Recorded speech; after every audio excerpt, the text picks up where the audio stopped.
Chapter 319. The Hall of Heroes was silent. Aside from the City of Faraway Prayers diplomat group who knew Ian very well, almost everyone, including the 6 counts, widened their eyes in disbelief as they stared at the young Viscount Rockney, who stood on the chair with a smile and raised his arms diagonally. It was as if he was looking at something strange. Thales had no choice but to lower his head and cough softly. He nudged Ian's leg. Ian, who was immersed in his own world, moved a little. He seemed to have finally realized the awkwardness of the situation. He withdrew his arms resentfully and jumped off the chair. With a stiff smile, he waved at the entire hall. "Hey everyone!" The nobles in the hall recovered from their dumbfounded shock. They turned their heads away unnaturally or coughed softly. They seemed to be ashamed of the scene in the Hall of Heroes. The 5 counts who had been aggressive before did not say a word.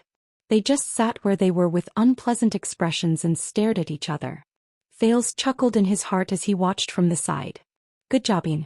You interrupted their increasingly aggressive questioning. How should they react when faced with such an unreasonable person and such an inexplicable situation?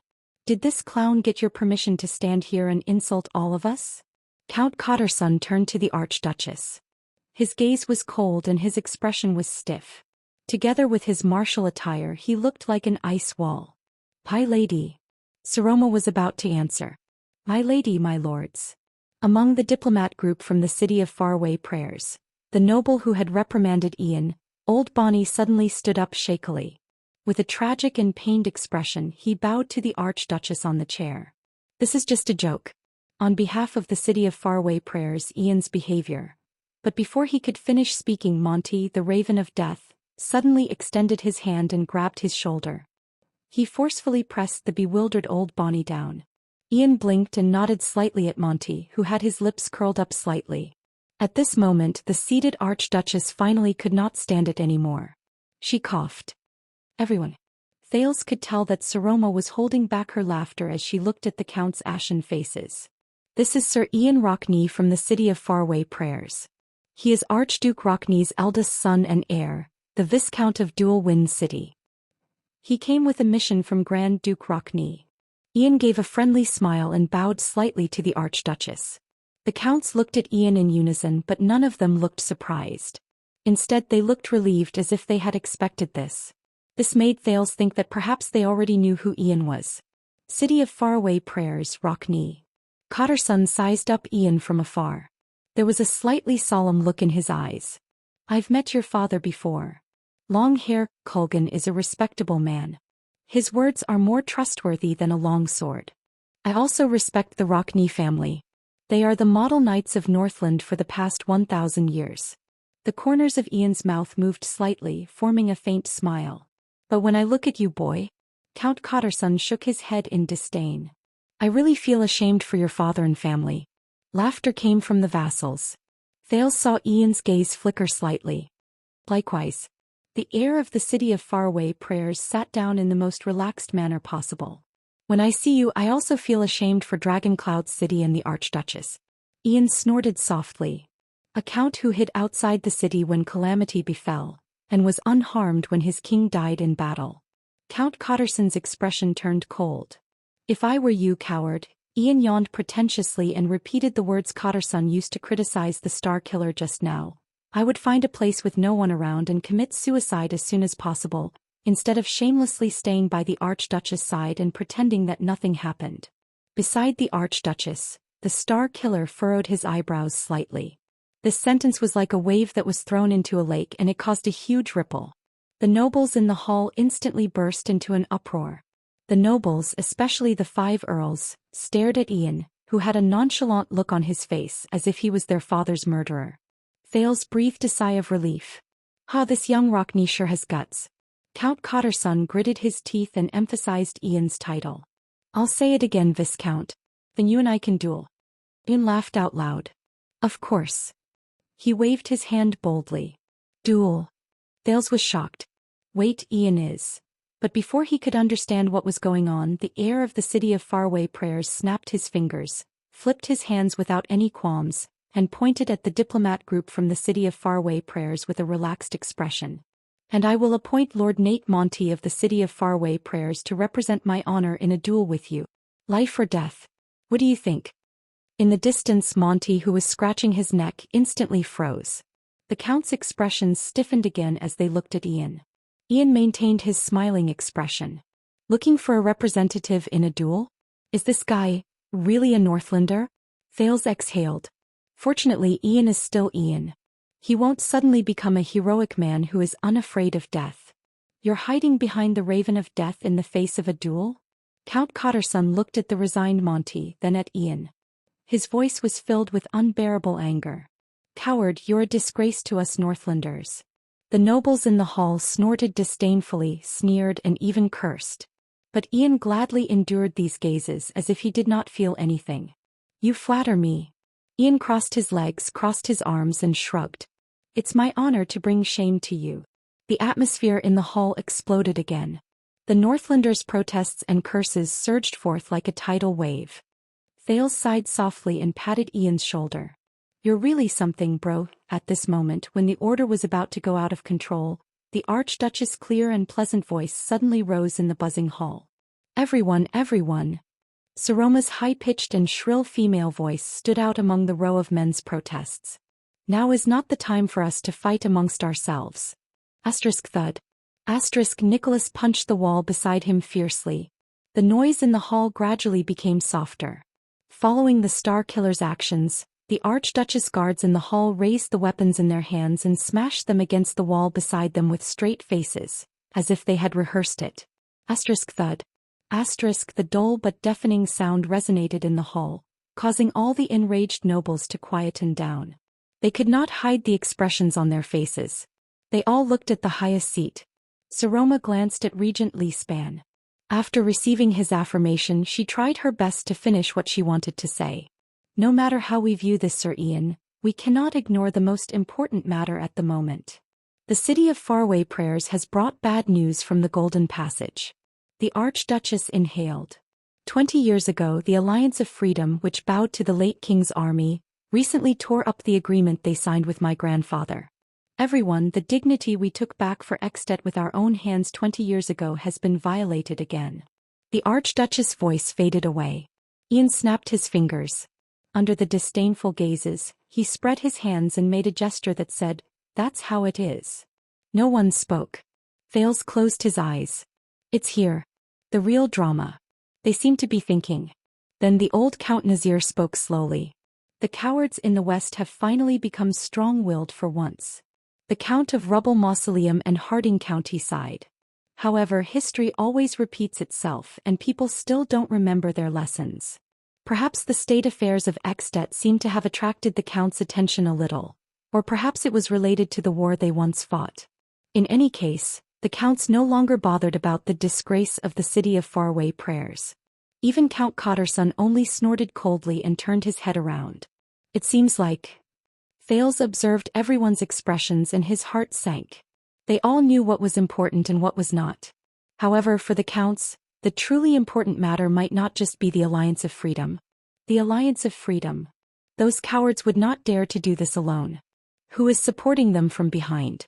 The one-armed Count Carcagel, who had been silent all this while as if this matter had nothing to do with him, furrowed his brows. Those long ears again? No. Ian seemed to have regained his composure. This made the diplomat group from the city of Faraway Prayers feel much more relaxed. White Mountain is very peaceful. We have not received any abnormal information about the White Elves. I still remember 20 years ago. Count Liner's expression did not change. Those cowards in the Alliance only had mercenaries to fight for them. Tearing apart their battle formation was easier than tearing a piece of paper. Breaking through their city walls was as easy as climbing a ladder. The city of Faraway Prayers can completely solve this on their own. As long as they don't send clowns to fight, Count Cotterson added in disdain. Ian flashed a smile. The regent of Dragon Cloud City, Count Leespan, clapped his hands and spoke with a solemn expression. His words were powerful and resonant. I believe that all of you are not fools. You know very well what the key to this game of chess is. You even know who the person behind the Alliance of Freedom is. The 5 counts narrowed their eyes and stared at Leespan. Ian coughed. Everyone, I believe that all of you know, King Chapman is oppressing and abusing the nobles in his domain. The Viscount from the City of Faraway Prayers sighed. The City of Faraway Prayers and our like-minded companions such as Defense City and Elefir City are working hard because of this misfortune. Ian raised his eyebrows. And now, we need Dragon Cloud City's support to tell the whole kingdom that the king cannot do whatever he wants. The incident with the Alliance of Freedom is an interlude, but it cannot be ignored. That is why I am here. The hall was silent for a moment and everyone looked at the 6 earls at the front. But the answer that Ian received was not so positive. Count Liner said coldly, "Then go to the king. Perhaps if you give the king what he wants, the Alliance of Freedom will obediently lower its head." Ian frowned slightly. "Don't bother Dragon Cloud City." Cotterson snorted coldly. "This is not our war, at least not now." Thales frowned. Thales furrowed his eyebrows. "They can all see it. They're just..." Count Leespan spoke in a timely manner. "But this is our war. We cannot run away from it." The former prime minister who had accumulated decades of prestige made everyone look at him solemnly.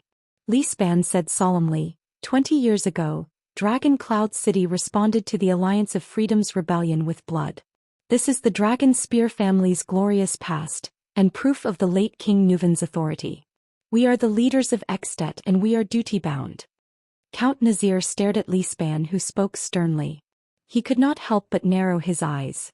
"Old friend. Besides, this concerns the Walton family's dignity and the born king's honor," Leespan said coldly. "When the West changes again, the Walton family cannot sit by and do nothing. Don't forget we are Northlanders. And Northlanders of Dragon Cloud City. We never run away. Because we value honor more than lives and interests." The hall fell silent. Thales saw from the corner of his eye that Ian snorted disapprovingly. A smile finally appeared on the stressed Saroma's face. She looked at Leespan gratefully. "You're right, Seal. We need to dispatch troops to the west, just like we did 20 years ago, and restore Dragon Cloud City's illustrious reputation." The Archduchess seemed to heave a sigh of relief. As for King Chapman, at this moment, of course. Across from Count Leespan, Count Nazir, who was the first to the Archduchess' right, spoke. "Of course we are willing to fight for Extet's honor and for your honor, madam." His old voice did not diminish his dignity. For a moment, it even reminded Thales of the former ascendant king. Nazir was like an experienced elder. He said patiently, "But as a vassal who has received the late king's kindness and is loyal to the Walton family, I have the responsibility and obligation to remind you to think one step further." Saroma's face tightened. Thales clenched his fists. An ominous premonition rose in his heart. "Following in your father's footsteps and dispatching troops to the west, perhaps you can indeed be praised by others and even become a good story. But after we go to war, after we win and tear down the walls of the Alliance of Freedom, what will happen?" Nazir looked around the hall and said softly, "We, Dragon Cloud City, are nothing more than a chess piece that swings back and forth between the City of Faraway Prayers and Black Sand region, used by others." Ian raised his eyebrows. Saroma's face tightened. She was a little anxious.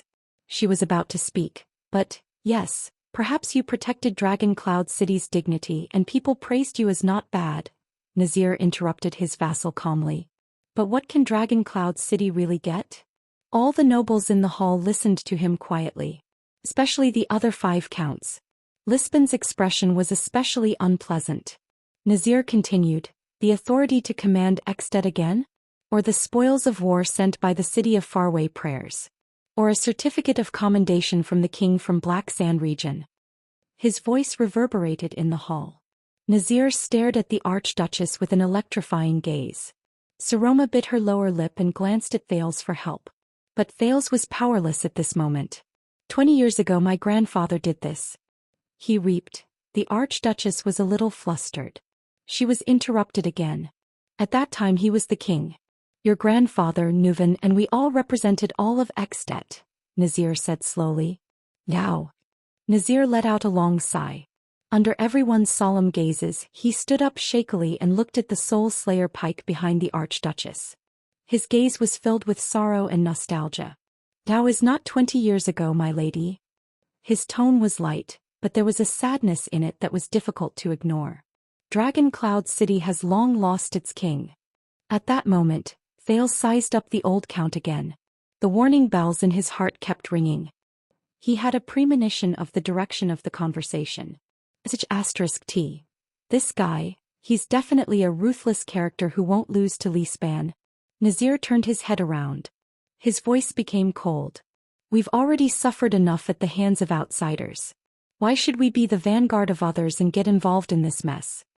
Many people in the hall started whispering to each other. The Archduchess was at a loss. Suffered a lot?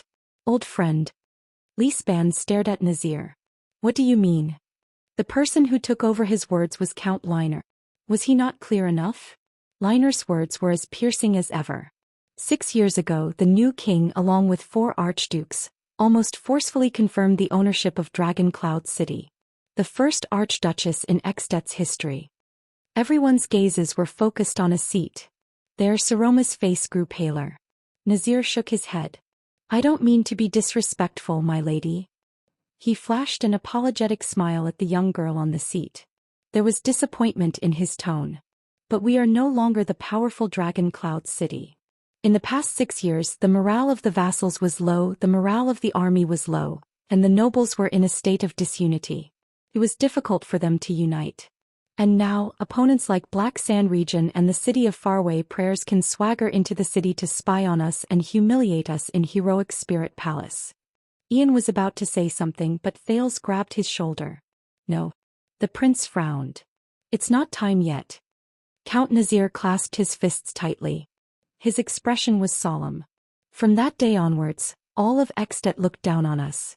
A girl sat on the Archduchess' throne with us, powerlessly watching the dilapidated and desolate Dragon Cloud City after the calamity, the death of the king and the invasion of foreign armies. The Archduchess bit her lip hard and did not say a word. Opposite her, Lispan's gaze was so sharp that it could almost shoot lightning. You want us to send troops, protect the Walton family's dignity, restore Dragon Cloud City's prestige, and win back our place in Extet. Of course we can. It is also necessary. Nazir nodded, regaining his respectful and indifferent demeanor. But you may have overlooked the greater crisis we are facing, and also the way to truly restore our prestige and stabilize Dragon Cloud City. What are you talking about? Under the gazes of the entire hall, the Archduchess said with difficulty, the real way. Nazir shook his head and did not say anything. I think the Count is saying that, it has been 6 years. In other people's eyes, the Archduchess of Dragon Cloud City is a young and weak orphan girl.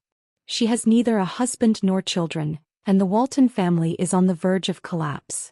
Cotterson said sarcastically, even we, the vassals of Dragon Cloud City, feel that we are like the setting sun in the west.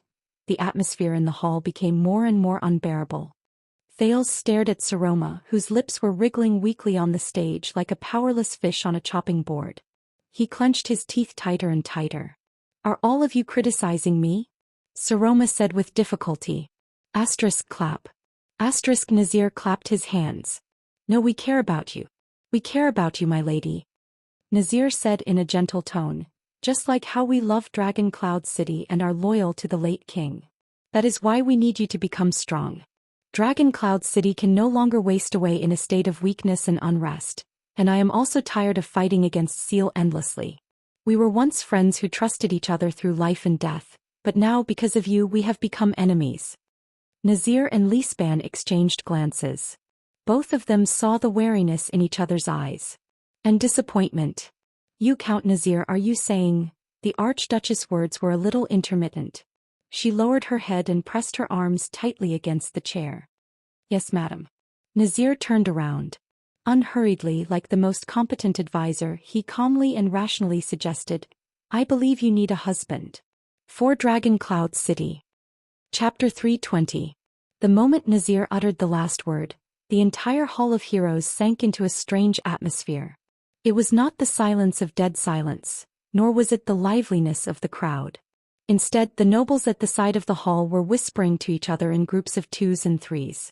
Amidst the barely discernible buzzing sounds, they would raise their heads from time to time and glance at the seated Archduchess with strange and distant gazes. It was as if thousands of ants were lurking in the wood of the tall and sturdy beams. The rustling sounds of them gnawing and eating the beams made people agitated. They wanted to break the wood to search, but they disappeared without a trace. In the Archduchess' throne, Saroma's expression froze on her face. Even though the young lady had already expected this due to the treacherous atmosphere during the previous day's state affairs hearing, as well as Lisban and Thales's direct admonishment or indirect reminders, the Archduchess still could not help but tense up when this moment truly arrived. It was as if a veil covering imperfections had finally been mercilessly torn down. Thales listened to the whispers by his ear and watched the girl's expression. He could not describe the feelings in his heart. Lisban, who sat to the right of the Archduchess, had a dark expression on his face. His eyelids were slightly lowered, and hints of coldness seeped out of his eyes, like an eve that was about to shatter into pieces of ice. Count Nazir. After a long while, the expressionless girl slowly said in a clear but cold voice, "Is this your suggestion? My marriage? For Dragon Cloud City?" The moment she spoke, the whispers in the Hall of Heroes instantly disappeared. They were like ants that had stopped gnawing and were hiding. Nazir quietly watched the girl who was staring at him coldly. There was not a hint of emotion in his eyes. "This is how it should be," the old count said faintly. "You know, the Walton bloodline must continue, just like how the marriage between the hero Chara and Princess Rain continued Dragon Cloud City's rule.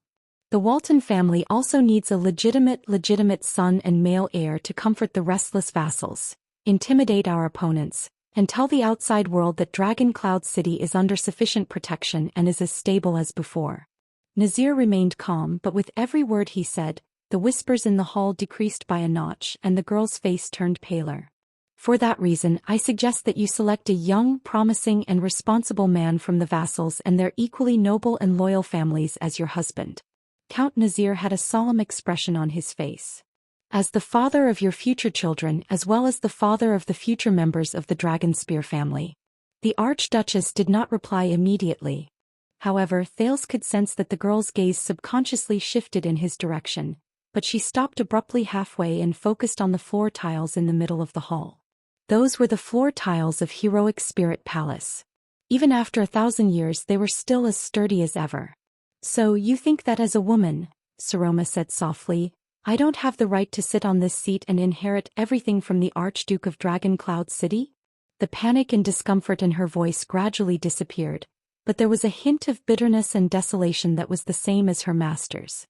"So you want me to get married early and give birth to a real heir to Dragon Cloud City who is qualified and powerful?" The hall became completely quiet. The vassals who had been loyal to the Walton family for generations no longer whispered to each other. Instead, they raised their heads and waited for the development of the situation in the hall. The 5 counts had different expressions, but they all stared at their suzerain in silence. Lisbon's gaze was fixed on Count Nazir, but the latter did not notice it. When he saw this, Thales sighed. Beside him, Ian shrugged. "Quite the opposite. It is precisely because you have the right to rule Dragon Cloud City as a descendant of the Walton family." Nazir's voice traveled into the hall again. Compared to the Archduchess' lightness and even coldness, his words were steady and powerful. "That is why this is even more necessary. As the closest direct descendant of the family, it is your duty to continue the Walton family." Saroma lowered her eyelids and her gaze stopped on her long dress, which was at her knees. At that moment, Thales, who had been watching this scene from the sidelines, suddenly realized that the 6 years he had been away from the treacherous affairs of the palace was both unfortunate and fortunate. Finally, a low, cold and angry bellow echoed in the hall. "As far as I know, we are talking about responding to the lady's summons.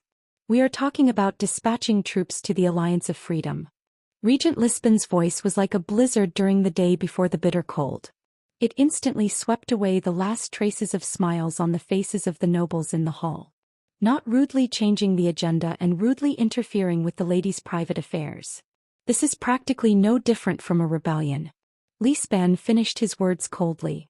Across from him, Nazir turned his head and looked at Lisban, as though he was his greatest enemy today, and as though his earnest teachings to the Archduchess just now were just a careless reminder. The old count fixed his gaze on the regent. His gaze did not shift for a long time. "We are talking about the future of Dragon Cloud City, Lisban." In the next second, as though he intended to go against Lisban, Nazir used the calmest language to say something that caused Lisban's expression to change drastically. "This concerns the fate of Dragon Cloud City." Do you think that we will be so muddle-headed as to allow it to be controlled by some powerful minister with ulterior motives? Aside from the two of them, the other 4 counts also reacted slightly. Among them, Liner and Cotterson snorted coldly without bothering to hide it. Only the silent Archduchess continued to stare at the long skirt between her legs. It seemed that the pattern on it was very pretty. Lisban stared back at Nazir, no longer hiding his displeasure. The regent sneered. So, you forced the Archduchess to marry the person you liked? Holding Dragon Cloud City firmly in your hands is not called muddle-headed, right? The argument between the two lords echoed in the hall, but no one dared to interrupt them. Thales listened to their conversation coldly. Lisban and Nazir were 2 Northland families with equally long histories. When it came to achievements, they did not even lose to the 9 Knights of Raikuru. Since the era of the King of Dragon Knights, they had been the Walton family's left and right arms. Together they supported the flag of the Cloud Dragon Spear in Dragon Cloud City. And now, a second later, Nazir and Lisban averted their complicated gazes from each other. No one has ever been able to force an archduke to do anything, not even the king. Nazir lowered his voice slightly and changed the topic of the conversation. But the reason why the archdukes have the right to stand in this position and accept the vassal's loyalty is precisely because they know where their responsibilities lie. Nazir no longer looked at Lisban. On the contrary, he was staring at Saroma with a strange gaze. Her face was livid and her gaze was unmoving. My lady, remember, you are not just yourself, not just Lady Saroma, and not just a lady from the Walton family. Count Nazir snorted softly. You're also Dragon Cloud City. His enunciation was especially clear. His emphasis was clear and unquestionable. Yes, don't always think about yourself, my lady, Nazir said sternly. More importantly, think about Dragon Cloud City. Saroma, who had already clenched her teeth, could not help but move. I am, she repeated laboriously, I am. Dragon Cloud City? Nazir did not say a word. Lisban's face was livid. In the hall, the whispers of the other 12 vassals rose again. It was louder, more arrogant, and more presumptuous than before. Nicholas frowned. He wanted to raise his hand a few times to reach for the weapon on his back, but every time he put it down. Thales bit his lower lip. His eyelashes trembled slightly. From the corner of his eye, he saw that the former little rascal had her head lowered and was trembling slightly. Ian gave him a strange look and whispered, Hey, don't let your mind wander. When are we going up? But Thales only pursed his lips tightly and said nothing. Ian soon stopped paying attention to Thales. Because in the next moment almost everyone did not expect. The young girl raised her head abruptly. What if I say no? The Archduchess' voice, which had always been clear but weak, suddenly rose with a short, breathy tone that was rarely heard. Slight astonishment appeared on the faces in the hall one after another. With a tone filled with rejection, Saroma's eyes flashed with anger that had not been seen for a long time. She looked around the entire hall.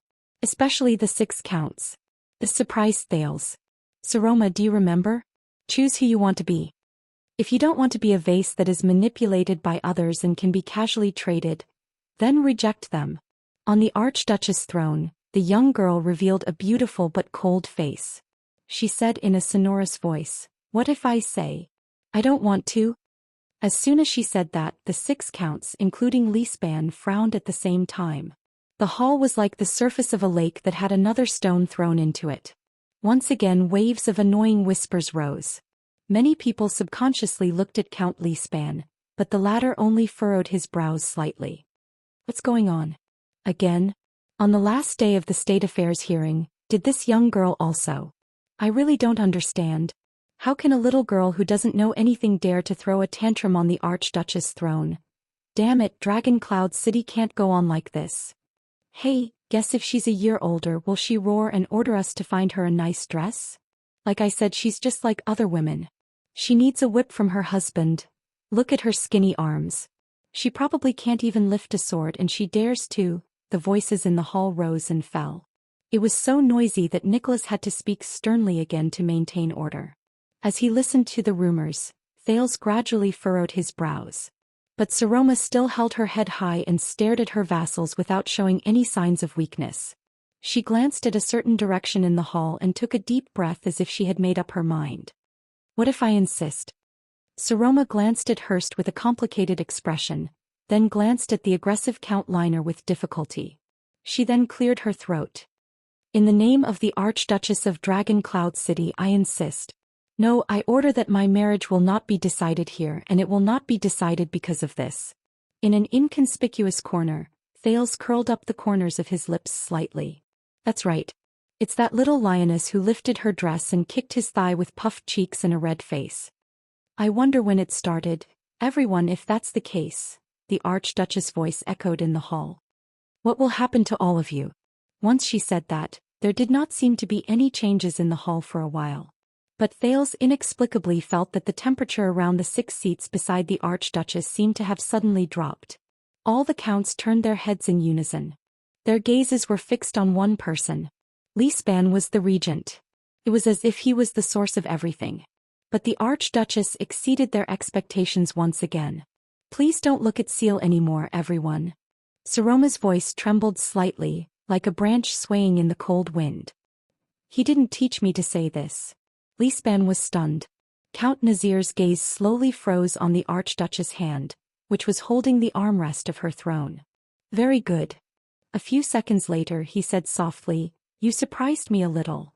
Saroma took a deep breath. She felt that Nazir's strange gaze had a magical power that could penetrate people's hearts.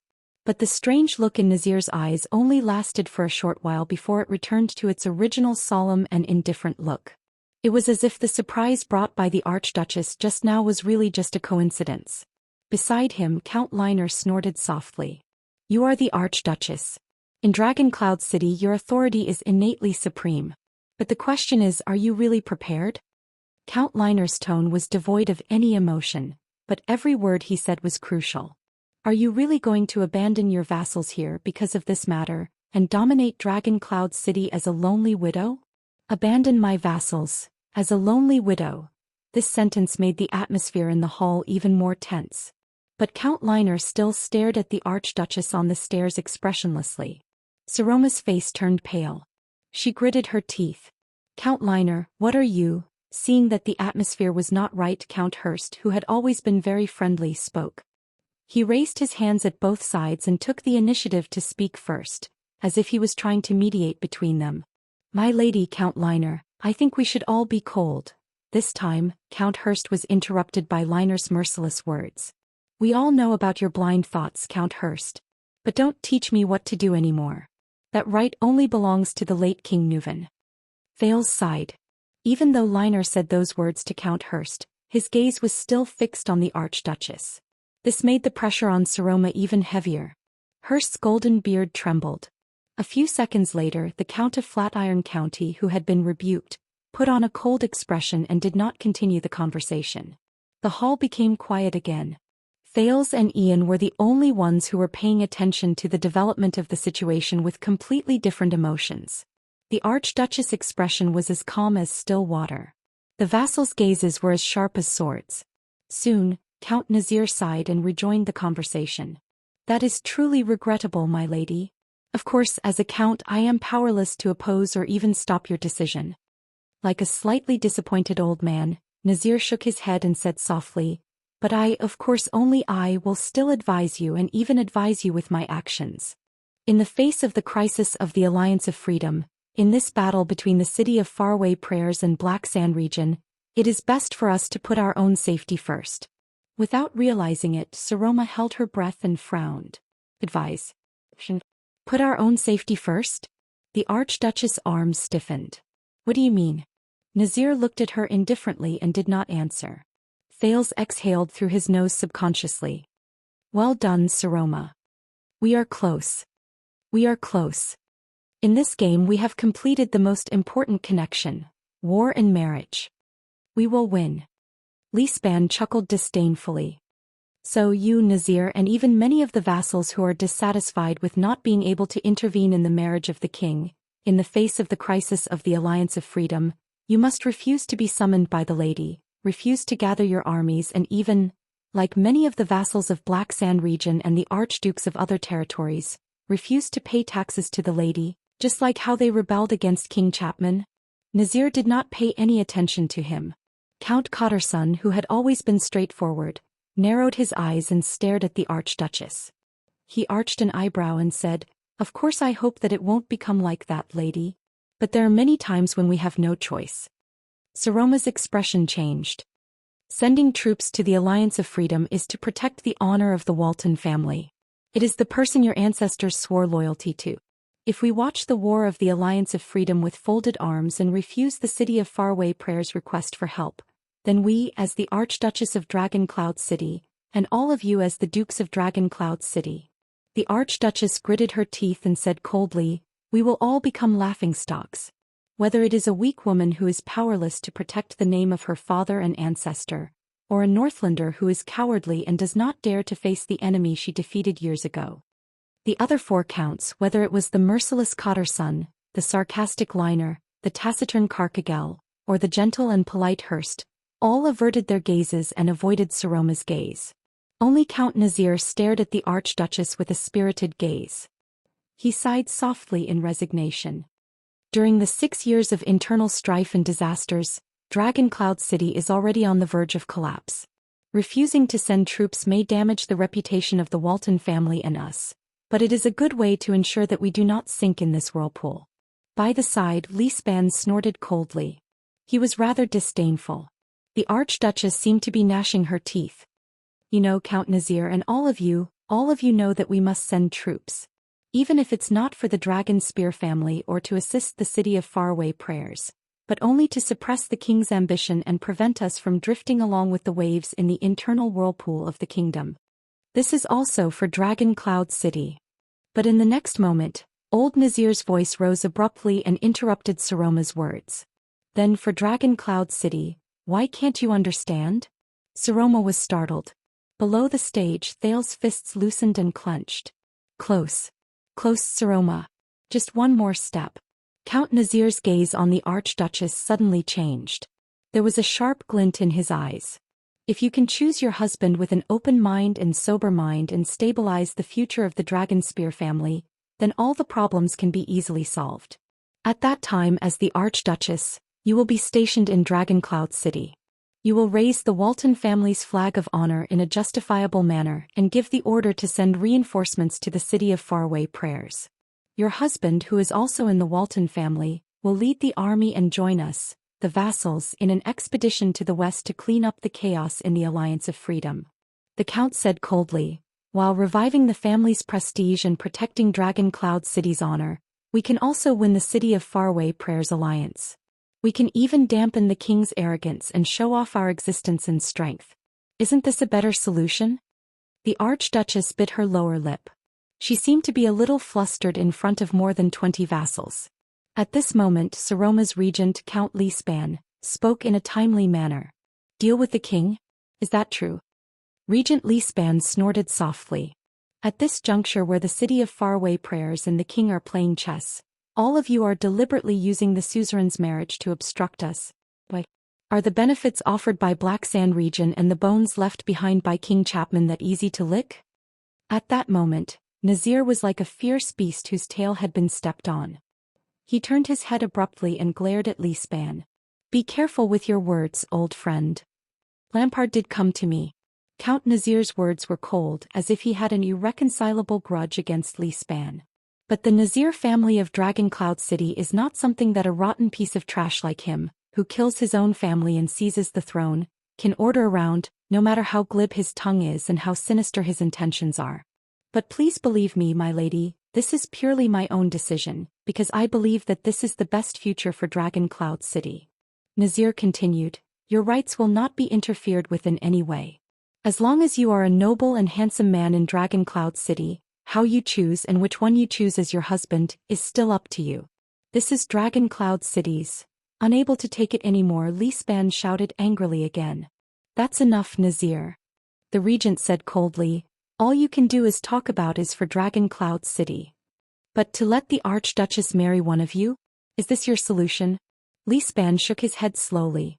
His eyes looked as if they were about to shoot out sharp blades. "Do you really know what this will bring to Dragon Cloud City?" The center of the battle seemed to have returned to the two counts. "Of course. My lady," Nazir's voice became low but his eyes did not leave Lispan. "I know what seal." Count Lisban said to you. It was nothing more than the Archduchess needs to keep the upper and lower ranks in check and maintain the balance of power in Dragon Cloud City. A suzerain marrying a vassal rashly is detrimental to the internal governance of Dragon Cloud City.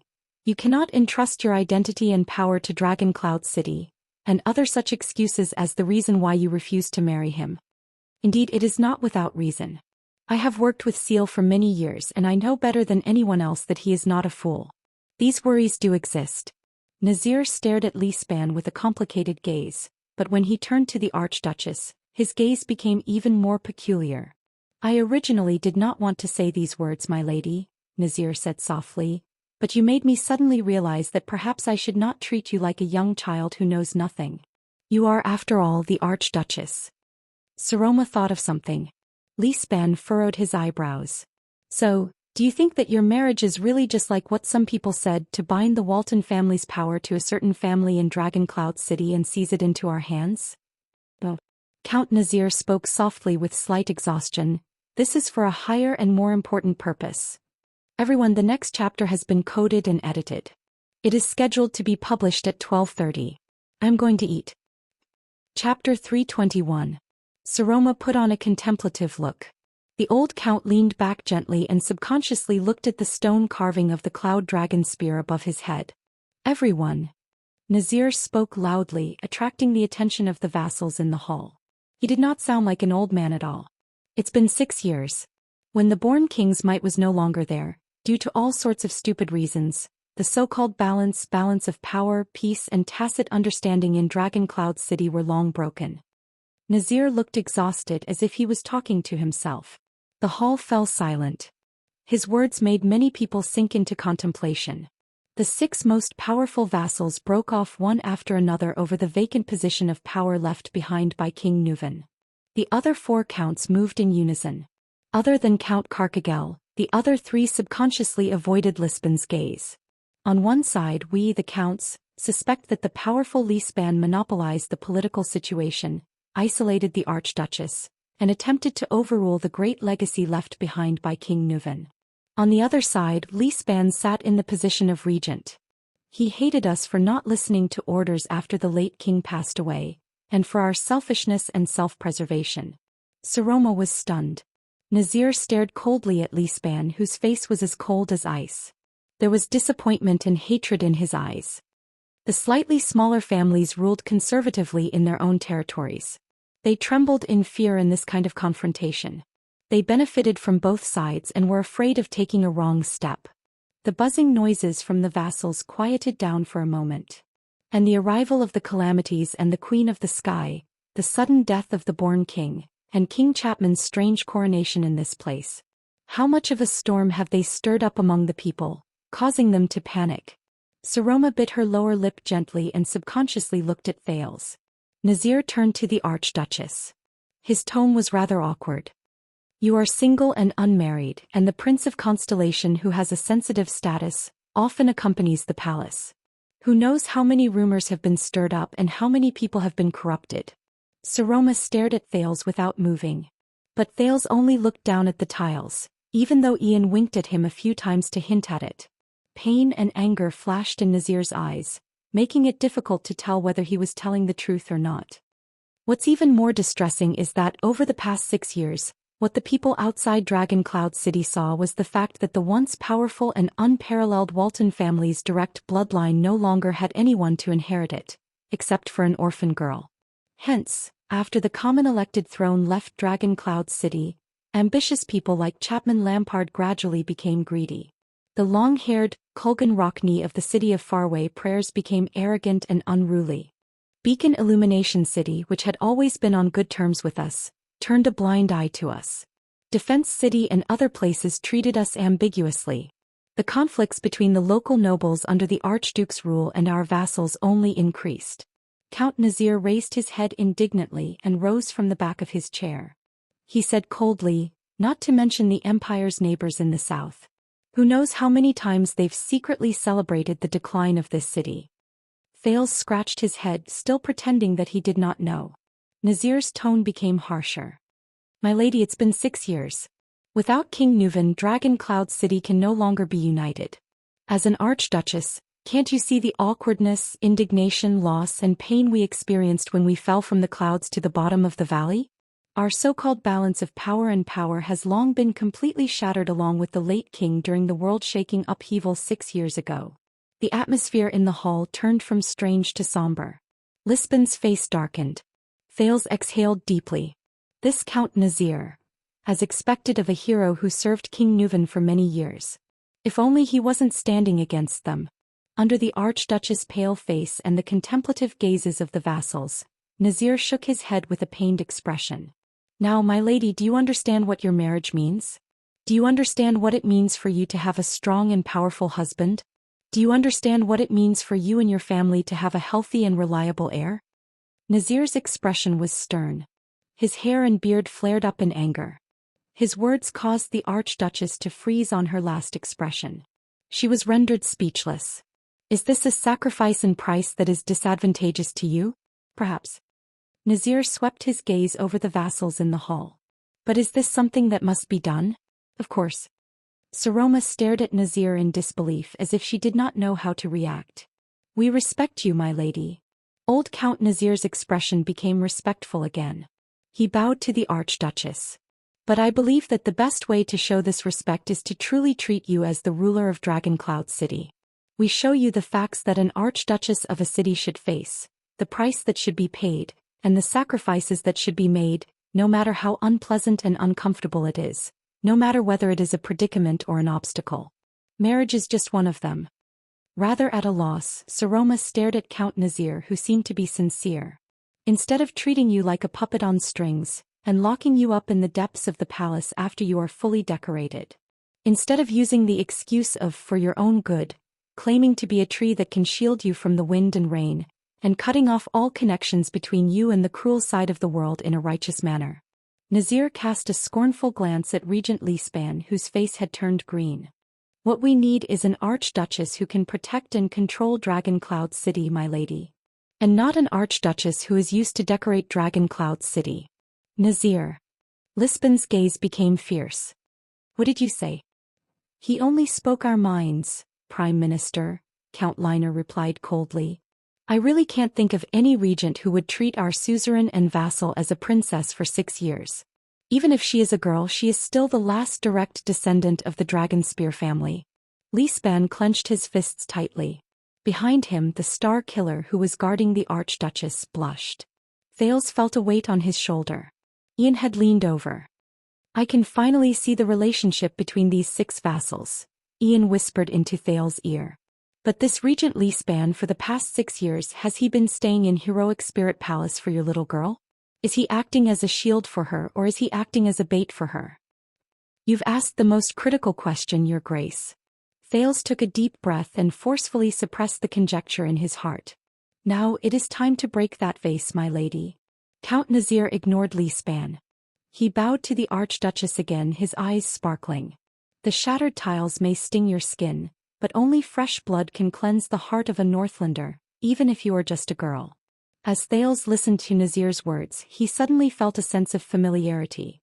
In that instant he suddenly realized that perhaps this Count Nazir or the other 4 vassals were not as Putray had described them to be, powerful ministers with selfish motives.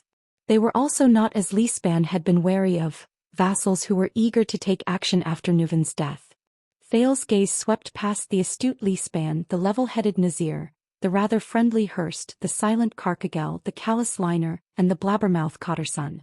On the contrary, what King Nuvan had left behind for his successor might be a team that could continue the glory of Dragoncloud City. However, this team had experienced the greatest accident left behind by King Nuvan's premature death, an Archduchess. Thales looked at Saroma worriedly. The Archduchess only stared at the Count in a daze. She did not seem to have reacted. Nor did she seem to have anything to say. There is a saying in the Nazir family, the noble bear responsibility and the ruler must sacrifice, Nazir said coldly. You want to protect your family's honor and Dragoncloud City's prestige? Of course, but at the same time the price must be paid. This is you and your fate. Lady Saroma. No one knew that at that moment Prince Thales, who was fully focused, gently closed his eyes. He vaguely remembered that day many years ago. He remembered the grave and awe-inspiring voice in that dark tomb. Are you ready? From the moment you are crowned with the name of Jadester, to fight for Constellation, to die for Constellation, and Thales opened his eyes abruptly. Just as everyone in the hall fell silent because of Count Nazir's words, a familiar cry of pain broke the silence again. Ouch, ouch, ouch, ouch. The gazes in the hall were conflicted and dissatisfied as they looked in the same direction again. The heir of the city of faraway prayers, Viscount Ian Rockney, was yelling in an exaggerated manner. He rubbed his calf and looked indignantly at Thales beside him. Thales quietly retracted his leg as if nothing had happened, as if he had never kicked Ian's leg. What now? Count Cotterson's anger was almost overflowing. Word clown. The Archduchess and the vassals also looked at him. Ian sighed and ignored the secret signals the City of Faraway Prayers diplomat group sent him. He shrugged helplessly and put on a relaxed smile.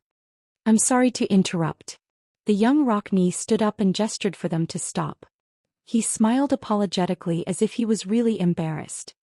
All of you are having a heated discussion, but does anyone still remember the original topic? Remember the Alliance of Freedom, remember that we are the important parties involved? The 6 counts were slightly stunned. Yes. Ian was beaming with joy. He looked at the people in the hall and gestured with his hands and feet, as if he was teaching children words. City of Faraway Prayers. On the other side, the members of the diplomat group from the City of Faraway Prayers sighed and lowered their heads. They no longer held any hope. Thales shook his head. It's here. He raised his head and met Saroma's gaze on the stairs. He even gave her a reassuring smile. It's okay. Just like many years ago. No. Count Cotterson did not fall for Ian's self-proclaimed humor at all. I only know that a conceited clown insulted all of Dragon Cloud City yesterday, and today he came to us with a grin on his face to ask for our help, asking us to send troops to save them. The vassals looked at Ian coldly as he stood in the middle of the square. Ask for help? Save them? Ian raised his eyebrows as if he was a little surprised. But in the next second he revealed a look of realization as if he understood what was going on. Then he grinned. Ha ha ha. Laughing, Ian shook his head and waved his hand, as if he had heard the most unbelievable rumor. No. I think everyone, including the Archduchess, may have misunderstood what I meant. The Archduchess and the 6 counts revealed strange expressions. The other dozen vassals also frowned. In fact, from the beginning to the end, I never said anything about dispatching troops. Ian shrugged innocently and winked at Thales in a barely noticeable manner. And I'm not here to ask for help from Dragon Cloud City on behalf of the City of Faraway Prayers. As soon as he finished speaking, Thales could clearly see that almost all the nobles in the hall were slightly stunned. Even the diplomat group from the City of Faraway Prayers were no exception. The Raven of Death even revealed an exaggerated what shape with his mouth at old Boney, who was beside him. This was also the Archduchess' reaction. What? Saroma asked in surprise. We can solve the war ourselves. Ian waved his hand nonchalantly. What you said is very reasonable. If we can't even deal with that bunch of trash from the Alliance of Freedom, wouldn't it be too shameful for the Northlanders? Everyone was stunned.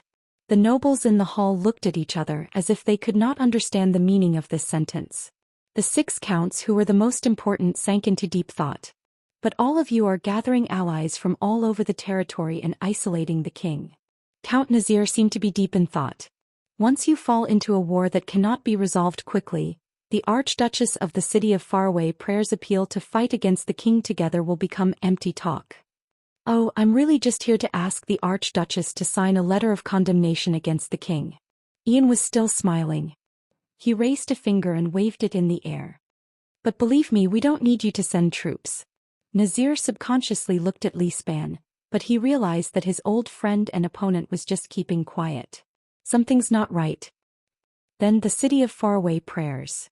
The seated Archduchess furrowed her brows slightly. Why did all of you come here? Ian took a deep breath. The smile on his face slowly disappeared and his entire being became solemn. He turned his head and cast a glance at the puzzled vassals. 20 years ago, when my grandfather was seriously ill, the feudal vassals were suspicious of each other, the fiefs were unstable, and my father was in a terrible situation.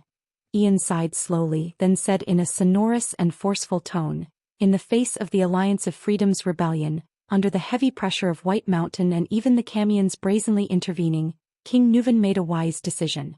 Without hesitation, he sent Prince Soria to lead an army to the west to help the city of Faraway Prayers in the war."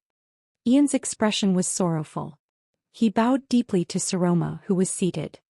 "The Rockney family will always remember this kindness."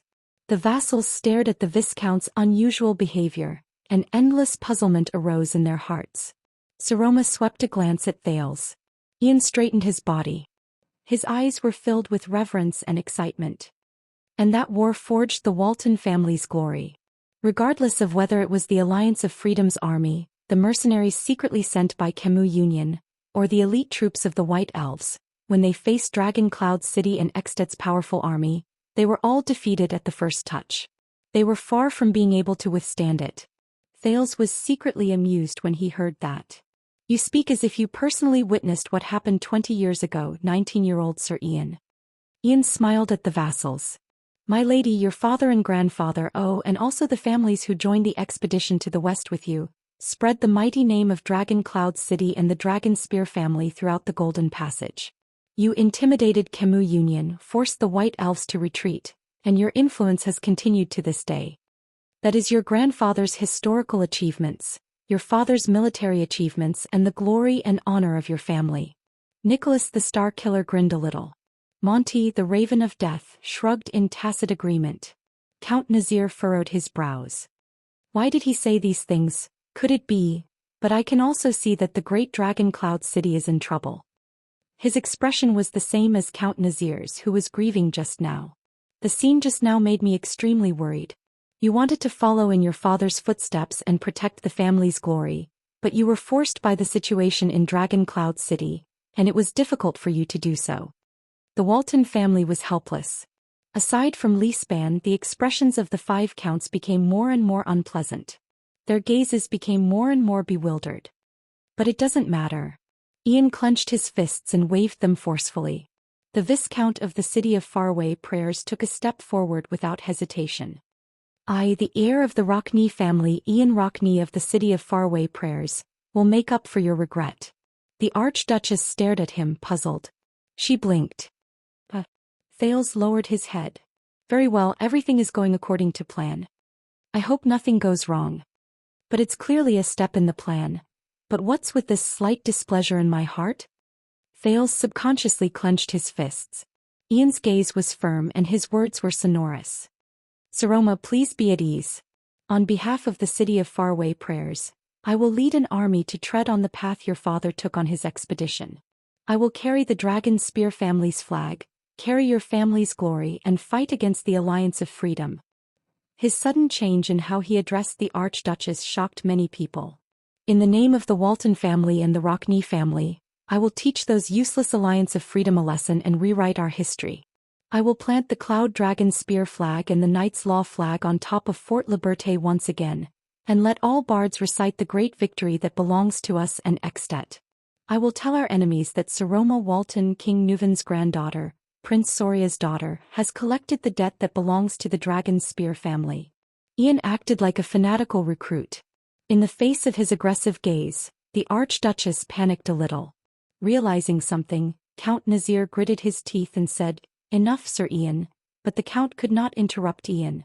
"Please do not worry. The glory of the Walton family will not diminish just because Dragon Cloud City did not send troops." Ian took a deep breath. His eyes were filled with pride and excitement as he personally experienced the epic. Because soon, everyone will know that this war is not just a war between Extet and the Alliance of Freedom. It is also a war that I, Ian Rockney of the city of Faraway Prayers, am fighting for Dragon Cloud City's Saroma Walton. The entire hall burst into an uproar. Nicholas had no choice but to maintain order again and suppress the vassals' clamor, which was filled with dissatisfaction and puzzlement. Even though his expression was terrible as well. "Wait a minute." The Archduchess seemed to have finally sensed that something was wrong. She stuttered and said, "Sir Ian, you are. And after the glorious victory, I will return with the glory of recreating the achievements of your father and grandfather." Ian did not pay any attention to the stunned Saroma. He only immersed himself in his own world. He exhaled, and in an instant he turned from a fanatical fighter to a gentle poet. Of course, when the time comes, please kindly agree to a request of mine, a request that makes me feel humble and unbearable. Peer request. Saroma's face turned pale. For the first time she exchanged glances with the 6 counts, who also had unpleasant expressions on their faces. It was as if they were only standing together at this moment.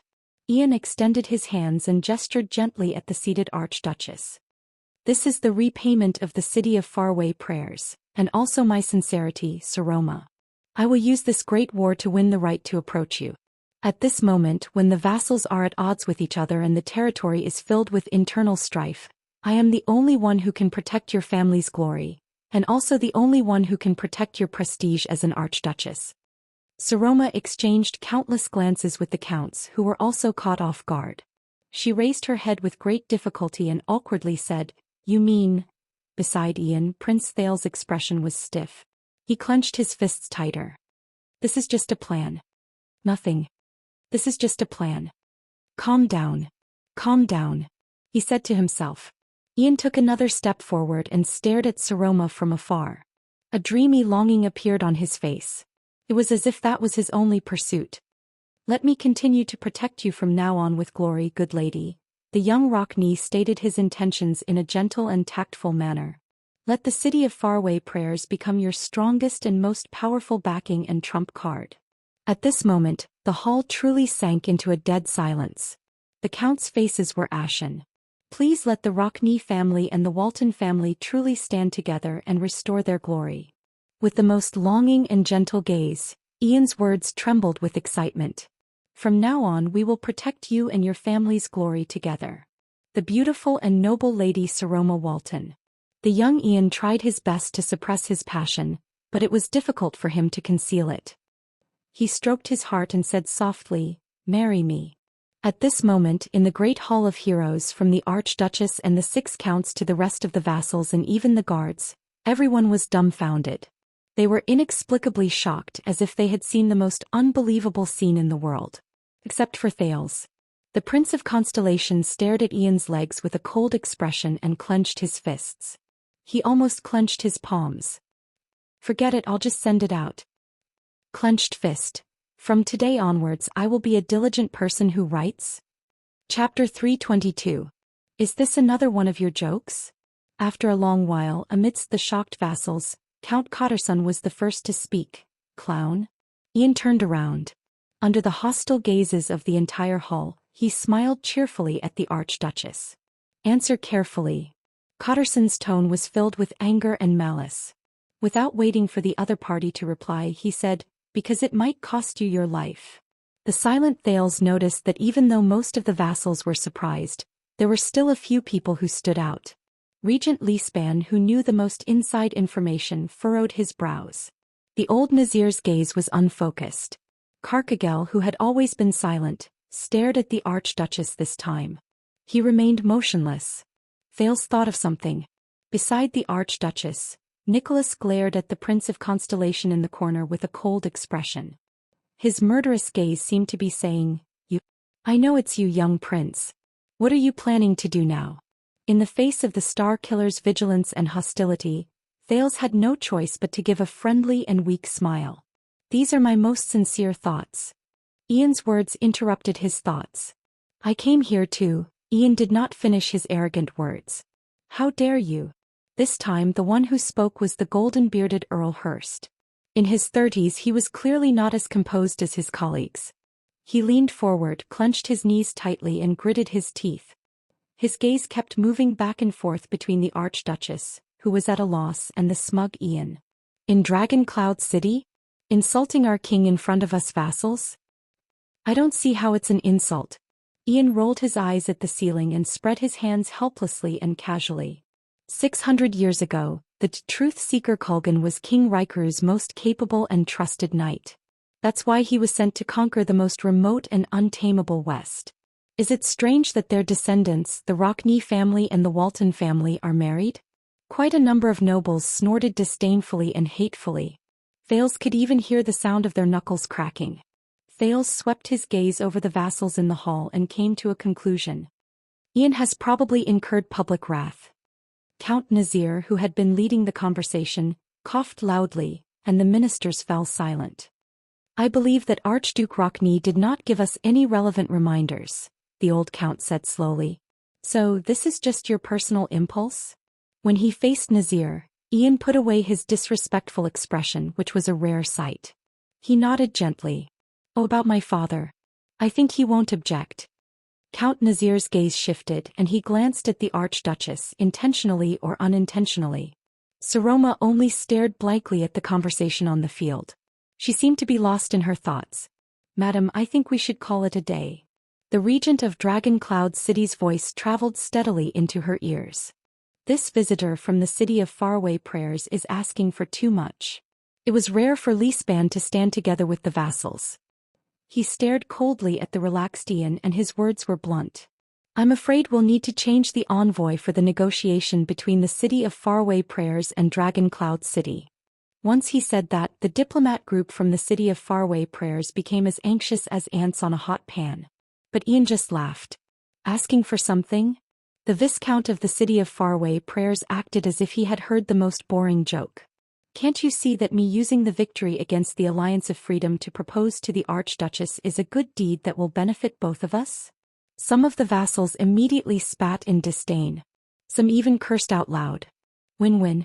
Good deed. Only you can say that. Count Liner, who had always been expressionless, continued to hit the nail on the head and hit the nail on the head. Dragon Cloud City doesn't need your charity, and we're not so kind as to let someone take advantage of the situation to satisfy the city of faraway prayers' dirty intentions. Dirty intentions? Ian snorted in disdain. Who was the one who forced the Archduchess to marry by sending troops as a condition? Who's the dirtier one? Only you can say that. He narrowed his eyes and shook his head. My lords of Dragon Cloud City. Count Liner stared at him quietly and did not speak. Count Cotterson's face gradually contorted. A few seconds later, Count Cotterson's voice, which was filled with hatred and anger, rose clearly. Listen up, shameless clown. Cotterson glared at Ian fiercely. Go back and tell your father this. Dragon Cloud City is not the city of faraway prayers.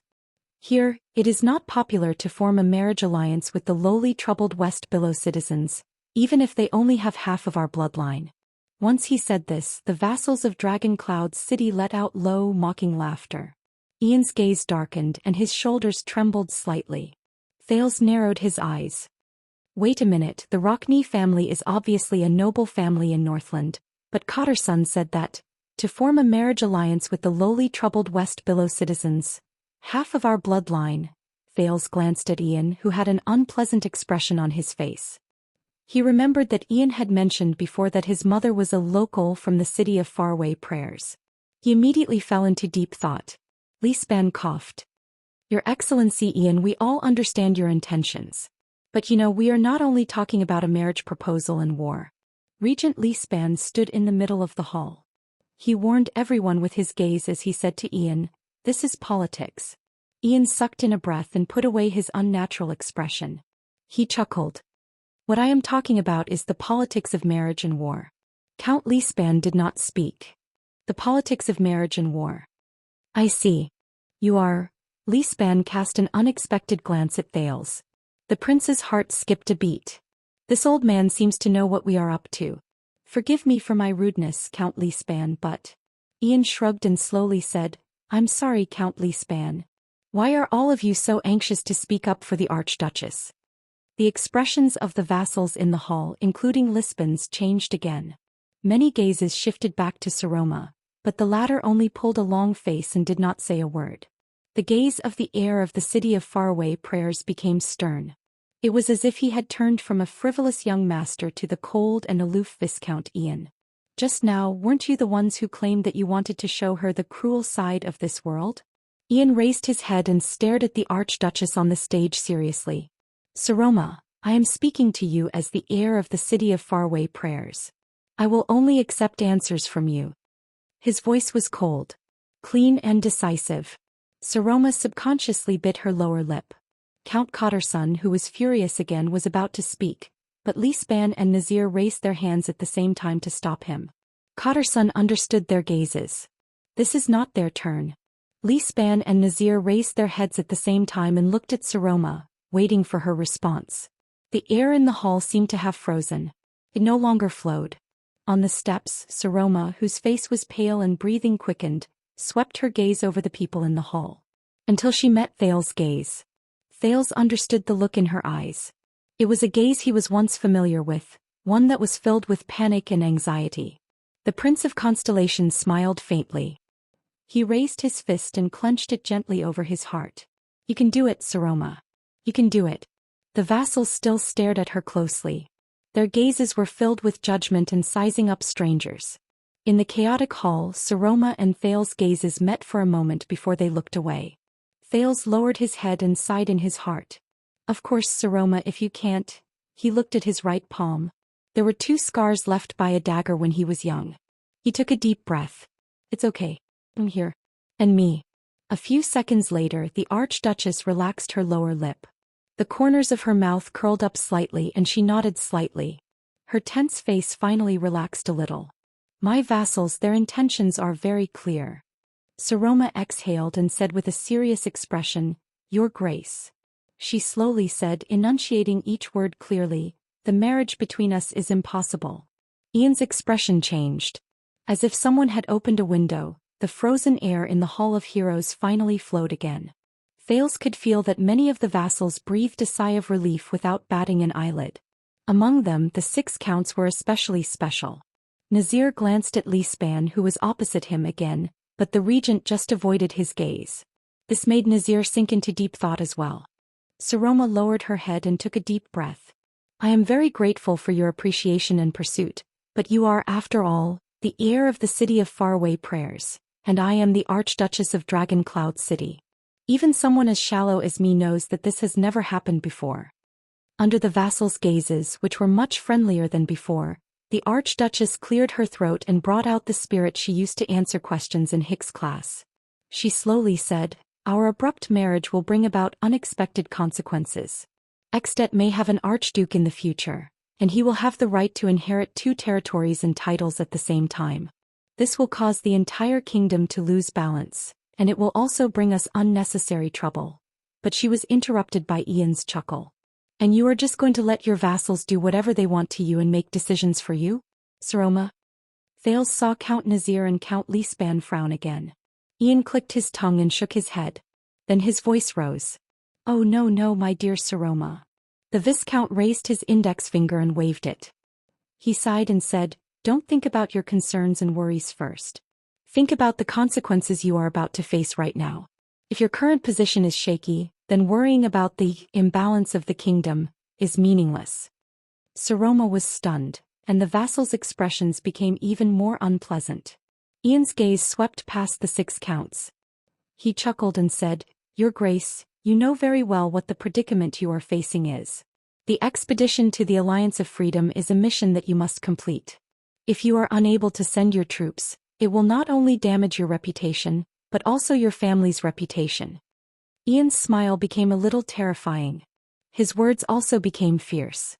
Your situation has always been difficult, but today if you still let this matter pass, you can only stand by and watch helplessly in the face of your family's mission, and you can only let your vassals do as they please without doing anything. Then from now on, the whole of Dragon Cloud City, even the whole kingdom, will know that you are just a ruler whose words carry no weight. Even your vassals look down on you, even though they do not think highly of you to begin with. The heir of the city of faraway prayers said loudly, Saroma, in order to avoid becoming an archduchess who has no opinions of her own, is manipulated by others and is surrounded by wolves. Isn't this the reason why you gathered the vassals to attend the council hearing today? The Archduchess did not speak. Thales saw the expressions of the 6 counts change one after another. Then good girl, Ian said faintly, think about my proposal. Then think about my suggestion. Think about what you can gain. As long as we, the city of faraway prayers, fight for you in this war, then the indifference of the Archduchess of Dragon Cloud City will turn into a romantic and bashful reserve. You will be freed from the weak accusation of humiliating your family, and the Walton family's reputation will not be damaged in the slightest. Ian smiled faintly. And after I win, this will become a beautiful story in all of Extet. It will change from a heavy story of a ruler and her vassals falling out to a romantic story of going to war for love. The hall was silent for a moment. The Archduchess still stared at Ian with a complicated gaze, as if she was thinking about his proposal. Count Liner and Count Cotterson looked at each other. They both felt that something was wrong. After what felt like a century, Saroma slowly raised her head. Her tone was a little desolate. Yes, when that time comes, I might have no choice but to marry you, the most sincere suitor who defended my father's honor for me, am I right? At that moment, all the vassals in the hall held their breaths. My lady.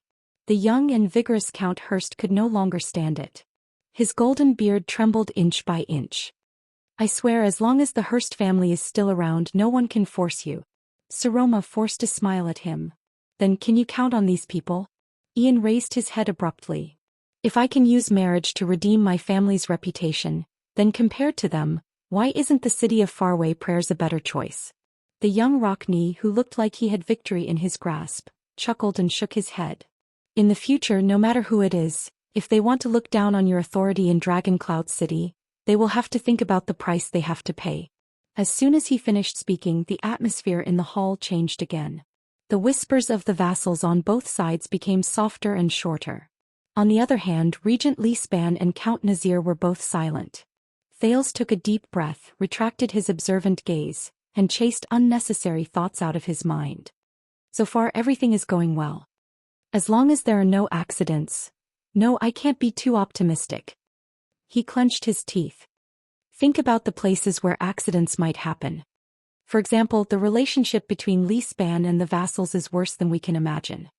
Or the Northlanders' deep-rooted view of women far surpasses their loyalty to their mission, the importance they place on honor, and their obligation to Dragon Cloud City and the Archdukes. Or what I'm most worried about. When Thales thought of this, he cast a sidelong glance at Ian. Like the Viscount of the City of Faraway Prayers, changing his mind midway. Perhaps obtaining a marriage alliance with Dragon Cloud City is more profitable than directly asking Dragon Cloud City to send reinforcements? Thales desperately thought about every possibility. I hope it doesn't come to that. I hope there are no accidents. Otherwise, Thales turned around and glanced at the door. Ralph noticed his gaze and returned it with a questioning look. Now. Thales shook his head and gestured. No, it's fine. It's fine for now. Besides, Ian sighed and shook his head at Saroma in an extremely gentlemanly manner. I hope you understand that, at least compared to your vassals, I have no intention of forcing them. What we need is a symbol that Dragon Cloud City is standing together with the City of Faraway Prayers, and a symbol that the Rockney family is fighting for the Waltons. He nodded in a friendly manner. If the marriage is too hasty, we can also skip this step first. With this step, I will first obtain your permission to bring the Walton Dragon Spear flag. I'm not in a hurry. When I return victorious from the war, I will deliver that romantic request. When Saroma, who looked extremely solemn, heard this, she could not help but be slightly stunned. She hesitantly said, Your Grace, you are very confident. Ian laughed. Because I believe that no suitor is more qualified to stand by your side than a person who has personally defended your family's honor. He looked around the hall and laughed under the vigilant gazes of Dragon Cloud City's vassals. And which suitor is more trustworthy than the person who, in times of crisis, stands in front of you without hesitation, withstands all harm for you and fights endlessly for your safety and honor? Who is more trustworthy? In times of crisis, stands up, withstands harm, fights endlessly. Saroma's mind wandered for a moment. She subconsciously raised her head and looked in Ian's direction. Ian furrowed his brows. No, the Viscount narrowed his eyes and observed the Archduchess' gaze. She's not looking at me. She's looking at the person beside me. Ian was deep in thought. Thales lowered his head and uncomfortably avoided a certain someone's subconscious gaze. He opened his clenched fists and tried his best to get rid of all unnecessary thoughts and suppress the unnatural feeling. But the moment he lowered his head, he saw Ian's boots again. They were not quite the same style as the Northlanders' usual noble boots. But at that moment, Thales only felt that the boots were very ugly. Wearing such ugly boots, to propose?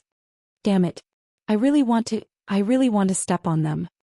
That's an easy choice. Ian straightened his collar and said in a calm and unruffled manner. In the hall, the vassals saw the Archduchess staring at the guests from the city of faraway prayers with a complicated gaze. Their expressions changed. The disgust in Count Cotterson's eyes had escalated to hatred. Count Hurst gritted his teeth so hard that they made cracking sounds. He desperately suppressed his anger. "Oh, my lady." Count Hurst's panting grew louder. "Please consider carefully." But the Archduchess only extended her hand and shook her head to interrupt Hurst. "Count, I'm sorry." She put away her contemplative expression, cleared her throat and turned to Ian again. Saroma said, "So, you will fight this battle in the name of proposing to me, protect my reputation and authority, and then we will be connected by marriage?" Ian's eyes lit up and he nodded. "Yes. With this reason I will bring the Cloud Dragon Spear flag to Fort Liberté. Not only will you not need a single soldier to spread your prestige in Extet and restore your family's reputation," Ian continued to speak slowly. "You can even obtain the most powerful support. The vast and magnificent territory of the city of faraway prayers will be your backing. You do not need to be controlled by, if you know what I mean." He shrugged. At that moment, the entire hall was like eternal oil flowing in a world of ice and snow. At the moment it was ignited, the flames of anger and the chill of hatred rose at the same time. The expressions of the vassals of Dragon Cloud City dropped to the freezing point. Thales could even hear the cracking of some people's fists. The envoys of the city of faraway prayers had been confused by their young master, who did not play by the rules, since the beginning of the journey. This time they all sank into deep thought. Thales furrowed his eyebrows.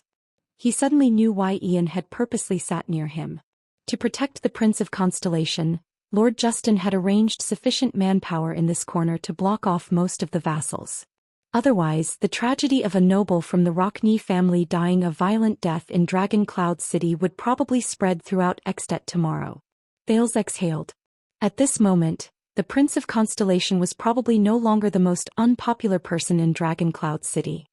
But, will they succeed? Nazir, who had not spoken for a long time, cast a profound glance at the Archduchess, then turned to Ian. "Kulgan Rockney actually has a son like you." The old count coughed. Marrying a local as a wife, he really profited. Ian's expression froze, but he then forced a smile. "Enough," Count Liner said coldly. "If it's for a marriage alliance and to prove Dragon Cloud City and the city of faraway prayers standpoint, I believe we can find a suitable candidate among the Walton family's collateral bloodline. But the Archduchess has important responsibilities in Dragon Cloud City. It's impossible for her to marry you." Ian snorted softly. "Here we go again. You're speaking up for the Archduchess again as if you're her father or husband." The Viscount swung his arm, his gaze sharp. "But can you really protect her?" Thud. Count Hurst punched the chair with a fierce look on his face. His golden beard trembled slightly. "Why are we still wasting time here?" Count Cotterson snorted in agreement. "Guards! Chase this Westerner out." But the Archduchess guards only stared at him sternly and did not move. Ian smiled nonchalantly. At this moment, everyone. The Archduchess' clear voice interrupted the conflict that was about to erupt. "As masters we must maintain our demeanor." Thales raised his head and, together with the vassals, turned his gaze to Saroma. "It's here. The final blow. I hope there are no accidents." "Your Grace. I have to say, you've given me a very interesting suggestion." Saroma sighed. "It's even quite tempting." The vassals' expressions immediately became very unpleasant. "Without sending a single soldier, I can solve the problem of the Alliance of Freedom, restore my prestige, my family's dignity, and even obtain the support of the city of faraway prayers." Saroma forced a smile with great difficulty. Her voice was filled with exhaustion. "I only need to pay the price of a so-called romantic story." Ian bowed respectfully. "That's right." Saroma looked at him quietly and nodded. The vassals could no longer sit still. Hurst could not help but exclaim in surprise, "Lady!" Count Liner narrowed his eyes and looked at the regent. "Lisban, as the leader, as the regent, you have the duty to stop the lady's blind behavior." But Count Lisban was indifferent. He continued to look at Saroma. There was a hint of unfamiliarity in his eyes. Cotterson was furious. Lispen, we all know that the lady listens to you. Don't play dead. Say something. Nazir was also frowning, but his gaze was on Lispen.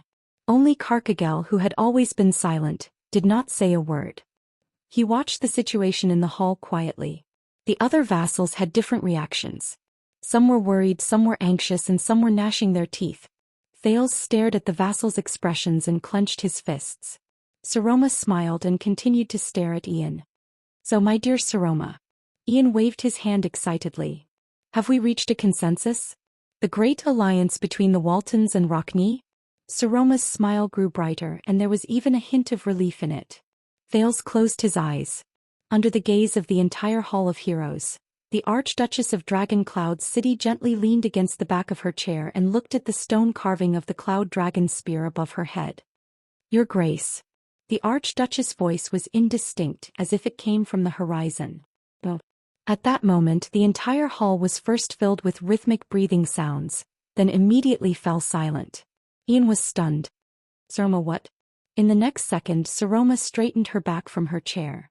She sat upright and still, and her expression became stern again. Count Nazir narrowed his eyes, while Count Lispan furrowed his brows. I said, Your Grace, no. The Archduchess stared coldly at the air of the City of Faraway Prayers and enunciated each word clearly. As the Archduchess of Dragon Cloud City, I reject your suggestion, and I don't need the City of Faraway Prayers to stand up for us. I will also not form a marriage alliance with you. Ian furrowed his brows. Also, please address me as Archduchess or Lady, Saroma said indifferently. Chapter 323. The hall was so quiet that one could hear a pin drop. The nobles watched the confrontation between the Archduchess and the envoy from the City of Faraway Prayers with different expressions.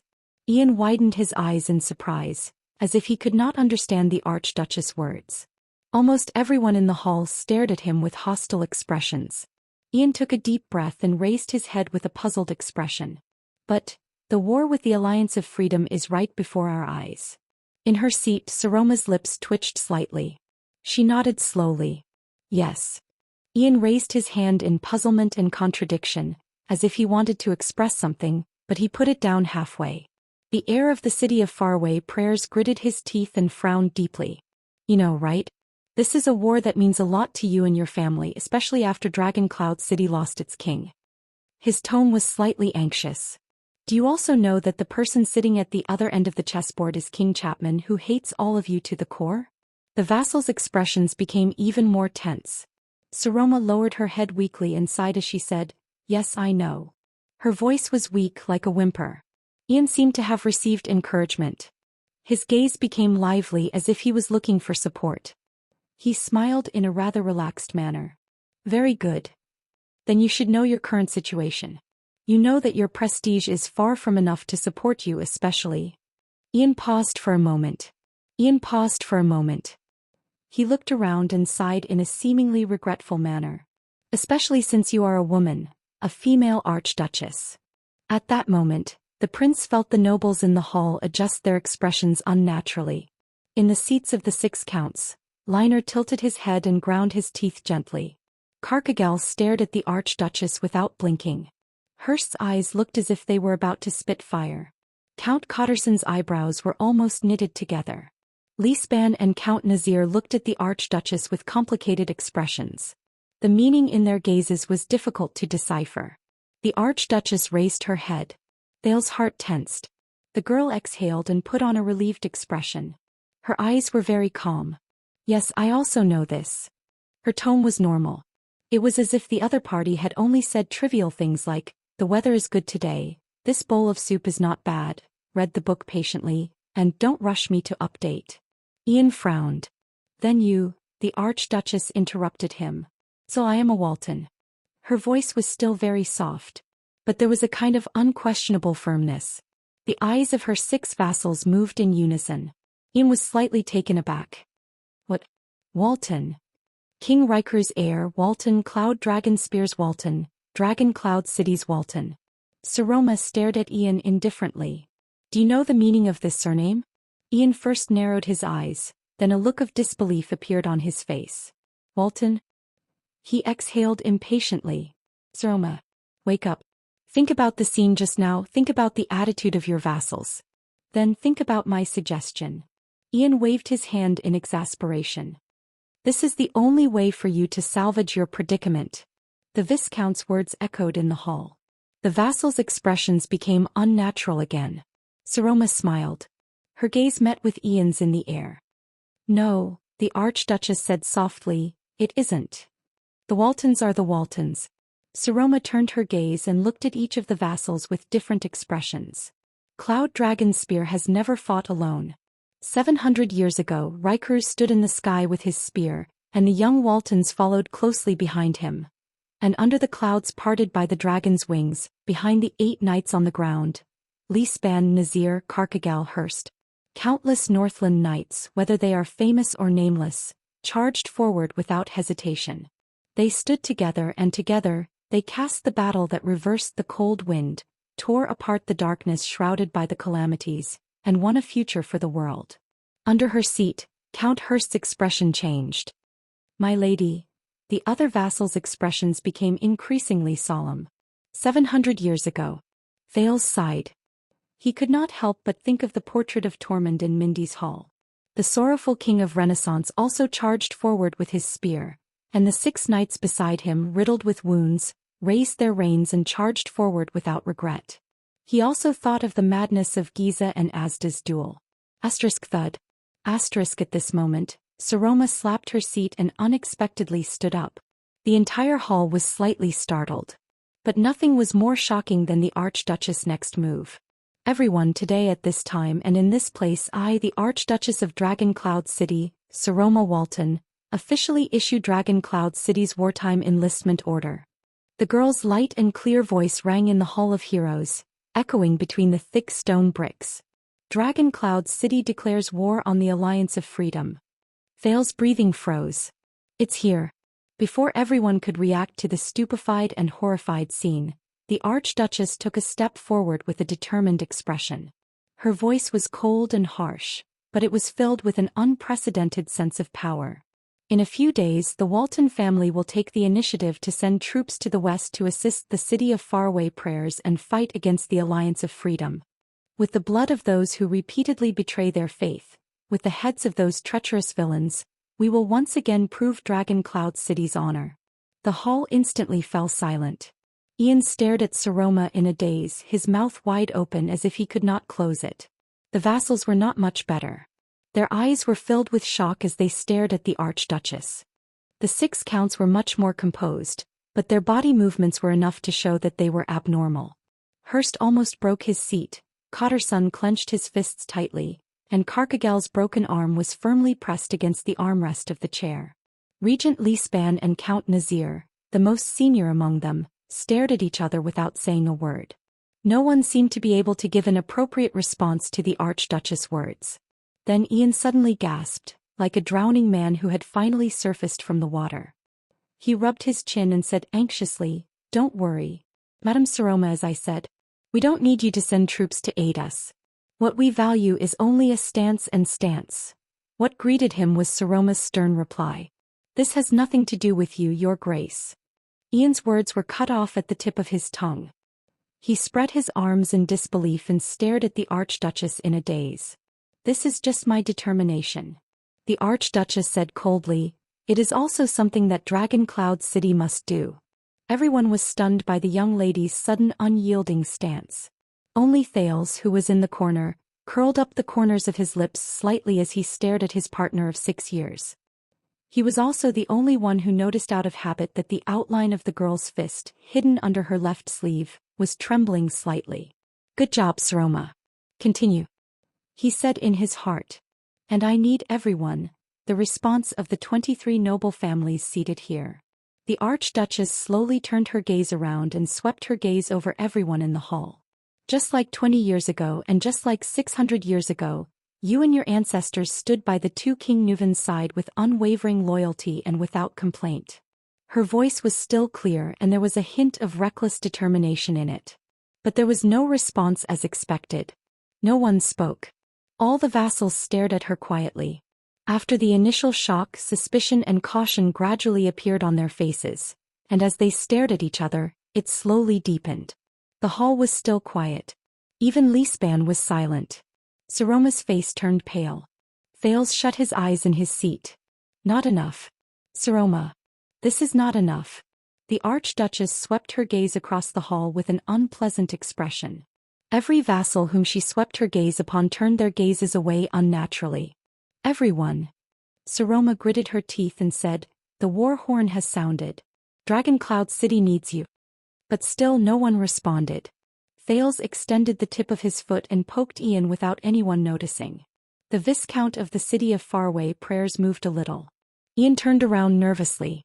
When he saw that no one in the hall spoke, he heaved a sigh of relief and put on a calm smile. "Lady Saroma, I hate interrupting you." Ian clicked his tongue, turned around and shrugged. "But your vassals have already made it very clear just now. You want their response? Then give up your right to marry." The Viscount nodded slightly, his eyes sparkling. "You can't ask for a deal without something in return." Many of the vassals' expressions darkened. Some of them stared coldly at the Viscount. "And since it's a deal, why don't you choose the most practical?" Saroma gritted her teeth and raised her head indignantly. The young lady spoke again and interrupted Ian. "Everyone. This is not a deal nor a compromise, and it has nothing to do with my marriage. It's just my will." But in the large hall of heroes on both sides of the oval stone hall, no one answered. It was as if someone had isolated the sound. The observant Ian furrowed his eyebrows. On the stairs, Saroma looked at the silent hall with difficulty, as if she was bearing 1,000 pounds of pressure. Pairs of confused, suspicious, scheming and dissatisfied gazes were directed at her. But there was no response. It was as if this was just her one-woman show. Saroma immediately felt her legs tremble slightly. No, she clenched her teeth subconsciously and her heart raced. No, panic surged in her heart. What should I do? At this moment, Saroma suddenly noticed that among those gazes, only a pair of eyes remained unperturbed and as calm as ever. They only stared at her quietly from afar. Just like always. Just like the past 6 years. The owner of the gaze smiled at her, raised his left hand and tapped his thumb. Saroma trembled slightly. She suddenly felt a weight on her thumb, which was tucked under her left sleeve, due to her nervousness and absent-mindedness. It was a ring. 6 years ago that guy had personally put the ring on her finger. That pair of eyes blinked gently and immediately looked elsewhere. But that one blink seemed to have given the young lady strength. Saroma's cheeks trembled slightly. She took a deep breath. The young lady did not look at the entire hall aimlessly. Instead, she turned to the most senior count at the lower seat. "Honorable Count Nazir, thank you for your speech just now." Count Nazir had been staring at Lisban. When he heard this, he slowly shifted his gaze. "Hi, lady." Saroma's expression became solemn. With great difficulty she said the following words. "You allowed me to see what kind of predicament Dragoncloud City is in right now. We can no longer wallow in the regrets and misfortunes of the past. But this also makes me even more certain that the future of Dragoncloud City cannot be protected by the suspicions and schemes between the ruler and the vassals." At that moment, Count Nazir's gaze flickered. "So, I will not use my own marriage in exchange for your compromise. Dragoncloud City is not so divided and weak that we need to rely on internal marriages to free up our hands and unite against a foreign enemy." Nazir slowly leaned against the seat behind him. He was still silent. "The honor and victory left behind by my grandfather and father can only be protected and won by us with our own hands." The 6 counts at the head of the table reacted differently, and their expressions varied. The Archduchess glanced at Ian before she looked at her group of vassals again. "Only by doing so can we truly prevent external forces from interfering with Dragoncloud City, no matter what method they use." Ian was a little embarrassed. "This is a little too much, Saroma." But Saroma did not give him a chance to speak again. The young lady took a deep breath. "So, no matter what, the Walton family will go on an expedition to the west. With King Nuven's remaining prestige, we will follow Prince Soria's footsteps and seize back what belongs to us with our own hands." Saroma stood in front of her seat in front of the Soul Slayer pike. She looked around at the entire hall, clenched her fists and her face was pale. "Even if," the Archduchess gritted her teeth, "even if no family responds to me." The quiet hall was filled with the sound of people inhaling at different speeds. "Even if we are the only ones to go to war. In the face of the Archduchess' fluctuating tone, many of the vassals' expressions became strange. Even the guards who had no right to speak could not help but look at her frequently. Ian sighed. You know, Saroma, you don't have to do this. This will be very ugly. The Viscount's eyes began to become solemn and vigilant. Be it now or when we go to war. Forcefully ordering to send troops will only force everyone to the brink of falling out with you. It will further damage your already shaky prestige, and you will only receive greater humiliation. You will have no way out. This sentence seemed to have pierced a hole in the stagnant atmosphere.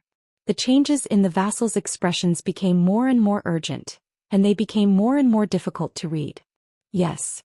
Saroma flashed a bitter smile. I know.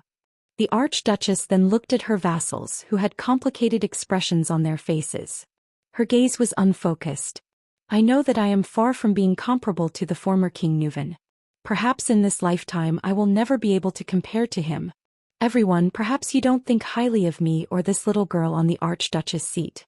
Perhaps you resent me, perhaps you have your own plans. Count Cotterson tilted his mouth as if he was deep in thought.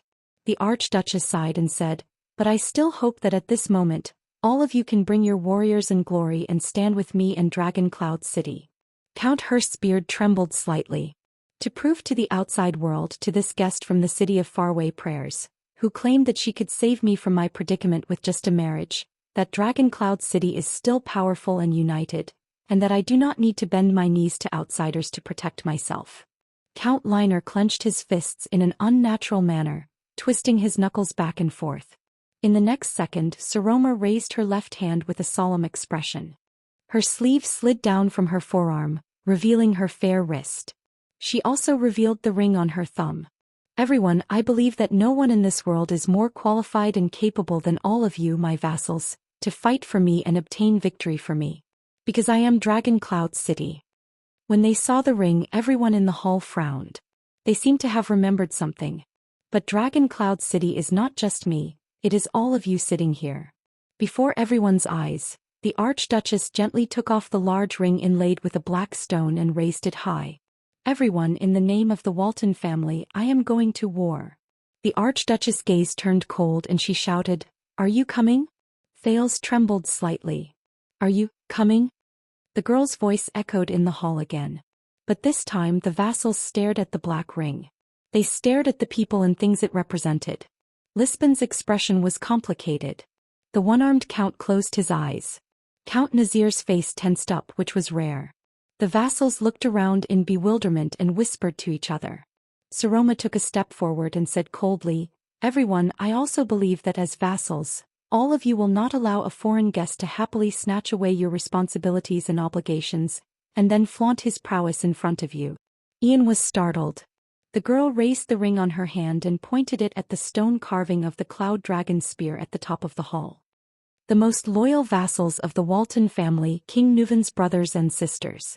The girl's voice rang again, Are you coming? As he listened to the Archduchess' words, Thales was a little dazed. He seemed to have returned to 6 years ago, to the days when he fled in despair. In the shelter of Bright Moon Temple, he was also like this, desperately shouting similar words at Nicholas, who was about to flee. But this is my decision. Northlanders? Are you coming? The noises of the vassals became louder. Thales' gaze met Nicholas, who was on the stairs. The prince saw similar surprise in the Star Killer's eyes.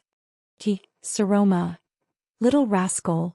An indescribable emotion surged from his heart and he could not suppress it. He could only recall what happened 6 years ago over and over again. That's right, we are going to commit suicide.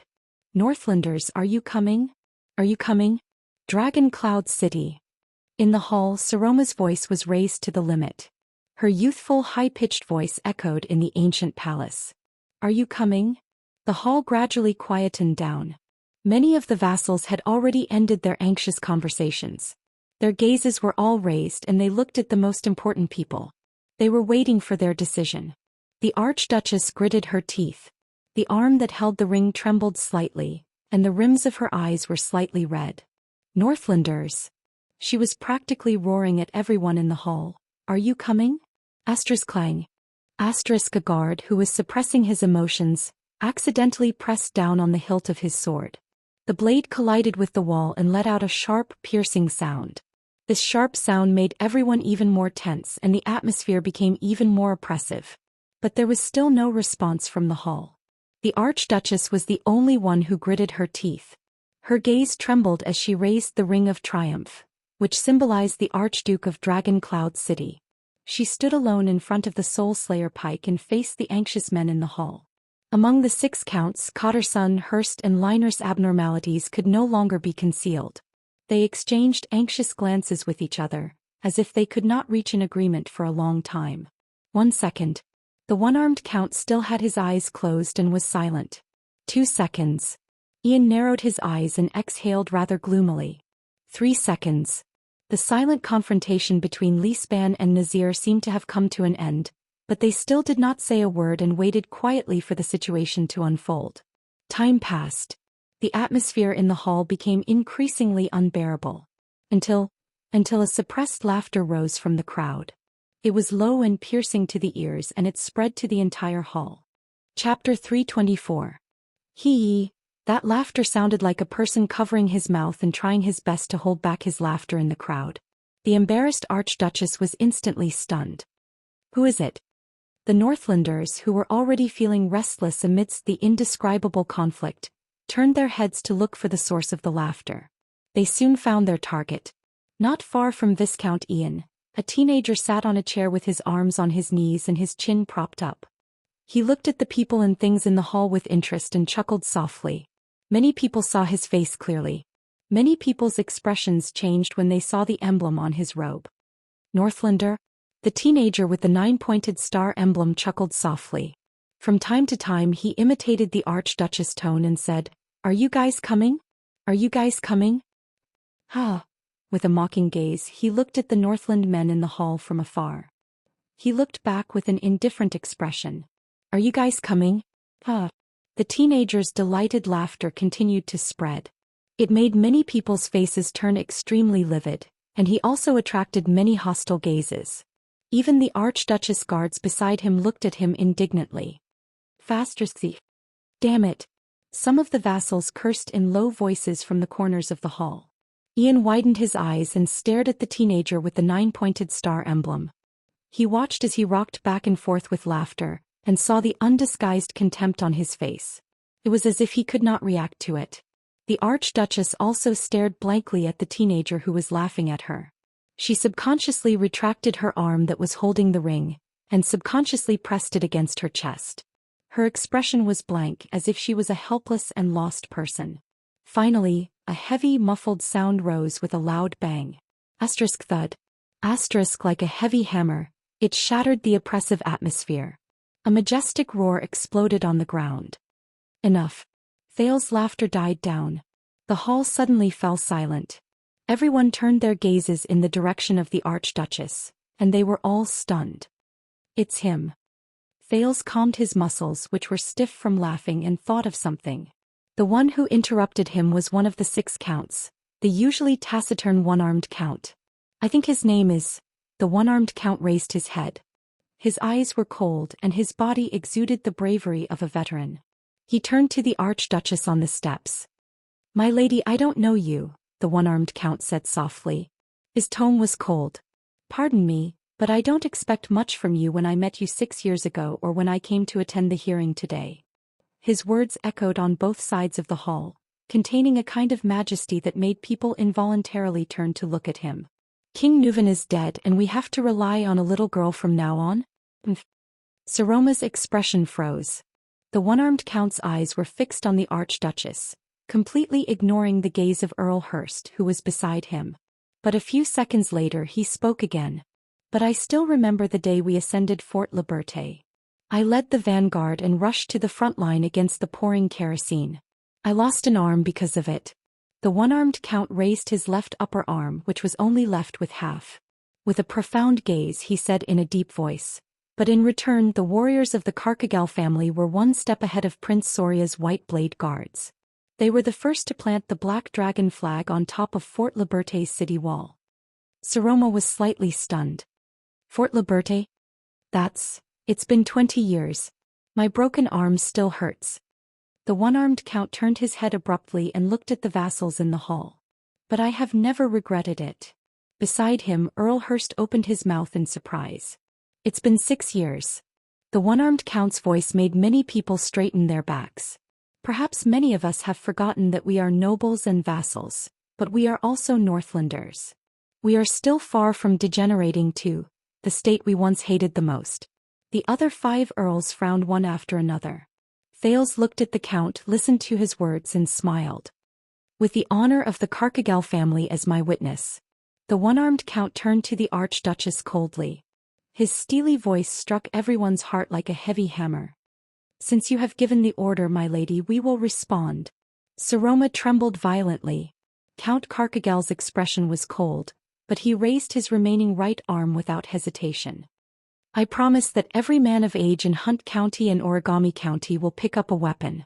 For the honor of your family, for the dignity of Dragon Cloud City, for your late grandfather, and for the Archduchess of Dragon Cloud City, we will send troops to the west.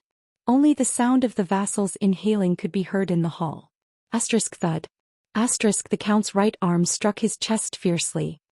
Northlander Khan Carcagel, the one-armed count's resolute voice exploded in the air.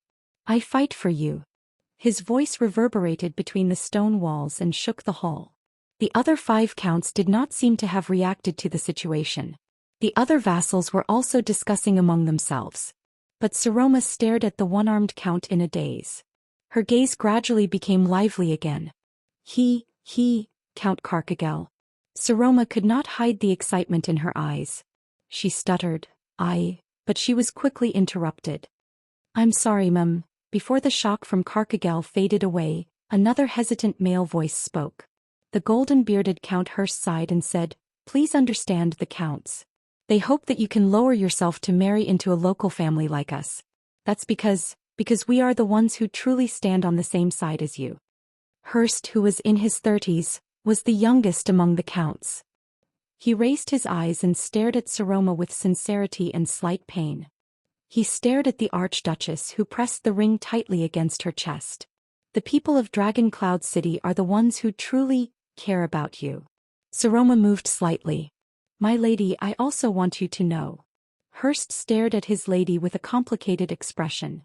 The people who can bring you glory are definitely not just outsiders from the city of faraway prayers. Saroma could not get over her shock.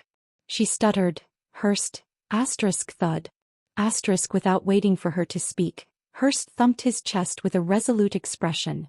The entire Flatiron County will respond to your call, Count Hurst said loudly with a solemn expression.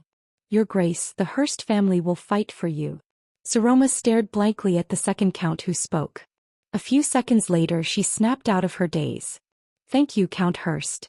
Saroma tried hard to hide her excited expression. I will remember this. Hurst did not speak. He only bowed deeply with a resolute expression. Beside him, Count Cotterson coughed softly. What you said was very reasonable, my lady.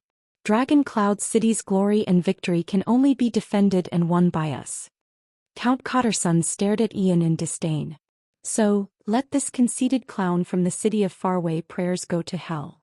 He sneered and said, Prepare the place and supplies. We, Dragon Cloud City, are going to save you whether you King want to or not. Ian blinked and revealed a helpless, embarrassed expression. Cotterson turned his head and looked at Saroma expressionlessly. Count Cotterson's voice was flat, but there was no hesitation. So, Phelan Castle will follow your orders and go to war. We will fight for you, my lady. Saroma calmed down. She smiled and nodded slightly. Count Cotterson. Thales looked at Saroma from afar and exhaled. If that's the case. Accident. I've pretty much ruled it out. Humph. Count Liner cut in. His words were as unpleasant and harsh as ever. You know, my lady, there's no need to make the atmosphere so solemn and tragic. It feels like we're going to hold your funeral in the next second. Ian snickered without any sense of propriety. It's the same for Wild Woodland. The Liner family will fight for you. Count Liner's eyes flashed. He glanced at the insensible air of the city of faraway prayers and said coldly, That's all. Saroma smiled awkwardly. Thank you, Count Liner. After the 4 counts, the vassals turned their gazes to the last 2 people who were also the most important ones. As usual, the Lispan family will stand beside the Walton family. Regent Lispan was as gentle and polite as ever. Wherever you look, we will follow. Saroma put on her usual trusting expression. Seal, at this moment, ha. Across from Lispan, Count Nazir did not bother to hide his exaggerated laughter. He slammed his chair so hard that it creaked. I see. The Archduchess and the Count stared at him, puzzled and nervous. But Nazir's laughter soon died down. The old Count stared at Saroma quietly. For the first time, recognition appeared in his eyes. Well done, my lady. Nazir nodded slowly and looked at Ian with a profound gaze. Not a bad move, young Lord Rockney from the city of faraway prayers. I just realized it now. Saroma was slightly stunned. Huh. Ian sat back on his chair indifferently. His expression was still that hateful disdain. The observant Thales sighed. This old man, he probably saw through it a long time ago. Nazir sighed. I showed you the cruel side of the world, my lady, and you immediately returned the favor. Saroma was a little surprised. She anxiously replied, Count Nazir, I didn't. Nazir raised his hand and cut her off. That's enough, my lady. You have indeed exceeded my expectations. The old Count sighed and looked at his old colleague. Isn't that right, Seal? I guess you didn't expect it either? Lispan only cast a cold glance at his old acquaintance. Humph, old man full of nonsense. The regent displayed a rare indifference. Just shut up and send your troops. Nazir opened his mouth and laughed loudly again. Ha ha ha. The old Count spread his hands and looked at the Archduchess with a rather sentimental expression. Then the Nazir family of Rubble Hill and Harding County will also respond to your summons and follow your flag to the west. Holt Nazir, he said with a smile, fight for you. As he said this, the Archduchess suppressed the last bit of nervousness in her heart. Thank you, Count Nazir. Be careful, Saroma. Nazir put away his smile and sighed. The road ahead of you is full of traps, and we, Dragon Cloud City, are your best weapon and final reliance. Saroma stared at the old Count in a daze. She pursed her lips as if she had understood something. Thank you for your reminder, Count Nazir. Nazir fixed his gaze on Saroma. But I will still pay attention to your marriage. The old Count curled up the corners of his lips. Don't think of me as a good person so quickly, my lady. Saroma snickered. But what made Thales shudder was that when no one was paying attention, Count Nazir actually glanced at him, intentionally or otherwise. It made the prince anxious. Soon as the 6 counts expressed their stance one by one, the other 17 vassals also reacted. Their expressions gradually changed from puzzlement to determination. As they whispered to each other, their opinions slowly came to a consensus. Finally, the vassals raised their heads in unison and thumped their chests. The Banner family will respond to your summons and head to the Alliance of Freedom, my lady. The Hudson family of Sunset Snow River will fight for Dragon Cloud City. The declaration of the 6 vassals was like the first wave. What followed was another wave. The vassals on both sides of the hall expressed their stance one by one. They would respond to the summons and head to the Alliance of Freedom. The Still family will immediately start mobilizing. 1,000 soldiers of the Dillion family will be on standby. The Hudson family of Spear City will be loyal to you. Saroma sat back in her seat. After her nervousness and excitement, her small face was flushed red. Thales looked at her quietly. He let go of the stone in his heart and smiled. Very good. Saroma. You succeeded. We succeeded. The voices rose and fell in the hall. Thales and Ian looked at each other and sighed in relief. All right, Dragon Cloud City will send troops to the city of faraway prayers, Thales said in a low voice. With this powerful reinforcement, you can end the war against the Alliance of Freedom in a short time. And at least before the war ends and we decide who is stronger in our fight against the king, your little girlfriend won't have to worry about being forced into marriage or being kicked off the throne halfway. Ian patted his chest. He looked like he had just seen a ghost after a big battle. How about it? My plan is not bad, right? A part of it is due to the Northlanders' sense of honor. Thales released his palm, which had fingernail marks on it. But a bigger part of it is probably due to their disgust towards you, suitor from outside. Of course, there was also a part of it. It stemmed from the fear that Dragon Cloud City might be controlled by an outsider, and the power in their hands might be interfered with by outsiders. Thank you for the compliment. Ian smiled smugly. Yes. It's actually not that complicated. Thales sighed. It was just like the so-called self-defeating lesson they had in the Old Crow a few weeks ago. At the beginning of the kingdom's establishment, Constellation's northern invasion brought the divided and warring Extet together, which facilitated the unification of the strongest country in the Western Peninsula. During the Bloody Year, Extet's large-scale invasion to the south caused the tottering Constellation to fight desperately. Amid suspicion and blood, they re-established their royal family and continued the kingdom. Thales looked at the vassals in the hall and said quietly, "One of the ways to bring divided groups and forces of power together is to stimulate them strongly from the outside." For example, when he thought of this, Thales glanced at Ian Rockney, the heir of the city of faraway prayers. "Anyway, I'm here to be a bad guy. I don't expect to get a wife." The Viscount flashed a mischievous smile, which immediately turned into a sympathetic one. He patted Thales' shoulder. "You on the other hand, tsk. So pitiful." Thales' expression froze. "What?" Regent Lisbon's voice rang. "Then we will discuss the specifics of sending troops with the city of faraway prayers." The prince coughed unnaturally. Before Ian said anything strange again, he changed the topic. I just thought of an interesting point." Ian raised his eyebrows. "Once the vassals are stubborn and refuse to send troops," Thales sighed. "Maybe you can really get a fiancé from Dragon Cloud City?" The prince's gaze was a little solemn. "Then won't you be happier?" At that moment, it was as if someone had snapped a string between the two teenagers. The atmosphere between them became tense. The Viscount was silent for a second before he revealed his usual smile. Haha. Although Ian was smiling, his eyes were slowly focusing. "Oh, then you misunderstood my sincerity." Thales narrowed his eyes.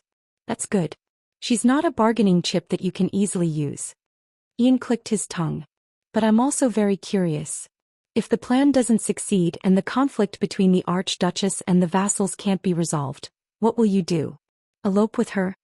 This time it was Thales who raised his eyebrows. "Hey, about that." The prince shrugged. A long time ago a friend from Camus Union told me that even if it's a business deal that's in the bag, you must leave a backup plan." Ian furrowed his brows. Thales exhaled. Extet, or rather Dragon Cloud City's politics are really straightforward. At least, Northlanders are Northlanders after all. Thales glanced at the seats of the 6 counts. Everyone put their bargaining chips and attitudes on the table, which made things much simpler.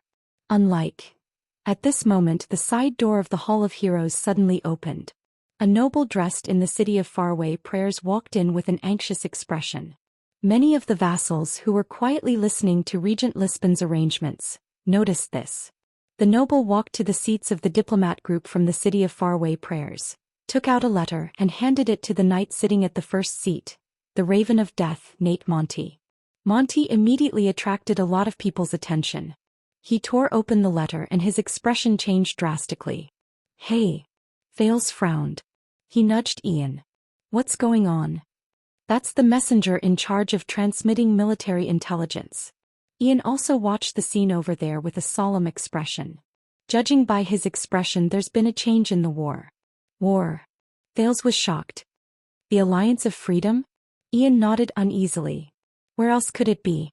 More and more people in the hall noticed the newcomer. In the next second, Monty's expression changed drastically, and he stood up abruptly. This made everyone in the hall who was discussing whether to send troops pause. "Sorry for the interruption." The Raven of Death waved his hand at the astonished Regent Lisban in a rather rude manner. He then looked at Ian with a solemn expression and strode forward. Nicholas, who was on the stairs, watched his old friend's actions. His pupils shrank. Monty was a scout and he carried out the most dangerous missions during wartime. Something that can make him lose his composure like this? Not much.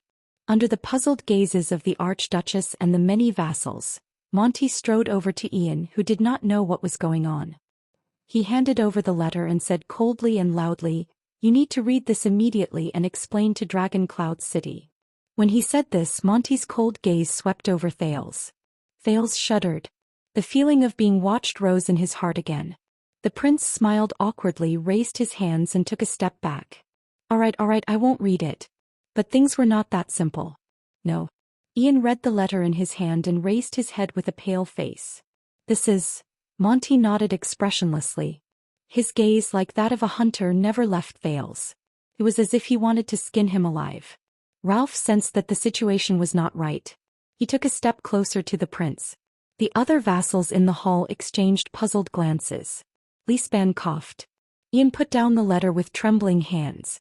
Thales only then noticed that he was already drenched in cold sweat.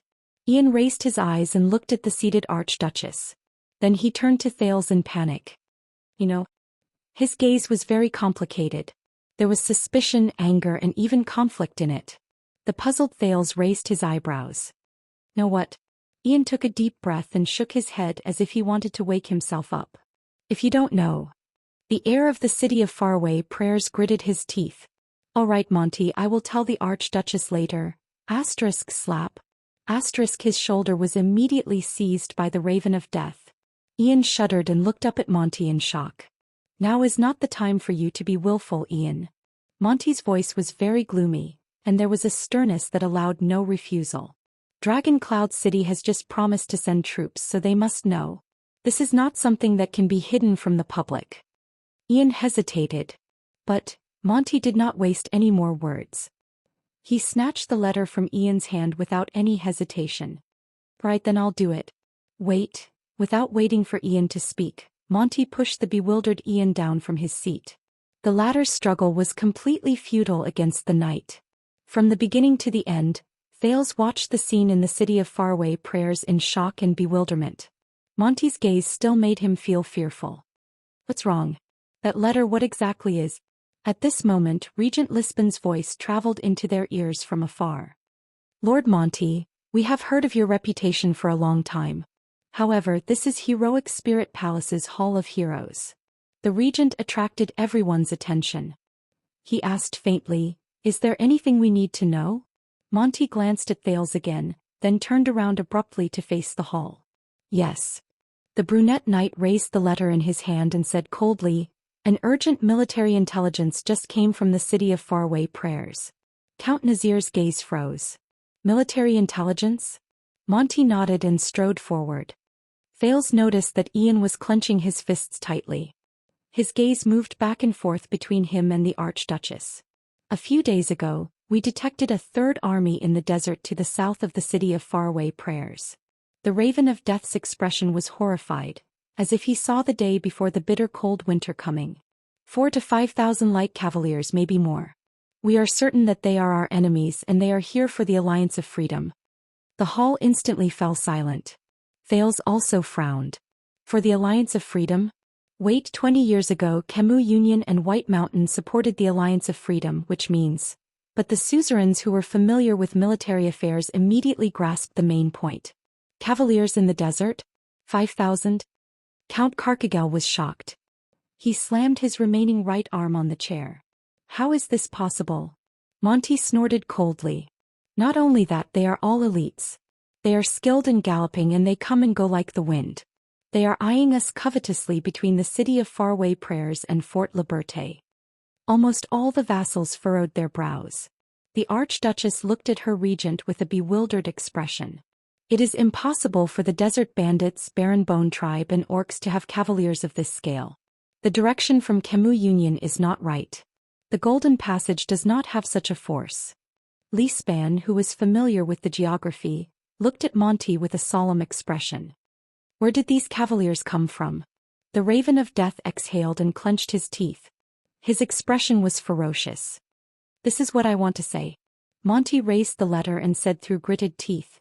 They should have come from the southeast and crossed a part of the desert. The vassals were all shocked. Thales frowned and quickly recalled the geography of the continent. To the west of the city of faraway prayers is the Alliance of Freedom, and to the south is the Great Desert. If the cavaliers who appeared in the desert came from the southeast... Wait, southeast? Crossed a part of the desert? Isn't that? But before he could straighten out his thoughts, Monty snorted angrily with a fierce expression. The flags of those cavaliers are blue with white edges, silver-crossed double stars. At that moment Thales clearly felt his heart tremble. Thud. The hall fell silent for a moment.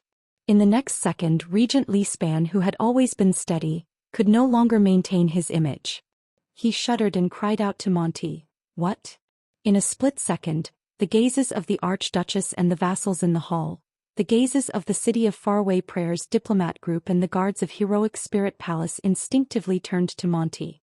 They turned to the only guest who did not fit in with the hall.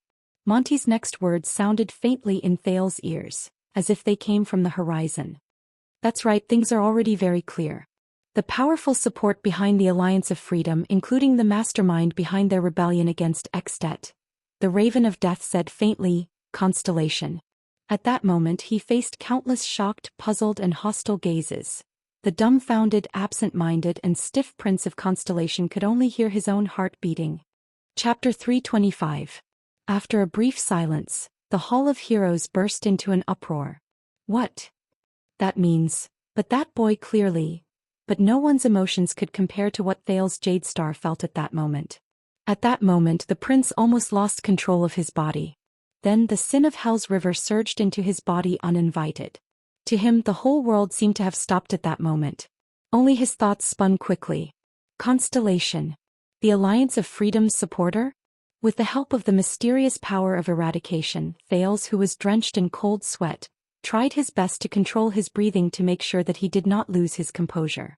Countless questions rose in his mind. What's going on? What's going on?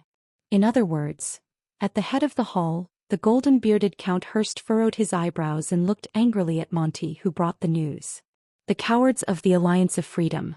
The reason why they have the confidence to tear up the agreement is because they have the support of the Empire?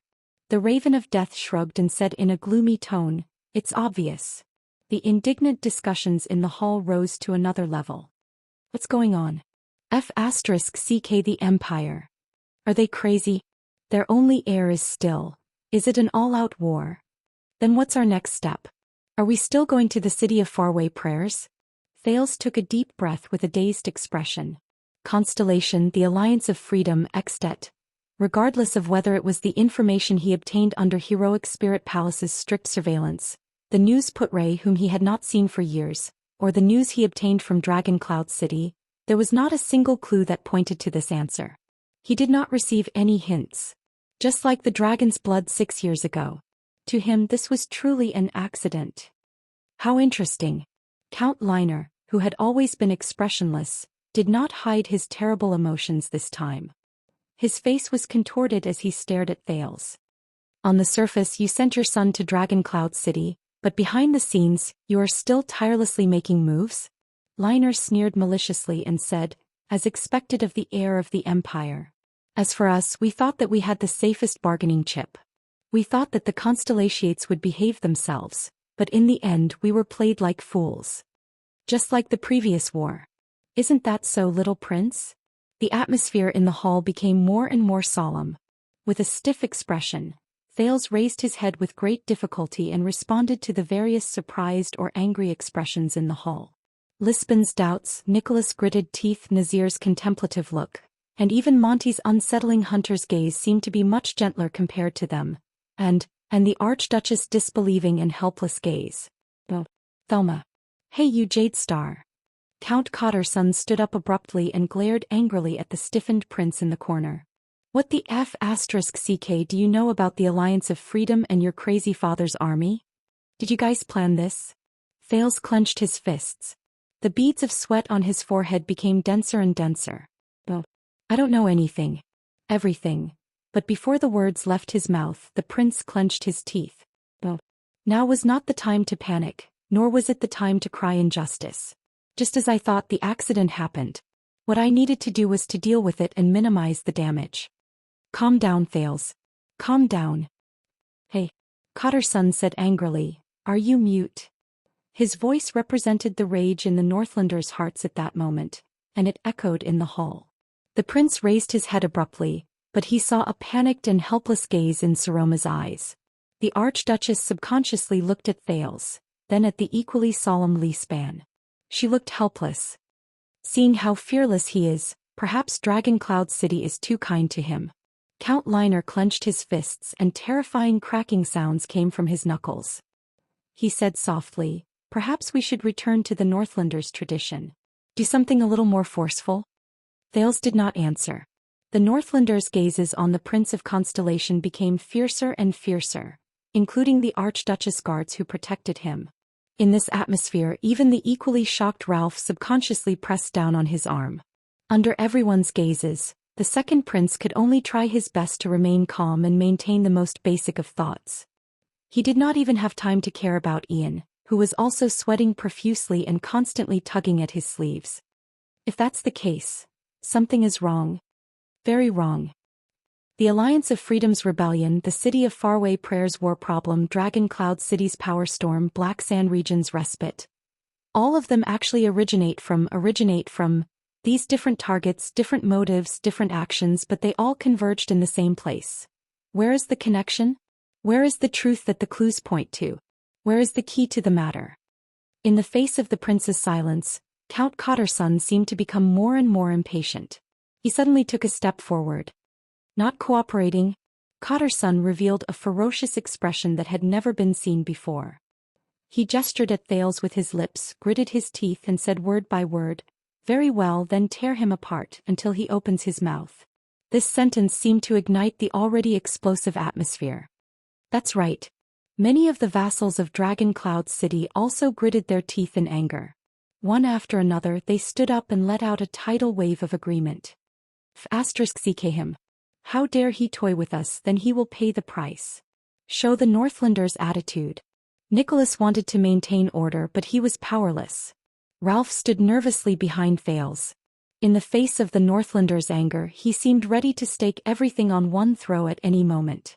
What should we do? This was his sign language. But the main character of the matter, Thales, did not move. He seemed to have restrained all his emotions and held back all his reactions. Like a stone statue, he sat stiffly on the spot, ignoring the curses and insults that came like a raging wave. Like a stone statue. Son of AB** from the Empire. Nail him to the city gate. Let the Constellations have a taste of torture, hypocritical cowards. The waves of voices continued. Like a never-ending torrent, they slammed against the reef again and again. They were merciless, cruel, shocking and terrifying. Thales, who was at the center of the waves, only remained silent. It was as if the world had nothing to do with him. The chaotic hall was filled with anger and hatred. Then, a sharp and out-of-control female voice tore through the noisy curses and malicious words like a rainbow that cut through the dark clouds. It resounded fiercely in the Hall of Heroes. Enough, Thales shuddered. Everyone was shocked. They subconsciously turned their heads to look at the highest seat. There, the young Archduchess had left her seat at some point in time. She clenched her fists and waved them by her side. She gritted her teeth and her face was contorted. At that moment, Saroma Walton was like a desperate lioness guarding a pride of lions. She roared rather hysterically, "This is the Hall of Heroes. All of you shut the *CK up. Shut up." The Archduchess' voice echoed among the pillars. The vassals' curses instantly subsided. The hall returned to silence. Only the young lady's rapid and trembling breathing could be heard in front of the highest seat. Everyone stared blankly at the Archduchess, who had lost control of her emotions. They watched as she clenched her fists tightly, her eyes red, and her gaze swept across the hall angrily. It was as if they had gotten to know their suzerain again. Tsk. Monty, the Raven of Death, stared at Saroma, whose mouth opened and closed, unable to calm down for a long time. He sighed with emotion in a soft voice. Even if she's a lady, she's still a Walton. Thales, on the other hand, had his mouth slightly agape. He stared at the agitated young lady from afar. His emotions were complicated. Saroma. No, at this moment you should be, what the *CK is this? Ian whispered in exasperation behind Thales. About the Alliance of Freedom you said, didn't you hear what the Archduchess said? However, this time Thales only shook his head coldly. Shut up. Ian was stunned. Finally, a steady cough broke the silence. Sit back down, Cotterson and everyone else. The regent's stern voice rang out. Whether it is temperamental or bullying the weak, they are all acts of cowards. The Northlanders are not despicable to that extent. Count Leespan stood in front of Cotterson and said flatly, "We will decide how to deal with this matter after discussing it with the lady. Since it has already happened, no matter how we punish him, it will be useless. Before that, Prince Thales is still our guest." The regent's words made Cotterson frown. He's right, the old Count Nazir agreed coldly. It's just a piece of military intelligence. Look at how anxious all of you are. If King Nuvan was still here, the words of the two powerful vassals calmed the irritation and anger in the hall. The vassals returned to their seats one after another, but the gazes directed at Thales did not decrease in the slightest. Thales closed his eyes, but his brain spun faster and faster. Unexpected. If it comes to that, my lady, Lispan turned around and gently hinted at Saroma. Saroma took a deep breath and restrained herself from losing her composure just now. With an unpleasant expression, she sat down with Nicholas' help. She glanced at Thales. The expression in her eyes was hard to read. Lord Monty. After Count Lispan restored order in the hall, he turned to the indifferent Raven of Death.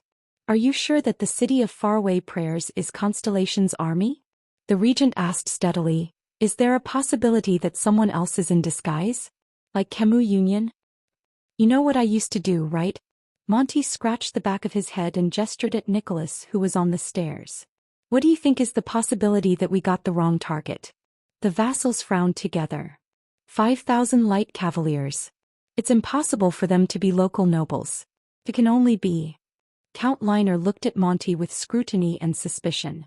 Did you fight? Monty shook his head.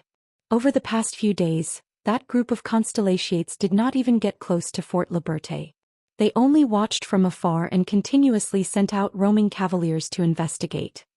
The Raven of Death looked at the letter in his hand and clicked his tongue. The distance between Bladefang's camp and Fort Liberté. God knows how they replenished their supplies in the desert. When they heard this, many of the nobles were slightly stunned. Roaming, patrolling, avoiding battle and stabbing the enemy in the back at the critical moment. The one who spoke was Count Nazir. The old man rubbed his chin and his gaze moved slightly. Doesn't this tactic sound familiar? For example, 18 years ago. The hall was silent again. Many people lowered their heads. Count Kotterson closed his eyes and sighed. C. Thales thought of something. Are Sonia Cecire and her guards still in Broken Dragon Fortress? Where did they get 5,000 cavaliers, even if they're all light cavaliers, to stuff them into the desert? The youngest Count Hurst furrowed his brows and subconsciously turned his head to look for that figure. It's impossible for there to be no news of such a large-scale mobilization of soldiers. What about the secret room? Madame Calchon, Hurst realized that he had said the wrong thing and he stopped himself in time. A few seconds later, Monty snorted softly. Whether it's the fortress or the secret room, you should ask the king. Black Sand region knows best. The vassals in the hall fell silent again. That's right. The throne is no longer in Heroic Spirit Palace and Dragon Cloud City. The secret room, which only serves Extet, is naturally the same. Everyone felt dejected. Dragon Cloud City after King Nuvan passed away. When he heard this, Count Lispan heaved a long sigh. This is no longer important. What's important is that if Constellation is involved. The regent stared at the bleak Archduchess with a solemn expression. Then our next expedition to the west. The vassals' discussions rose in the hall again. Count Liner sneered. Think about it. When we are attacking the city, there are 5,000 people in the desert in the south watching us calmly, waiting to attack us at any time. And behind them there might be the entire constellation. Count Liner sneered. 20 years ago, even if we had 3 archdukes working together because of the intervention of the White Elves and Kemu Union, the war still dragged on for nearly a year. He narrowed his eyes as if he was remembering that year. Guess how long Constellation can drag on for? 2 years. 3 years. The king must be very happy to see this. The diplomat group from the city of faraway prayers looked at each other. Their expressions were unpleasant. The atmosphere in the hall became more and more oppressive. Thales ignored the hostile gazes that swept at him from time to time and quickly rearranged the information he knew. Things will not be that simple, nor will they be that complicated. It's just that the chessboard needs to be elevated a little. I originally thought that this was a storm between Extet and the Alliance of Freedom, or even within Extet. The Alliance of Freedom fought for independence, Black Sand region fought for survival, the city of faraway prayers fought for their own interests, Dragon Cloud City fought for the balance of power, and the other archdukes longed to watch the king weaken and Dragon Cloud City split. And now, Constellation has to be added to the mix. Then in this storm, where is Constellation's greatest interest? This is just an optimistic situation. Count Cotterson counted with his fingers, as if he was talking to himself as he calculated the numbers. If the other side is really Constellation, which has turned out in full force after the bloody year. Worse still if we include the White Elves who suffered losses in the previous war and the 4 northern cities of Kemu Union who made bets based on the situation. And we only have Dragon Cloud City and the City of Faraway Prayers. Count Nazir watched him calculate the chips and let out a long sigh. He said the words that made many Northlanders feel indignant. When was the last time Extet lost a war? No one spoke. Thud. The one-armed Count Karkagel punched the arm of his chair, causing a dull thud. His ghastly pale face told of his current mood. The vassals clenched their fists. The situation has become complicated. Count Lisbon's expression did not change as he said flatly. Nazir nodded. It was rare for 2 old friends and old rivals to agree on the same thing. Thales was still thinking quickly. One after another, guesses surfaced in his mind. If the plan to dispatch troops remains unchanged, we will need to readjust the deployment of our military forces, including the quality of the soldiers we recruit. The old count's tone was solemn. Our enemies are the Alliance of Freedom and Constellation. The difference between these two is not insignificant. You mean retreat? Lisbon's words traveled into his ears steadily. I did not say that. After all, the lady has already made a promise, and this concerns the honor of Dragon Cloud City and the Walton family, Count Nazir said solemnly. But if we still want to dispatch troops to fight, we cannot deal with it carelessly like we did before. After all, the opponent we are facing is our old enemy of nearly 700 years. The Shield of the Western Peninsula, the descendant of the Empire. No one spoke again. Only the Raven of Death shook his head and exhaled. The heir of the City of Faraway Prayers, Ian Rockney, widened his eyes in disbelief. He looked at Thales, then at Saroma on the stairs. How can this be? On the Archduchess' seat, Saroma looked stunned. At this moment. No. Count Liner raised his head and attracted the attention of the entire hall. The problem is actually very simple. The Count, whose expression was cold and whose words were as sharp as knives, looked at Thales again and said profoundly, "We do not need to send more troops, nor do we need to hesitate." Thales' scalp tensed. Here. This is what I'm most worried about after everything happened. Many people moved slightly. Constellation has an army that is here to stir up trouble. And we have their heir. Count Liner said coldly, Prince Thales Jadestar, right? A name that has never appeared in the Jadestar family tree. At that moment, Thales felt the gazes on him become even colder. Count Hurst was stunned. You mean? Count Liner sighed. Chop off one of his hands and send it to Eternal Star City. Tell his crazy father to retreat immediately. Problem solved. At that moment, the Archduchess turned her head abruptly and stared at Thales in disbelief. But Thales was still unmoved. So the Archduchess anxiously looked at her regent, but Count Lisban only shook his head slightly, signaling for her to calm down. The Northlanders quietened down and looked at Thales with increasingly strange gazes. Among them Monty, the Raven of Death, flashed him a strange smile. He still looked like a hunter looking at his prey. Thales sighed. Hey, enough is enough. Finally, Count Hurst could not help but say, this is not in line with the Northlanders' way of doing things. The ignorant era where the Iron Blood King dug out his heart and drank wine has passed for more than 3,000 years. Count Liner shook his head. This is his use. Thank the gods, after wasting 6 years of food, this precious hostage is finally put to use. Thales clenched his fists. Wait a minute, that's the Iron Hand King who executed 300 nobles in one night. It is said that the lunatic watched the entire execution without blinking. Count Cotterson snorted coldly and disrespectfully. If he really has a heart of stone like the rumors and refuses to retreat even after this. Count Liner laughed. Enough, all of you. Count Hurst snorted impatiently. Release him in exchange for a retreat or just kill him to show our attitude. We are dissatisfied with the Constellations, so we torture a child to vent our anger? What is this all about? Count Liner sneered. This is not venting our anger. Besides, we are releasing him. There was a cold glare in his eyes. It's just that we are releasing him in installments. Count Hurst furrowed his brows. Installments? If one letter is not convincing enough, then 2, 3, 4. Anyway, aside from his palms, he also has arms, legs, feet, eyes, nose, ears. Count Liner's cold words echoed in Thales's ears. Every time he writes a letter, we will release a part of the prince in installments. Until King Kessel retreats. Or he dies. Chapter 326. The hall fell into silence once again. Thales closed his eyes as if he was tormented by his own fate. But no one knew that at the moment Count Liner made his cruel suggestion, the second prince of Constellation finally figured out one thing. Connect. He said in his heart.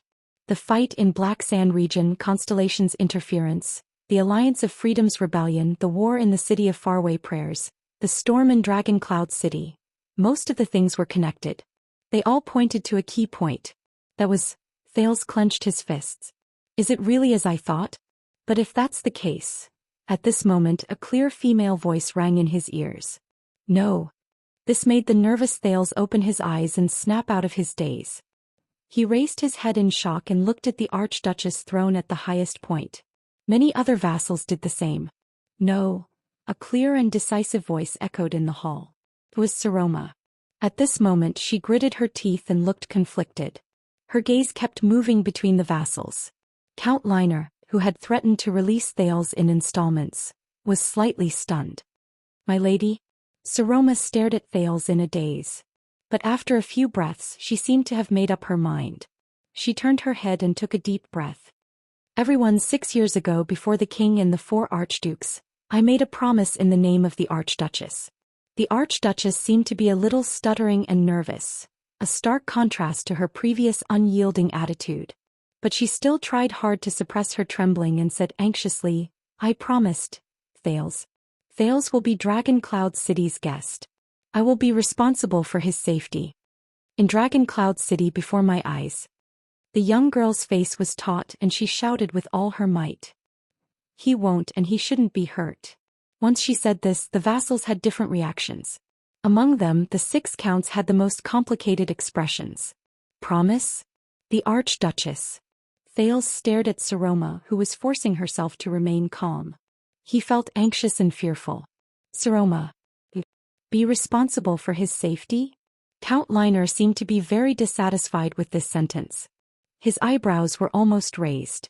Forgive me for being blunt, my lady, but what about our safety? What about the safety of those warriors who risked their lives to fight for your honor? The vassals seemed to resonate with Count Liner's words. They all nodded and grunted in response. Count Nazir looked at the Archduchess with a strange expression. He seemed to be hesitating about something. Count Liner said in an overbearing manner, That's right. And where do you put these? Saroma's face turned pale. Don't tell me that in your heart this Prince of Constellation is more. Lisban saw that the situation was not right and decisively reprimanded. Liner. Liner snorted angrily. He turned his head around and looked at Thales with hostility again. The atmosphere in the hall suddenly became very awkward. No one wanted to speak. Beside Thales, Ian looked at the situation in the hall and exhaled heavily. The Viscount knocked on the seat of his chair in dissatisfaction, venting his dissatisfaction with the unexpected situation. Damn it. This was probably the only time he looked like a Northlander. Thales only lowered his head and listened quietly. He did not pay attention to the argument in the hall. After a few seconds, the embarrassed Archduchess seemed to have adjusted her emotions. I will negotiate with Constellation, she said softly. But before that my guests will not be harmed in any way. The Archduchess raised her head and gritted her teeth. This is our bottom line. The vassals frowned. Thales sighed. This is bad. Zomano. If you insist on this. Negotiate. This time the person who spoke was Monty from the city of Faraway Prayers. It will take about a month to travel from Dragon Cloud City to Eternal Star City. Monty crossed his arms and stood in the middle of the hall. He ignored the strange expressions of the nobles on both sides and said coldly, And the military situation is urgent. You can wait, but my subordinates and comrades can't. Moreover, we cannot turn this war that we must win into a permanent burden and let the real enemy succeed. He did not clearly state who the real enemy was. Saroma was instantly speechless. The vassals began to discuss among themselves again. Ian frowned and wanted to say something, but under Monty's fierce gaze he did not speak in the end. The pressure was back on Thales. The mean Count Cotterson snorted softly and sneered. Very reasonable. So? He shrugged and turned to Liner. The simplest way is to send our attitude along with the letter. Are you sure that chopping off only one hand will work? Count Liner smiled back at him. Thales sighed. We're back to this topic again. Someone must let them know that Northlanders do what they say, but they were interrupted by the Archduchess once again. No. Saroma clenched her teeth. Beads of sweat could be seen on her forehead, as if she was going through a very intense struggle. It's not that simple. The vassals showed puzzled gazes again. The young lady glanced at Thales. The anxiety and nervousness in her eyes did not decrease in the slightest. The Archduchess panted and tried hard to convince the men in the hall.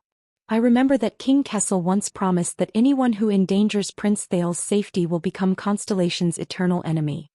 His head will be the condition for the next king of Constellation to be crowned. We must be cautious. This sentence seemed to have quite an effect. At least, the vassals who had been glaring at Thales and speaking rudely stopped talking and began to think about more problems. Thales was the only one who looked at the Archduchess with a complicated expression. He felt rather upset. She's protecting me. Even if this will endanger the little bit of popularity she built up with great difficulty today. She's protecting me. But Saroma. Finally, Count Lisban broke the awkward atmosphere. My lady's considerations are reasonable.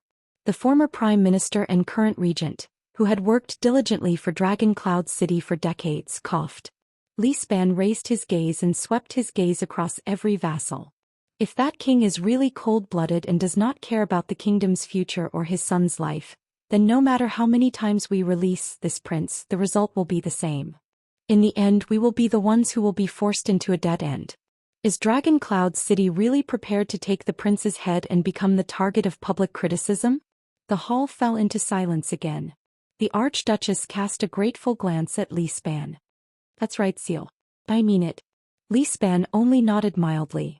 This made the other counts frown and cast dissatisfied glances at the regent. But the girl still breathed a sigh of relief. Fortunately, Thales doesn't have to. But then she was slightly startled. Thales was staring at her from afar. The Prince of Constellation sighed. With a hesitant expression, he shook his head gently at her. Oh, Saroma. Don't. Thales thought quietly. Saroma was stunned in her seat as she watched the prince's actions. She remembered what Thales said earlier. Promise me, Saroma. On the next day of the council hearing, no matter what happens, don't do anything stupid. She looked at Thales, who shook his head helplessly. She could not help but bite her lower lip. Don't care about others. Don't care about anything else. Don't hesitate or hesitate. In that case, you Thales, are you the other people you mentioned? The girl thought bitterly. In the corner of the hall, Thales was still shaking his head gently. Just choose the path that suits you and the Archduchess the most. That's enough. I will solve the rest of the problems. Saroma struggled to look at Thales. But Thales, the current, you can't even protect yourself. Oh, my lady. This time the one who spoke was Monty. The vanguard of the City of Faraway Prayers diplomat group deliberately raised his eyebrows. But didn't you summon the vassals to Dragon Cloud City precisely to restore your father's glory and boldness and to prove that you are a qualified ruler? The Raven of Death clicked his tongue and said, and now, in the face of the Empire's empty threats, you are backing down and afraid. Were all those words about protecting the family's honor just for fun? Dissatisfied discussions immediately rose in the hall. The vassals' expressions became much more unpleasant. Saroma clenched her teeth again. Her face was tense. Show some respect, Raven of Death, the golden-bearded Count Hurst reprimanded in displeasure. You once served in the White Blade Guards and received King Nuven's kindness. There is no reason for you to make things difficult for his granddaughter. Speaking of this, you must know that I left the White Blade Guards in Dragon Cloud City for more than 10 years. Monty shook his head at the Archduchess with a mocking expression. He did not hide his disdainful tone at all. Compared to the past, all of you are really old and much more sentimental. I even suspect. Nicholas' expression changed while he stood beside the Archduchess. He said in a deep and unquestionable tone, "Shut up, Monty." When he heard his old superior's words, Monty immediately stopped talking. He snorted softly and did not speak again. Thales could not help but size up the Raven of Death with his fierce gaze. Something is not right. He once again felt that something was not right about this visitor from the city of faraway prayers. But what exactly is wrong? At this moment Count Carcagel, who had not spoken for a long time, suddenly raised his head. "Then let's bring him along," the one-armed count said fiercely. "Bring him to the west." Everyone in the hall, including the Archduchess, Thales and Ian, was shocked. The surprise lasted for a few seconds. Count Xian frowned and said, "Bring him along? You mean?" The one-armed count nodded and said coldly, "We will march with this prince to solve the problem of the Alliance of Freedom. We will bring him along to attack the city, bring him along to fight, bring him along to kill the enemy. We will leave the problem to the Constellations opposite Fort Liberté, who are holding the double cross-shaped stars flag." The Archduchess trembled and cried out involuntarily, "What?" The vassals' gazes were cast on Thales. Thales was shocked. His expression changed slightly. "We will let the possible enemies on the battlefield know that their prince is in our hands," Carcagel said coldly. "If they do not want to see any tragedies or accidents happen, then it is best for them to know their place. Wait for us to get rid of those cowards in Fort Liberté."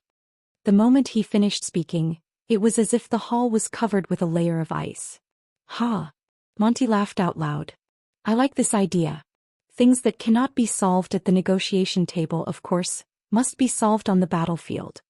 Saroma revealed a look of disbelief. She subconsciously glanced at Thales, then at Carcagel. Xian and Nazir glanced at each other, each deep in thought. "Perhaps this is a good idea," the old Count Nazir said faintly a few seconds later.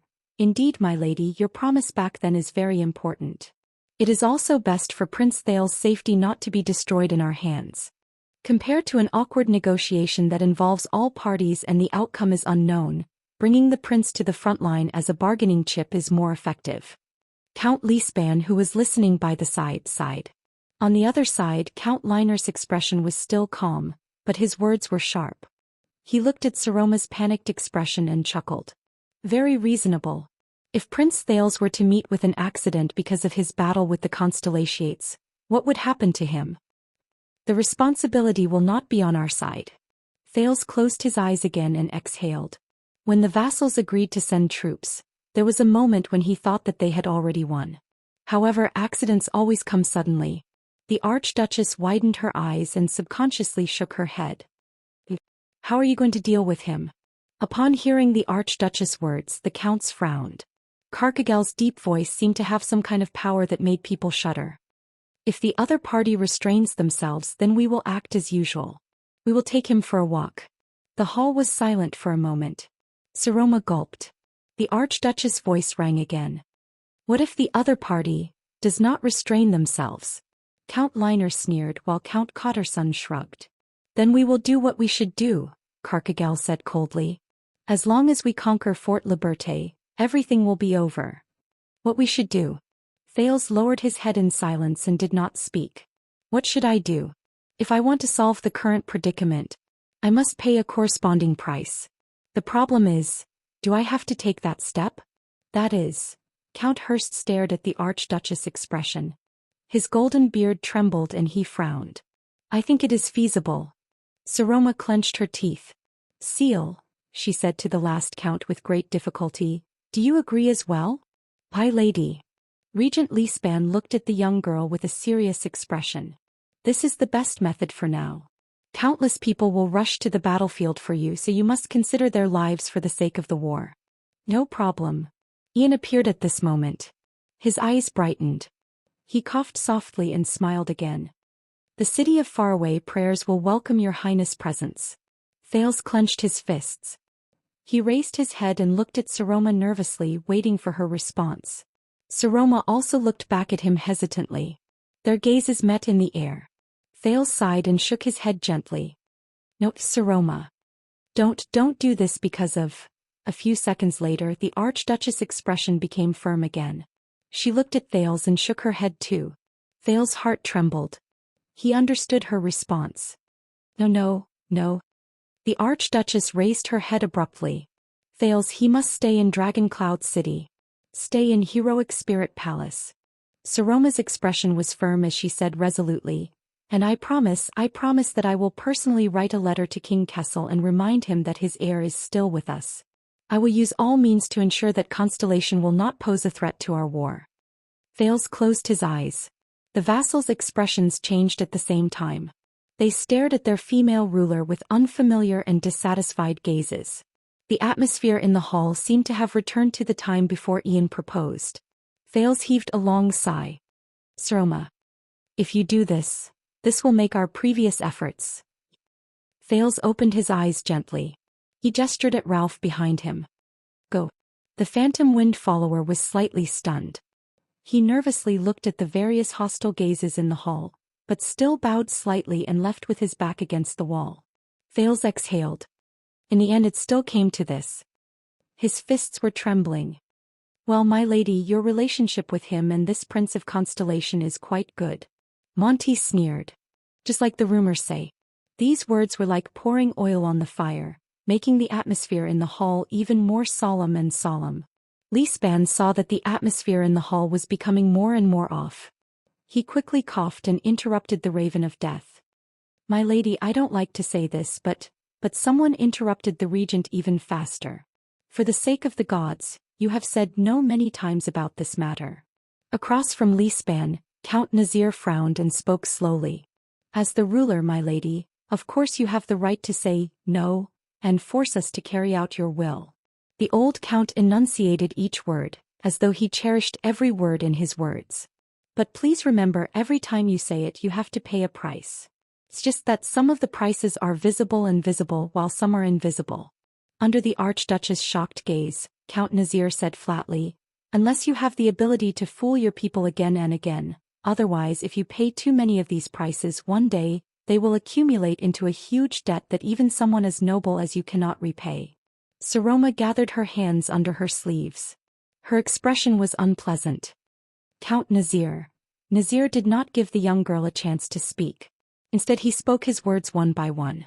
Among the 6 counts, Nazir's words were not as soothing as Lispan's, not as gentle and polite as Count Hurst's, not as ear-piercing as Count Liners, not as harsh and unpleasant as Cotterson's, and not as shocking and powerful as Carcagal's, but they seemed to contain a special power that could not be rejected.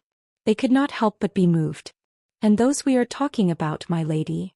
Those are the soldiers of Dragon Cloud City, Nazir said softly. The decision we make here concerns their lives.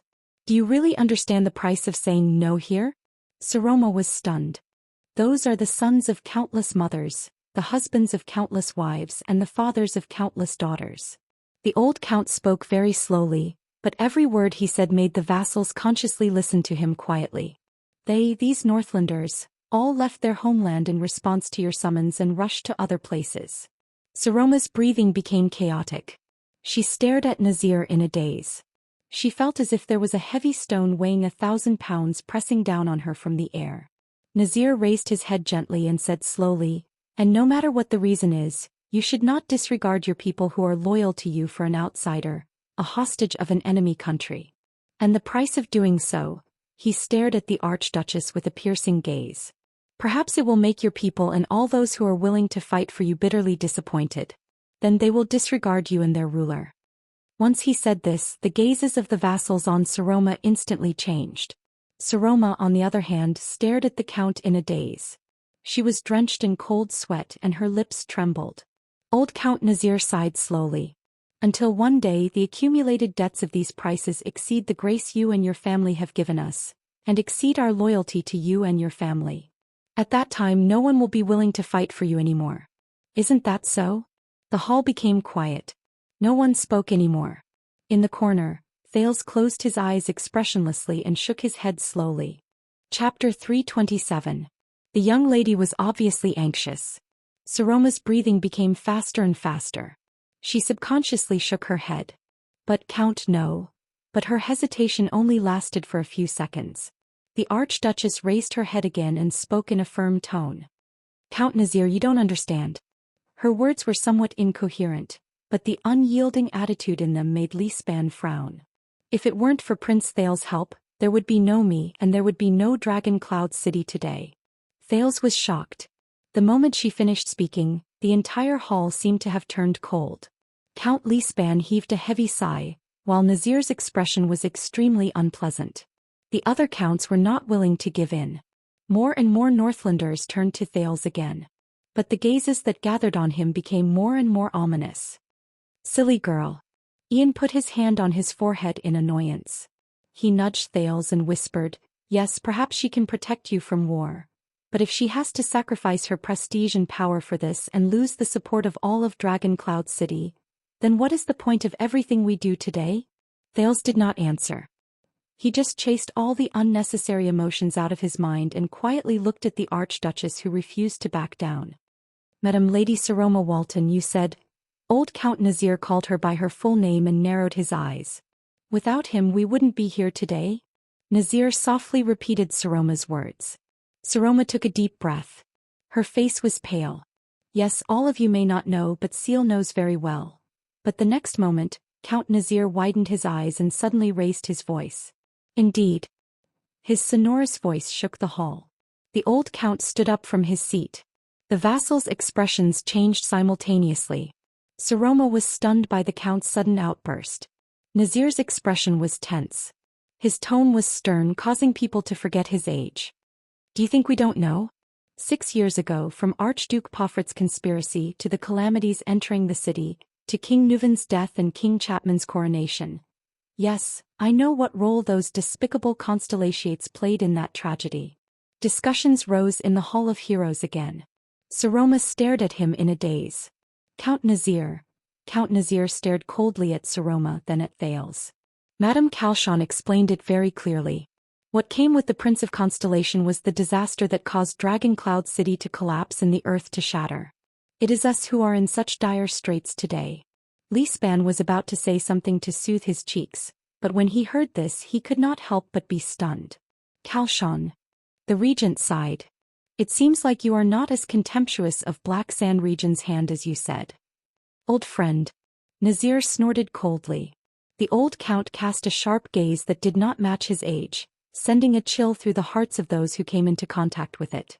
It's been 6 years and the disasters brought about by this ominous prince have never stopped. Nazir paced around slowly and said to the slightly panicked Archduchess, it's been 6 years. As a so-called hostage he can't be easily touched, used or harmed, but he's still in Heroic Spirit Palace, living and eating with you. Saroma was speechless. But that's not important anymore. I don't care how many pieces that prince will be chopped into. Because what I can't stand the most is not those unpleasant rumors, nor is it the prince's misdeeds in Dragon Cloud City. Nazir stared at the Archduchess sharply, then at Thales. His expression was extremely solemn. It's what I saw today. You, the dignified Archduchess of Dragon Cloud City, actually allowed him to so easily influence your decision, and allowed him to be so deeply involved in Dragon Cloud City's internal affairs? In the hall, the sounds of discussions among the vassals rose again. Quite a number of people cast their gazes on Thales again. And the prince only lowered his head gently, ignoring Ian's quiet grumbles beside him. This makes me very uncomfortable. Even Lispan's autocracy did not make me so angry. Lispan stared at his old friend with a steely expression. I hate saying this, but... Nazir gritted his teeth, and there was a hint of resentment in his words that was not there before. Dragon Cloud City has had enough. Whether it's the disaster that year or the current predicament. Whether it's Black Sand Region or Constellations. Whether it's by your side or far away on the battlefield of the Alliance of Freedom. Saroma stared at him blankly, not knowing how to answer. Sounds of praise rose in the hall. Pairs of gazes were directed at Thales, and they were filled with hostility. Cotterson and Count Liner looked at each other. Hurst and Count Carcagel lowered their heads without saying a word, while Regent Lispan furrowed his brows. After a long silence, Nazir coughed loudly a few times. I'm sorry, I overstepped my authority. Nazir's voice became softer, as though he had returned to the appearance of an old and clumsy count. But if you are still so naive. He shook his head with a sorrowful look in his eyes. Especially when Constellation is involved, please forgive me for reconsidering my decision to send troops. Perhaps Dragon Cloud City should also stay away from these matters, even if it will damage your reputation. Please understand that we did not respond to the enlistment to satisfy the willfulness of a child who wants to protect his childhood playmate. These merciless words instantly plunged the entire hall into a cold winter. Count Xian clenched his fists tightly and stared at the Archduchess hesitantly. Count Hurst wanted to say something, but in the end he did not say anything. Count Liner and Cotterson exchanged glances. Their meaning was unclear. The breathing of the vassals slowly became disordered. Please make a decision, the decision a wise archduke should make, Nazir said faintly and sat down again. No one spoke. Everyone was waiting for the girl who sat at the highest point in the Hall of Heroes, perhaps the highest point in Dragon Cloud City. Saroma trembled slightly and stared at Nazir in disbelief. No, she struggled internally and her eyes slowly turned red. Naive? Woeful? She muttered. Protecting my childhood playmate?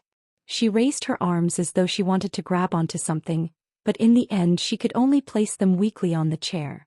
The girl stared at Thales with a sorrowful gaze. But Thales did not respond to her. A few seconds later she turned her gaze back to Nazir and stared at the Count's pained and unhappy expression. The decision a wise archduke should make? Her expression slowly turned into one of anger.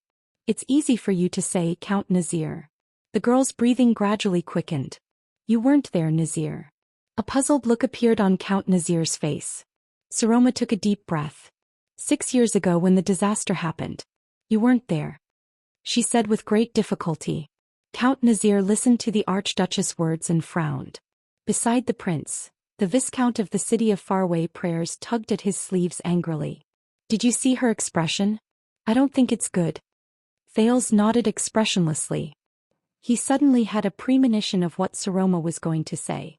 An inexplicable emotion broke through the seal of the sin of Hell's river and surged into his heart. My lady, Count Nazir sighed, you are now King Nuvan. Saroma raised her head and interrupted him loudly, when King Nuvan unfortunately passed away. This name made many of the vassals' hearts clench. Many of them thought of His Majesty and lowered their heads. That blood calamity, when Shield District was destroyed. When the Queen of the Sky descended. During those times all of you weren't there. With a mournful expression, Saroma slowly curled up the corners of her lips. More than that. Also when King Nuvan took Alex away from him. When he put that ring on my hand. When I was captured by that monster. When Looper appeared and surrounded us, it was as if he was a child. The vassals stared at the girl. Doubt and puzzlement slowly crept into their hearts. My lady. Xian coughed and reminded her softly, perhaps you should reconsider. But Saroma ignored what he was saying. How do you know? How do you know? So you don't know. The girl gritted her teeth fiercely. At that time the one who was truly by my side. It's him who saved my life. And gave me a different life. At this moment, Thales, who was at the center of the storm, slowly curled up the corners of his lips. The words of the girl and Nazir made him recall what happened in the past. Those things he would never forget. He watched the Archduchess' struggling and hesitant expression from afar and sighed softly. Saroma puffed out her chest and held onto the arm of the chair. The anger in her eyes slowly turned into relief. The expression on her face also changed from indignation to indifference. Nazir, she said flatly, do you think that Dragon Cloud City lacks a true Archduchess? Nazir's gaze became solemn. He subconsciously felt that something was wrong. Do you think that with an Archduchess as your leader, it is inappropriate for us to send troops? Lisbon's breathing became faster and faster. He stared at the Archduchess in surprise. Saroma exhaled and said coldly, all right, I can do as you say. Choose a husband from the vassal families and give birth to an heir. Even if you get married tomorrow, it will not be a problem. If this can be exchanged for your expedition and your cooperation, then I will do it.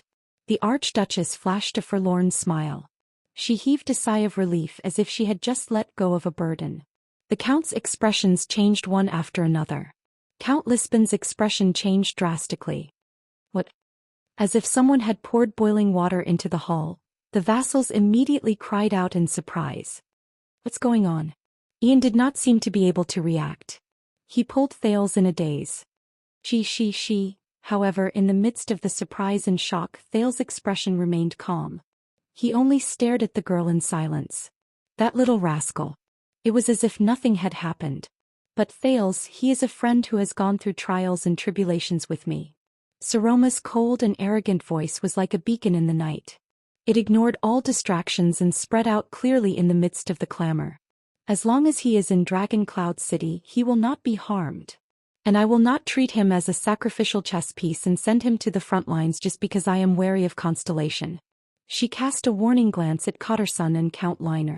The two counts turned their faces away with unnatural expressions. Monty, the Raven of Death, who was watching from the side, had a solemn expression.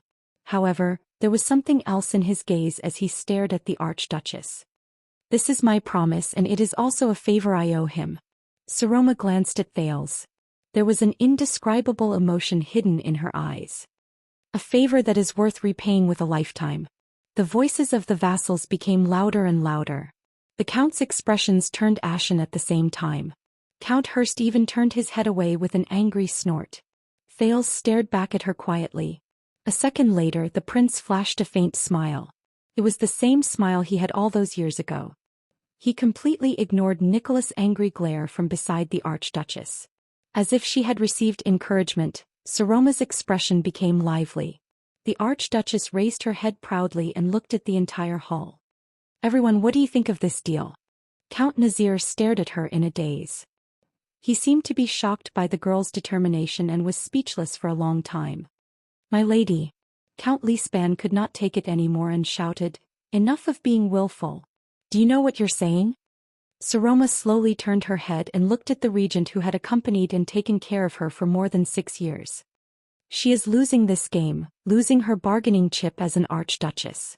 Below the hall, Ian stared at the prince with a complicated expression. There was no lack of resentment in his voice. She is making all our efforts for her go to waste. Just to protect you? I really don't understand. Ian snorted coldly. Thales shuddered slightly. He slowly turned his head. No. Thales said coldly and interrupted Ian. She did not lose. In the face of Ian's puzzled gaze, Thales took a deep breath and tugged at his collar, brushing past the symbol of the 9-pointed star. I can't lose either. At the same time, everyone was either shocked or furious as they waited for the Archduchess's response. It was an important decision that might decide the future politics of Dragon Cloud City. The young Archduchess' hands trembled more and more violently, but her gaze became more and more resolute. Of course I know what I'm talking about, Seal. Thank you. Saroma said coldly, but I am a Northlander and Northlanders never forget favors. Even if it comes at the cost of my life. At that moment, all the Northlanders fixed their gazes on their ruler, but everyone's expression was solemn. In the corner, Thales pressed his hand against the pocket on his abdomen. There was a pair of old black-rimmed glasses hidden there. The prince stared at the stone carving of the cloud dragon spear at the top of the hall with a determined expression. At least with me around she won't lose, he said flatly to Ian, who was beside him. Ian was dumbfounded. What do you mean? Ian seemed to have figured something out. He became nervous. Thales, what are you going to do? The corners of Thales' lips curled up slightly, revealing a smile. As I said, Thales seemed to be a little sentimental. He chuckled and said, a backup plan. In the hall, the Archduchess stared coldly at Count Nazir and opened her mouth gently.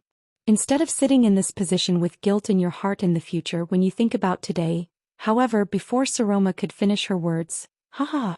A loud, undisguised laughter rang out in the Hall of Heroes out of nowhere. It interrupted the Archduchess' emotional words. It also broke the solemn atmosphere.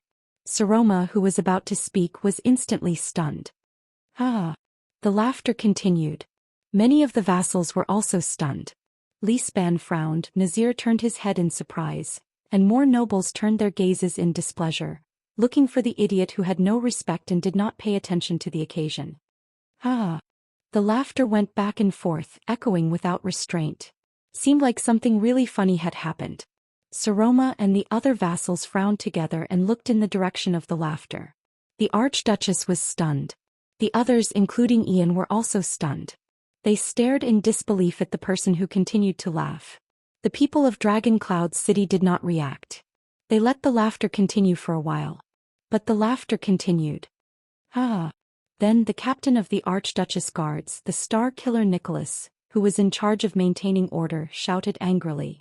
Shut up. The star killer's roar drowned out the laughter and echoed in the hall. Finally, the second prince of Constellation, Prince Thales Jade Star, who had been laughing heartily and rocking back and forth, stopped. Slowly he drew back his upraised head. Thales did not care about the angry gazes of the others. He leisurely and contentedly straightened his back on the chair. It was as if this was just an outing. And in the eyes of the Northlanders in the hall, the teenager was narrowing his eyes. With the most disdainful expression, he glared coldly at everyone who stared at him.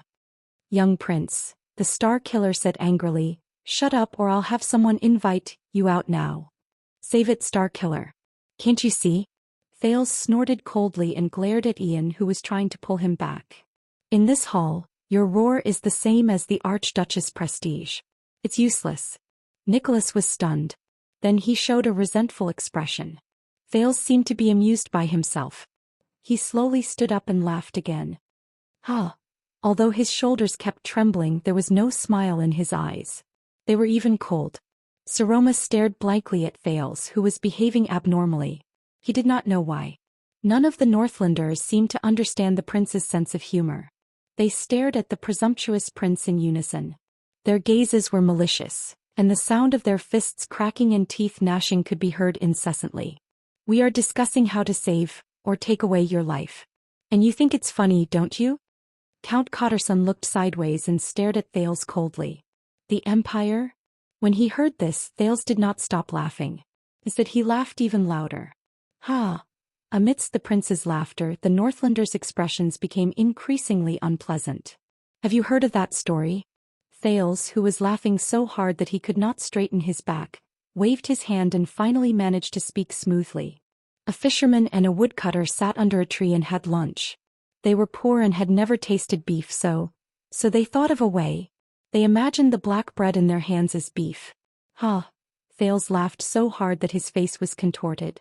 He clutched his abdomen and said while laughing, Then they discussed, hey, look at the piece of beef in my hands. Should I bite it horizontally or vertically? His words echoed in the hall with his laughter, and it also made the Northlanders increasingly unable to suppress their anger. Count Leespan and Count Nazir looked at each other in surprise. They had a tacit understanding that this was not Thales' doing. Saroma stared blankly at Thales as he walked out of his seat. She was speechless. Count Cotterson could not take it anymore. He gritted his teeth and glared at Thales. What the F***ck are you talking about? Thales stopped laughing, exhaled and shook his head. Don't you understand? The prince walked to the center of the hall. Under the watchful eyes of the crowd, he looked at the vassals around him contemptuously. Looking at a bunch of self-righteous fellows, self-righteously discussing a fantasy that they can't even achieve. Chapter 328. This sentence caused a huge uproar in the hall, like sparks splashing on eternal oil. The vassals were enraged. This F***king, F***ck him, guards. But before the vassals could vent their anger, Thales spoke again. His voice rang through the hall. Sometimes I miss Nuven very much. The prince sighed, but his words were devoid of respect. I want to say to him, look, great dragon cloud city, this is what's left of you. Your pitiful inheritance, Nuven. Thales turned around and looked up at the stone carvings above his head. He spread his arms at the nobles on both sides and shook his head in a seemingly dispirited manner. Just a bunch of old fogies with rigid thinking, guarding a useless and cowardly little girl.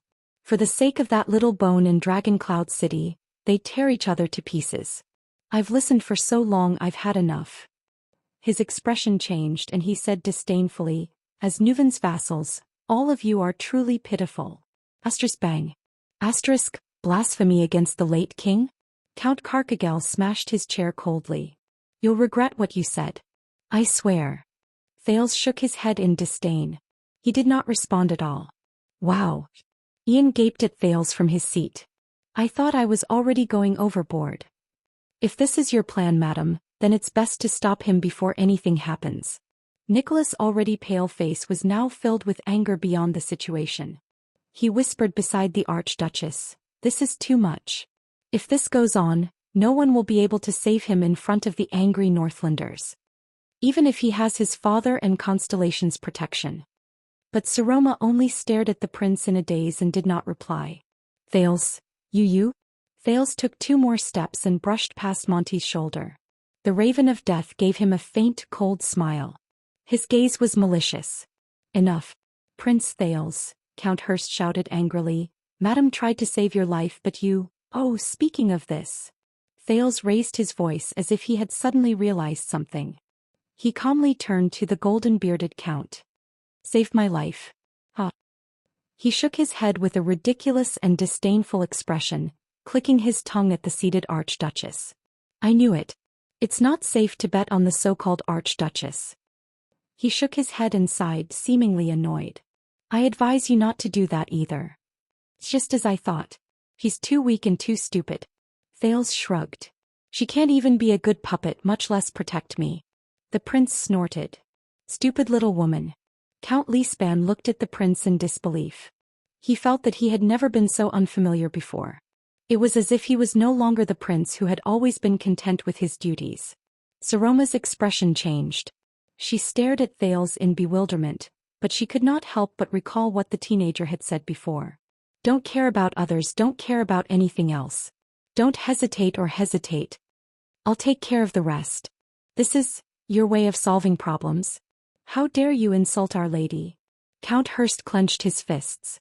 His face was contorted and he enunciated each word to express his anger.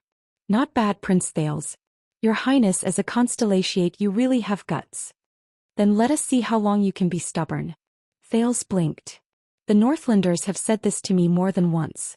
The second prince exhaled, seeming very helpless. In the end 6 years have passed and my head is still on my neck. Count Hurst roared furiously like a beast whose territory had been invaded. The Northlanders burst into deafening curses. The Archduchess guards even held down 2 vassals who could not help but step forward. This is really interesting. Count Liner stared coldly at Thales. My lady, it seems that your judgment of people is somewhat biased. Saroma, however, quietened down at this moment. She looked at Thales with a hint of sorrow. But she could only see a false emotion in the prince's eyes. Thales, what do you want to do? Yes. The Alliance of Freedom was our doing. It was Constellation's premeditated plan. Thales took a deep breath, turned to the Northlanders in the hall and shouted, adding fuel to the fire. And what can you do? Northlanders? Dragon Cloud City? Hold endless hearings and quarrel in the castle? Then use pretentious words to boast about your achievements that were never yours to hide your incompetence and foolishness? I've had enough, he sneered. As if all of you have really contributed a lot to Dragon Cloud City. Countless angry shouts rang in the air, and the passionate Northlanders gave passionate suggestions such as kill him. Count Nazir frowned and stared at Thales. He gestured to Lispan who was sitting opposite him. What's going on? But the regent only shook his head. He did not know either. And what annoys me the most is, your Archduchess is right about one thing. Thales sighed and his expression turned cold. 6 years ago, if it wasn't for me, Dragon Cloud City would have long since ceased to exist. Since when did all of you have the right to shout and discuss how to deal with me? Thales spun around on the spot and took in every pair of gazes. He laughed loudly and raised his voice, drowning out the Northlanders' curses. As if you can really do it. The voices in the hall grew louder. Now if I say, chop off one of his hands, Count Liner said coldly and loudly, is there anyone else who objects? One-sided shouts of anger and agreement rang in the hall. Thales laughed without a care in the world. He turned around and faced the now speechless Archduchess. He spread his arms. Come. Like a brave warrior who was ready to risk everything, he laughed angrily and happily on the battlefield. Everyone from Dragon Cloud City, the second prince of Constellation, Thales Jadestar, is here right now. Take me as a hostage, the teenager shouted. Chop off my hands or feet, it's up to you. 3 Archduchess guards held down the 5th vassal who was about to rush forward, Count Hudson. Thales could no longer remember whether he was Sunset Snow River or Hudson of Spear City. But it did not matter. Thales stared coldly at the enraged Northlanders. It's about time. Ian stared at Thales in the hall and furrowed his eyebrows tightly. What are you trying to do? This is Dragon Cloud City and you're facing Northlanders. If this goes on, even if you want to be sent to the city of faraway prayers safely, it's impossible. Saroma stared at Thales, who seemed to want to challenge all the authoritative figures in Dragon Cloud City. That's right. At this moment, no one, talk about marriage, talk about conscription, and talk about the Archduchess qualifications. But you, Thales. When she thought of this, she could not help but feel a lump in her throat. Thales roared angrily again. But all of you must remember. Thales waved his arms and glared at every Northlander who was gnashing their teeth. He raised his head and shouted angrily, on that day in the future. On the day I wear the 9-pointed star crown and receive the staff of constellation. Every debt will be settled and every hatred will be washed away. His words were like a bucket of cold water. The angry shouts in the hall immediately stopped. In the name of Jade Star. This is a promise from the heir to the throne of constellation. Thales took advantage of the silence to lower his voice and soothe his hoarse throat. He said coldly, remember every single one of you. Remember extensions. He glanced coldly at the vassals in the hall and found that the anger in their eyes had slowly faded away, turning into hatred that could not be erased for years. Brat. Count Cotterson gritted his teeth so hard that he looked as if he wanted to chew Thales to pieces. Do you think the Northlanders will be afraid of your threat? Thales turned his head around like a thorn and met his gaze. Am I wrong? Look at how scared you were when you faced Constellation. The prince smiled and said with a sigh, the once awe-inspiring and famous Dragon Cloud City has now. You can only rely on hostages to fight. The angry shouts in the hall, which had calmed down, rose and fell again. Aside from the bewildered Lispan and the frowning Nazir, even the other 4 counts showed their anger. Count Karkagel clenched his remaining fist and said with an expressionless face, I doubt if you can live to be crowned. If it weren't for the Archduchess guards restraining you, you would have been torn to shreds by now. I doubt if you can live to see the day of your coronation. Thales laughed. That's why I said that you are a bunch of idiots. The second prince of Constellation sighed as if there was no one else around him. It doesn't matter whether I am crowned or not. Because someone will always be crowned. He narrowed his eyes and fearlessly met the count's gaze. When it comes to how to deal with me, you have never faced me, but... The prince slowly opened his mouth and finished his sentence, the entire constellation. Thales finished his words flatly and was greeted by another wave of angry protests. But he was completely unaware of it. At this moment, when everyone's attention was on Thales, a servant hurriedly pressed his body against the wall and went behind Regent Lispan. He then leaned close to his ear. Some people noticed this, but their attention was immediately attracted by Thales and they shifted their gazes again. However, Lispan's expression changed. He lowered his voice and said, What? Oh, he's it. The servant nodded. After Lispan asked a few more questions, his expression became increasingly worse. Count Nazir noticed his old friend's expression and immediately cast him an inquiring gaze. Against his expectations, the usually steady old Lispan had a dejected and panicked expression. He shook his head at the puzzled Nazir. Lispan took a deep breath and stared at Thales in disbelief. He smiled bitterly. Is that so? Prince Thales. I see. A second later, Lispan waved his hand weakly as if he had given up on something. The servant left, but the confrontation in the hall continued. We Extet fear no opponent, Count Liner said coldly. Earl Liner coldly said, because of your foolish actions, kid, your fate today has already been decided. And it will be the same in the future. Do you think that you will be able to rest easy after you return to Constellation's tall city walls in the future? Perhaps you have forgotten 18 years ago Thales cut him off mercilessly. Oh, you have no right to represent Extet. Don't talk about Extet, and we all the time. Thales chuckled. Don't think too highly of yourself either. Not everyone has the right to represent such a big country. Count Liner's gaze became more and more vicious. I will remember what you said. I will put the debt of provoking the alliance of freedom and Constellation on your head. But Thales was not afraid, as if this was just a stroll in the backyard. Forget it. In front of me, it is not up to someone of your rank to speak so harshly. He shook his head in disdain. Count Liner, Your rank is still too low to threaten the next supreme king of Constellation. The king's vassal of a country. Liner's face immediately turned livid. At this moment, bang. The main door of the hall was suddenly opened. A deep and sonorous voice rang out in a low voice.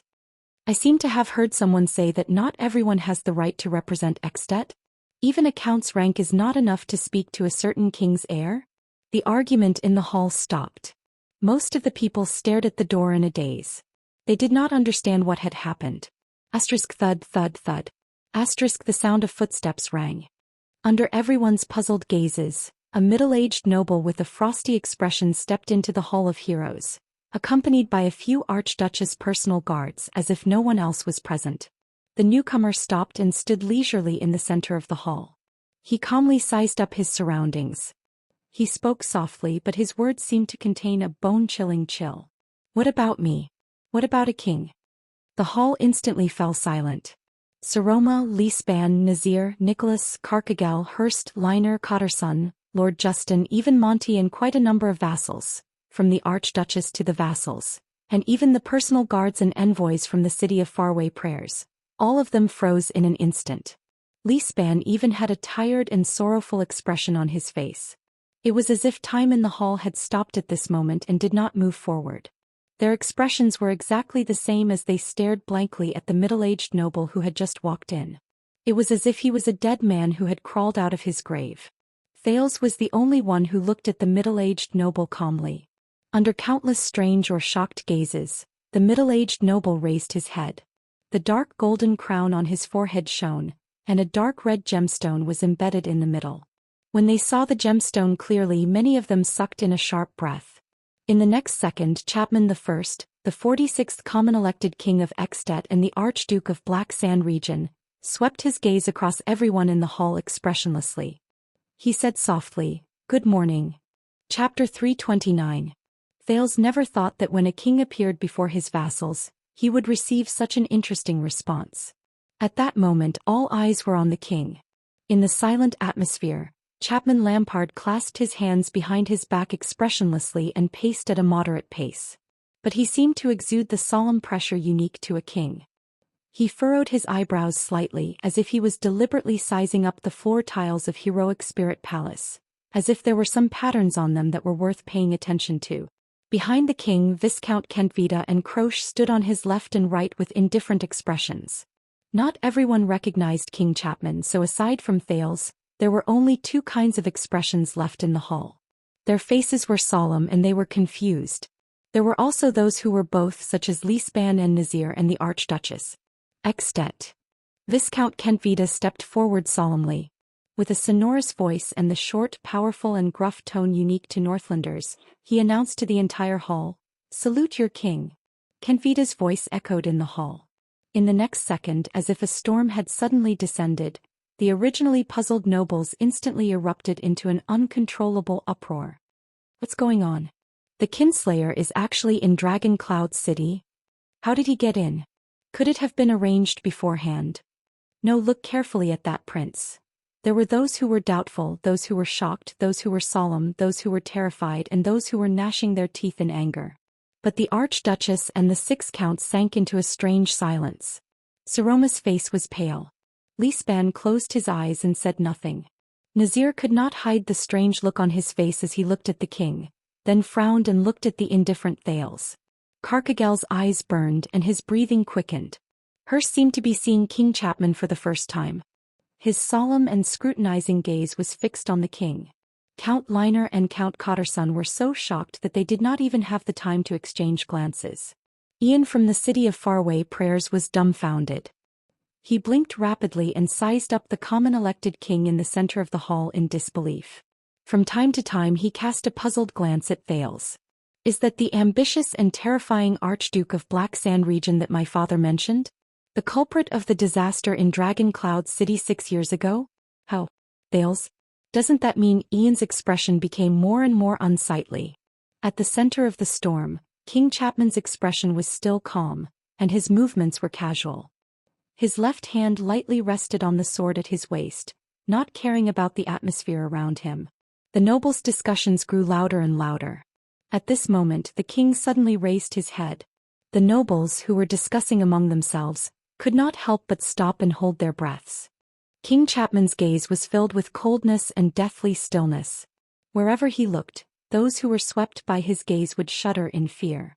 It was like falling into a bottomless glacier.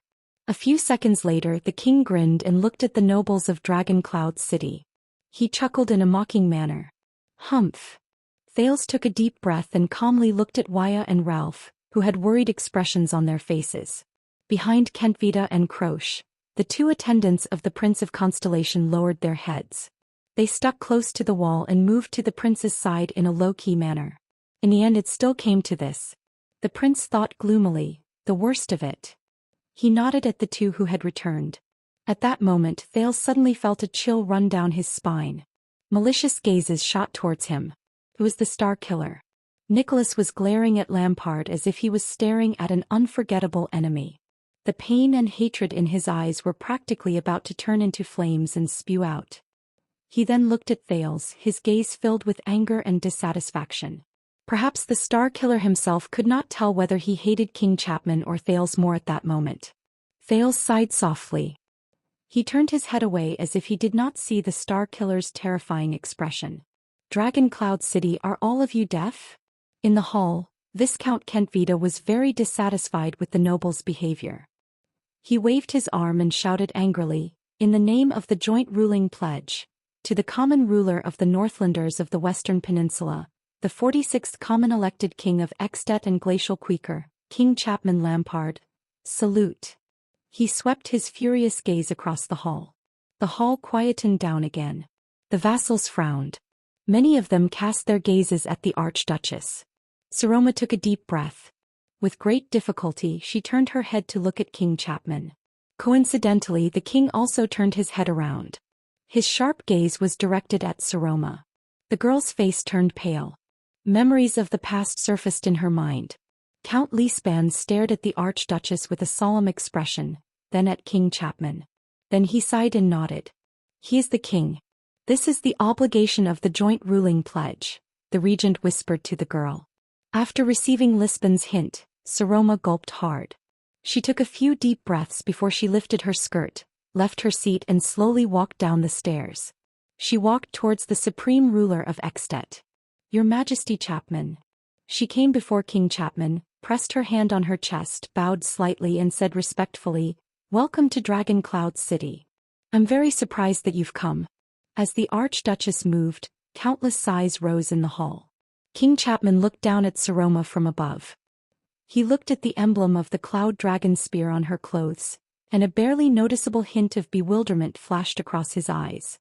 Yes, I didn't expect it either. But life is always full of surprises. He snorted softly, seemingly with a profound meaning. The ruler of Dragon Cloud City. The king shifted his gaze and looked around him. In the next second the hall was in complete silence. All the extensions, whether they were nobles, vassals, soldiers, servants, counts with high positions of authority, or Viscount Ian of the City of Faraway Prayers, whether they were anxious or indignant, all rose from their seats. They knelt on one knee. They bowed to the king of Extet in the middle of the hall. Thales watched everything quietly. He felt as if he had returned to the day King Chapman was crowned 6 years ago. Seeing the vassals' actions, Kentvita and Croche exchanged glances before they nodded in satisfaction and knelt down as well. However, Kentvita immediately frowned. Not everyone has knelt down. You'd stand back a little. Waya pulled Ralph back and whispered in dissatisfaction, We're the only ones standing. It's a little too eye-catching. Ralph shrugged and pointed at a person in the hall. He frowned and gestured, We're not the only ones. Without waiting for Waya to react, Viscount Kentvita's displeased voice rose again. Count Cotterson. You're still standing. You didn't bow? Everyone's gaze turned to him at the same time. One of the 6 most powerful counts in Dragon Cloud City, Count Shalon Cotterson of Phelan Castle stood on the spot with an indignant expression.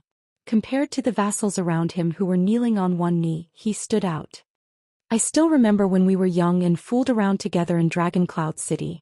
At that time you respected and feared King Nuven. Count Cotterson said coldly, And now, you come back to Dragon Cloud City to show off your might, Chapman? King Chapman's eyebrows twitched slightly. He snorted through his nose. He seemed to find this very interesting.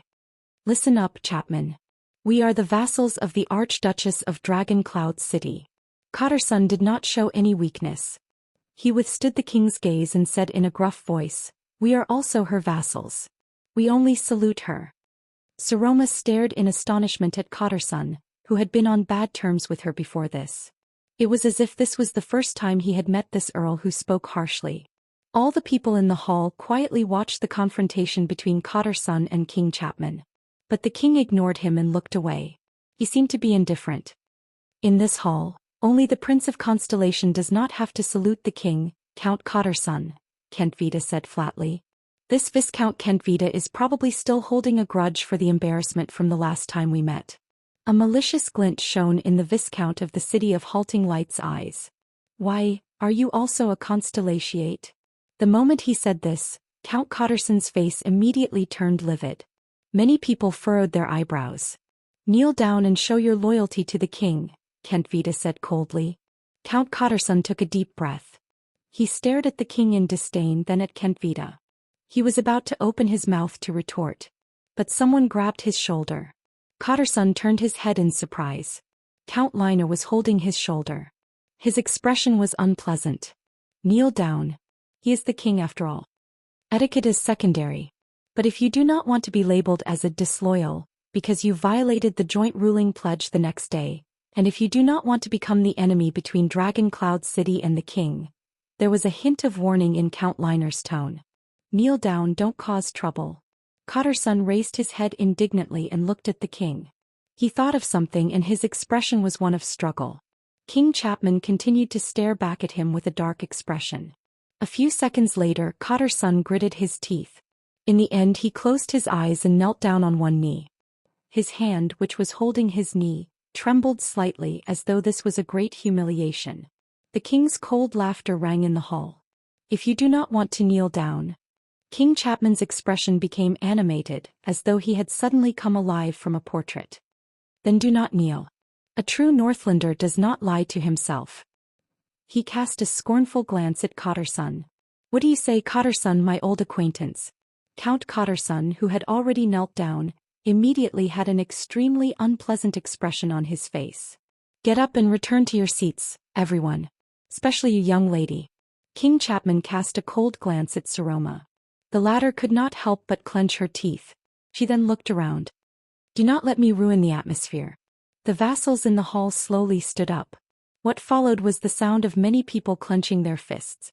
Below the Archduke's seat, Count Nazir said in a low and solemn tone, "When did he arrive in Dragon Cloud City? You did not know about it beforehand?" Opposite him, Li Span sighed. At this point in time, is this important? Nazir glanced at the king, who acted as though there was no one else around him, and snorted softly.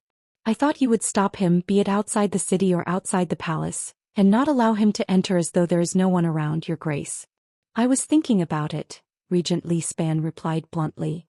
Perhaps we could even add a sideshow like, Dragon Cloud City kills the assassin who broke into the palace. But Lispan's gaze then tensed up. If the news of the common elected king's arrival at Heroic Spirit Palace had not spread throughout Dragon Cloud City at the same time as his arrival, Nazir's gaze froze. Spread throughout Dragon Cloud City? Everyone knows that he is here. Li Span nodded cautiously and solemnly. In another morning, I reckon that all of Extet will know. Nazir furrowed his brows and retracted his gaze from the king's head. So, it is already impossible for us to seize the opportunity to attack him? Li Span nodded. They came prepared, so they have nothing to fear. The former prime minister's expression was stiff. We can only face them head-on. Nazir snorted softly and cast his gaze on the special teenager. It seems that we all of Dragon Cloud City have played a ruthless trick. Li Span did not speak. But like his old colleague, he also locked his gaze on Thales. Thales just stood quietly on the spot and did not move an inch. He did not seem to care about King Chapman, who was not far away. Beside him, Ian from the City of Faraway Prayers looked at Thales hesitantly, then at King Chapman, who had suddenly appeared. He subconsciously shook his head. In the hall, Saroma, who had returned to her seat, took a deep breath and cast a worried glance at Thales, who was as expressionless as the king. She then asked anxiously, "May I ask why you are here, Your Majesty? After all, this is the day of Dragon Cloud City's state affairs hearing. If you don't mind, we can," but the king interrupted her. Of course. King Chapman did not hesitate. He strode forward and began to size up the 6 counts with different expressions. At the same time he went straight to the point. "I'm here to help." The king's powerful voice echoed in the hall. The vassals frowned. "Help?" Saroma repeated, puzzled. "Yes." As Kent Vida whispered in his ear, King Chapman turned around and sighed. But before that, following the king's gaze, the vassals' gazes turned in puzzlement. In the end, they landed accurately on the heir of the City of Faraway Prayers. "Ah, someone from the City of Faraway Prayers?" King Chapman enunciated each word clearly. He stared at Ian like a wild beast that had been lurking for a long time. What a surprise. Ian was shocked. His entire body stiffened and an inexplicable anxiety rose in his heart. He never thought that he would have to face his worst opponent so early, so soon, and in such an embarrassing manner during his trip to Dragon Cloud City. In the face of the king's oppressive gaze, Ian instinctively said, "Your Majesty, this is the first time we meet. I've heard of you, Rocknee's son." The king waved his hand and did not let him continue. "Are you here to propose to the Archduchess of Dragon Cloud City?" Ian was instantly rendered speechless. He had thought about the possible ways the king would open the conversation. Greetings, accusations, condemnation, probing. But, it's actually this? This is a bad idea. King Chapman snorted coldly. "Your status is unworthy. It's more appropriate for your father to propose himself. Doesn't he love doing this kind of thing the most?" Ian's face instantly turned pale. Behind the king, Croche chuckled softly as if she had sensed something. Beside her, Viscount Kentvita smiled. "His Majesty has avenged you," Kentvita whispered to the female warrior with a mischievous smile. "Truth be told, when Rockney proposed to you in Heroic Spirit Palace 6 years ago, without waiting for him to finish, Croche rudely replied with 2 words. Shut up." Kentvita shrugged and did not say another word. After 2 seconds, Ian, who had lost his composure, composed himself. He pretended to be calm and replied in his usual relaxed tone, "It's not very appropriate to say that. After all, I'm also considered the heir of the Rockney family and the City of Faraway Prayers." Ian deliberately enunciated his words and said, "Before you inherited the title of Archduke, didn't you have the same status as me?" The vassals of Dragon Cloud City frowned. "Is that so, heir? The same status as me?" As he listened to Ian's sarcastic words, King Chapman snorted softly and said nonchalantly, "Then why didn't you kill your sister?" At that moment the entire place fell silent. This time Ian choked on his words. Thales looked at Ian and sighed. As he knows this feeling. Everyone who crossed swords with Chapman Lampard would experience that kind of heavy pressure. The feeling of suffocation caused by his cold gaze and cold words corroding each other. And Lampard's attacks have always been about not moving. The king's voice rang again. "If your sister is not dead yet." The king began to pace slowly and said flatly, "Then what kind of heir are you?" In that second, Thales felt as if he could hear a heavy hammer pounding into Ian's heart along with King Chapman's words. On the other hand, it was as if a block of ice had cracked inch by inch in Ian's heart. The Viscount of Dual Wind City did not speak for a long time. The hall was silent as everyone listened to the king's words. Ian's previous actions had made him a lot of enemies in Dragon Cloud City, so no one wanted to help him. But there are. "Your Majesty," Saroma said indignantly, "perhaps you should return to the main topic." King Chapman raised his eyebrows. "Oh, of course. For example, the City of Faraway Prayers, which rules the western part of Extet, sends a viscount who doesn't even have the right of succession to ask Dragon Cloud City for a marriage alliance." These words made many people's faces turn stern. Ian, Monty, the Raven of Death, reminded the absent-minded Ian in a low voice, "Do something." Under the reminder, Ian shuddered violently. He suddenly realized that King Chapman came for the City of Faraway Prayers. He could not back down. The young heir of the City of Faraway Prayers forced a smile and said, "You have misunderstood. In the City of Faraway Prayers, according to the Northlanders' tradition, my sister has no right of succession." When he heard this, Thales sighed and closed his eyes. He saw it very clearly. Chapman Lampard and Ian Rockney. just like the contest between the Prince of Constellation and the Star Killer. Whether it was a contest of swordsmanship or a battle of words, both sides they were not on the same level. The king snorted coldly. At the same time he cast a warning glance at Saroma, who had just interrupted him. No right of succession? Why? Could it be that you are hinting at the Archduchess of Dragon Cloud City, Saroma Walton, whom all the archdukes, including me and your father, acknowledge as a female, the Archduchess of Dragon Cloud City, Saroma Walton? King Chapman spoke slowly in a normal tone, but his words caused the expressions of all the vassals of Dragon Cloud City to change drastically. No right of succession? Sitting on the Archduchess' throne, Saroma's breathing quickened as she stared at King Chapman in a daze. Ian was stunned again. In the face of the king's gaze and words he was tongue-tied. His chin trembled continuously, but he could not say a word for a long time. Ian, who usually did not bother about trifles, was rendered speechless at this moment. There was no time to rest. The king soon spoke again, breaking the uncomfortable silence in the hall. Don't take it seriously. It was just a joke. Even if your father comes to propose. King Chapman glanced at Ian coldly from the corner of his eyes. Fortunately, you are not that stupid. If your families really become in-laws, I will not be here to help you. Ian looked at King Chapman. But for the future of Extet, the king glanced at the people in the hall. There was a deep chill in his voice. He is here to declare war. The atmosphere in the hall froze. The vassals became alert. Ian, who was usually eloquent, was rendered speechless, as if his tongue had been cut off. Ian turned to Thales indignantly. Damn it. Damn it. Thales. You and your father and the others, 6 years ago in Dragon Cloud City, which was in a desperate situation. How did you play against an opponent like Chapman Lampard, and not be at a disadvantage? Lisban and Nazir looked at each other in unison.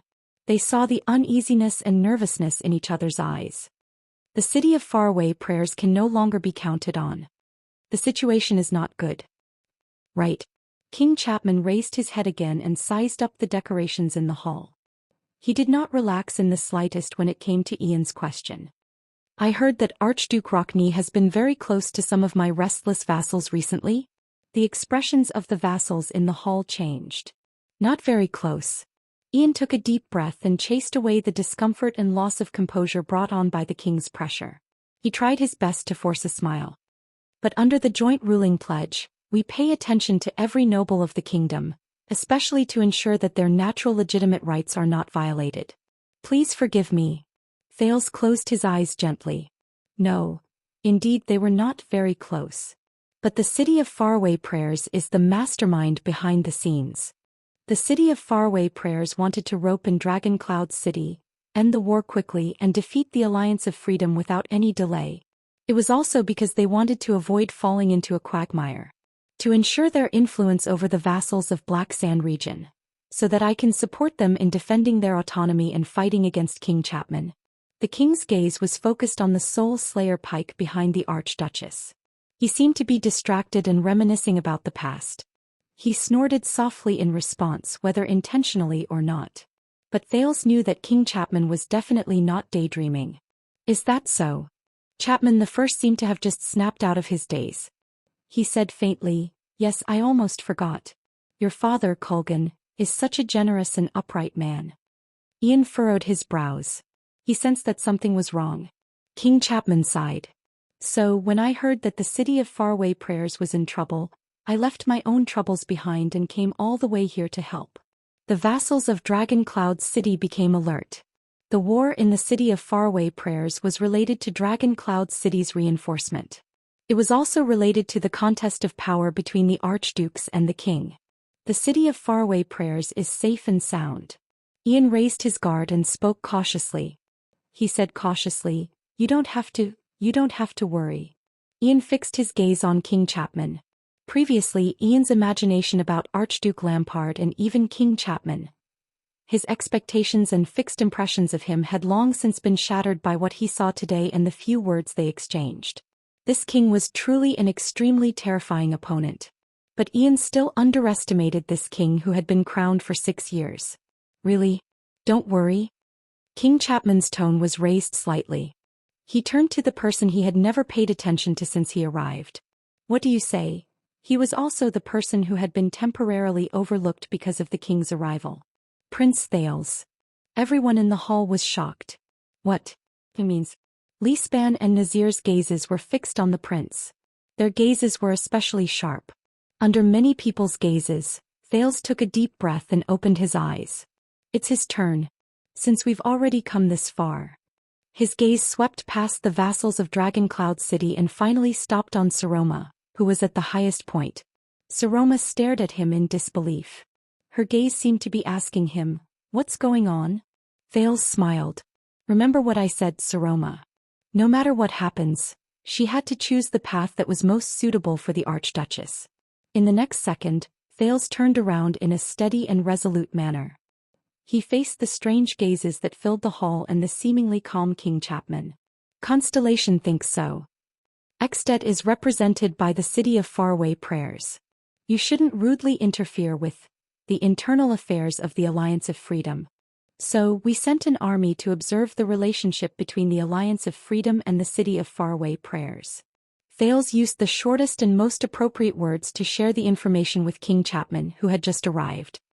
And regardless of whether it's the city of faraway prayers or Dragon Cloud City, everyone here seems to be. I'm not very satisfied. After Thales finished speaking, he pursed his lips tightly. However, this sentence was like a powerful knock that echoed in the hearts of everyone who knew the truth. Saroma stared at Thales in a daze. The puzzlement in her eyes grew deeper. What was going on? Why does Thales want to stand against us? Why does he want to claim that his kingdom is against us? His situation was clearly already. In the face of Saroma's puzzlement, Thales' expression was as calm as still water. He did not respond. Ian of the city of faraway prayers opened his mouth in shock, but he could only speak halfway. Thales, what kind of joke is this? Didn't you say that you didn't know anything? But now you... In the face of Ian's questioning, Thales' expression was calm as if he did not hear anything. On the other side, the star killer Nicholas stared at Thales with an increasingly dark gaze. There was even hatred in his eyes.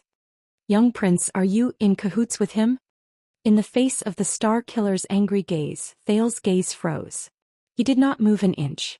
Regent Li Span stared at Thales in shock.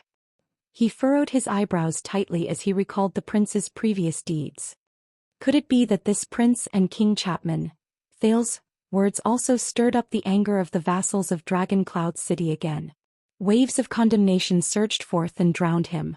Count Cotterson of Dragon Cloud City gritted his teeth and said, "Hey, you little rascal," but he was interrupted.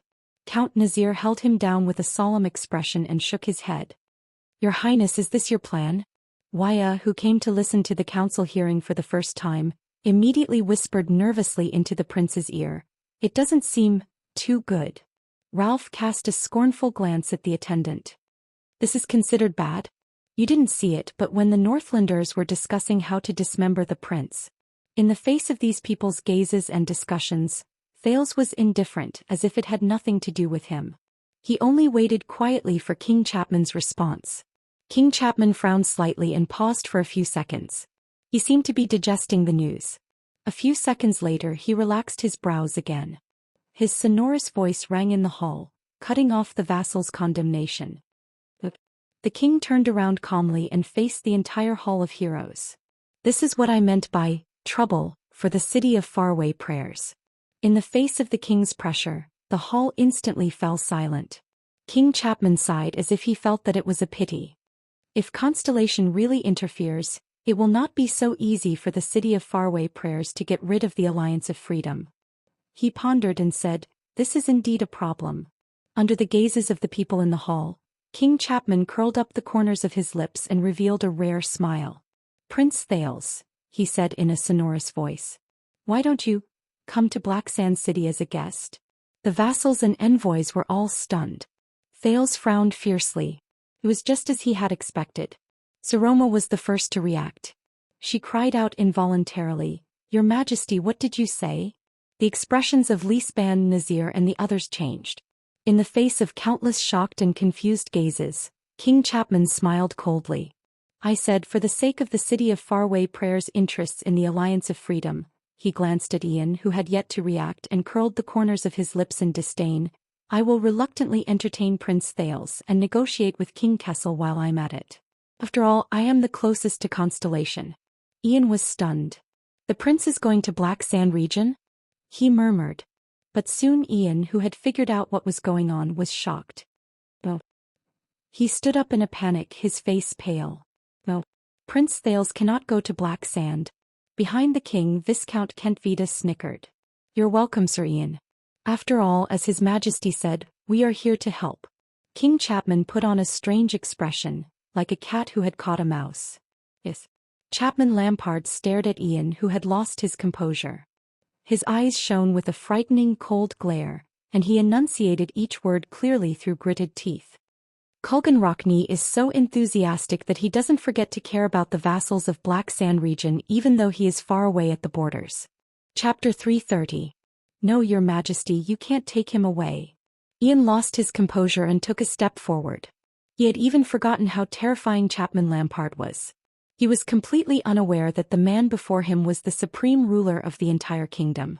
You can't take Prince Thales away. Count Nazir frowned slightly and whispered to Lispan, who was beside him, strange. Yes. Regent Lispan also revealed a solemn and puzzled expression. Once the hostage prince falls into the king's hands, the situation will be reversed, but Lampard is shrewd and ruthless. Why does he think that Dragon Cloud City will obediently bow to the king's might and obediently hand over the hostage? Unless... Count Nazir narrowed his eyes. He has something that he can use against us, forcing us to compromise. No one noticed that Lispan's breathing froze for a moment. Or... Nazir was still thinking and did not notice his old opponent's loss of composure. He thinks that Prince Thales' whereabouts are of no importance to the overall situation, and that's why he said it casually. This time Lispan did not respond to him. In the hall, King Chapman cast a sideways glance at the anxious Ian, as though he was looking at a clown. Humph. Prince Thales is related to the future of the two great kingdoms in the Western Peninsula. King Chapman's eyes were like frozen snow that would not melt. If we want to use him as a bargaining chip to negotiate with Renaissance Palace directly, the king of the kingdom should step forward. The king turned around and faced the entire hall. His voice was loud and clear. Don't you think so? Ian took a deep breath and adjusted himself. No one made a sound. Everyone stared at King Chapman with solemn expressions. Thales' thoughts raced as he sorted out the clues in his mind. The prince knew that the storm he was facing, whether it was the envoy from the city of faraway prayers or the Archduchess marriage, seemed to be happening in Dragon Cloud City, but the actual key was actually focused on Black Sand region in the south, the fight between King Chapman and his vassals. Just as Putray said, everything started with King Chapman's new enfeoffment decree for the nobles. The Archduke of Black Sand region's ambition caused his vassals to retaliate. While King Chapman was in a terrible predicament, he also revealed his biggest weakness. The city of faraway prayers seized the opportunity to attack him while he was down. Both sides of the chessboard had entered the game and began to gradually increase their stakes. In the first round, the external forces led by the city of faraway prayers made the first move. With Rockney as an example, the Archduke supported and instigated the vassals under the Lampard family from behind the scenes, giving them the confidence to continue fighting against the king's decree. They attempted to send the already infamous king of kinslayers into the abyss of complete disgrace and desertion. The second round began with Black Sand region's counterattack. The Alliance of Freedom's strange accident had caused the Rockney family's backyard to be on fire, causing the families of Black Sand region, who had vowed to oppose tyranny, to lose their confidence. Who would dare to count on Archduke Rockney, who was trapped in a long-term war, to fulfill his promise and send troops to support them at the most crucial moment? In the third round of this game, the city of faraway prayers revealed its next card in response to King Chapman. Under Ian Rockney's mediation, Dragon Cloud City, which was the most important city in the kingdom but had been weakened for 6 years due to internal discord, finally reached an agreement. The vassals of Dragon Cloud City gathered under the Archduchess banner and promised to use their powerful military force to launch an expedition to the west to solve the city of faraway prayers' worries. They also used this as a gesture to join the list of those who would fight against the king, ensuring that the vassals of Black Sand region would continue fighting. After Dragon Cloud City expressed its stance, the balance returned to the side of the City of Faraway Prayers. Thales, Saroma and Ian's plan was at this step. Thales silently looked at the king who was facing the hall. He looked at the silent vassals in the hall and felt that the king's power was increasing day by day. Just like King Nuvan in the past. Your Majesty. Ian was, after all, a viscount of a city. He adjusted his emotions and spoke resolutely and firmly. We will complete the negotiations with Constellation ourselves. The annoying viscount who had just arrived in Dragon Cloud City but was already famous outside said coldly, the same goes for the war with the Alliance of Freedom. We don't need Black Sand Region's help.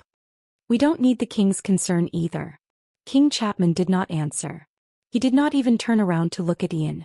For the first time, Count Cotterson, who hated Ian the most, spoke rudely at this moment as if he was echoing Ian's words. Cotterson mocked him fiercely, you'd better mind your own backyard, Your Majesty of Black Sand Region. I heard that Pine Sea Town's Count Mend is about to put up a notice denouncing the king in Sentry Region. He snorted softly. We can't count on a king who can't even manage his own territory.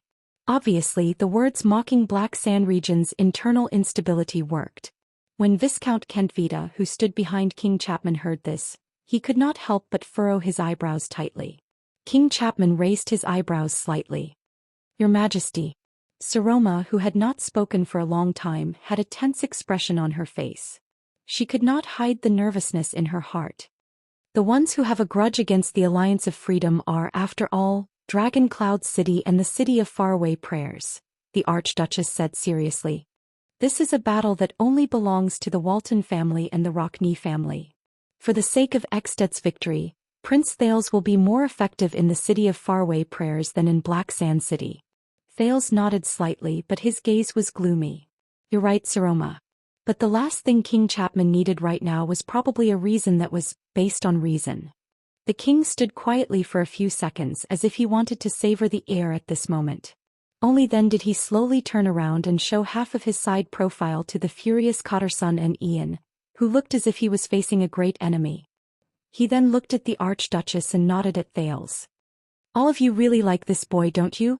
In the quiet hall, King Chapman's pupils shrank slightly, and he let out a rather uneasy voice. All of you are counting on him to force Constellation to intervene? In the face of the king's retort, Ian had no choice but to bite the bullet and reply, this is the City of Faraway Prayers' internal affairs. It has nothing to do with you. As he listened to the people in the hall fighting over him, Thales could not help but sigh.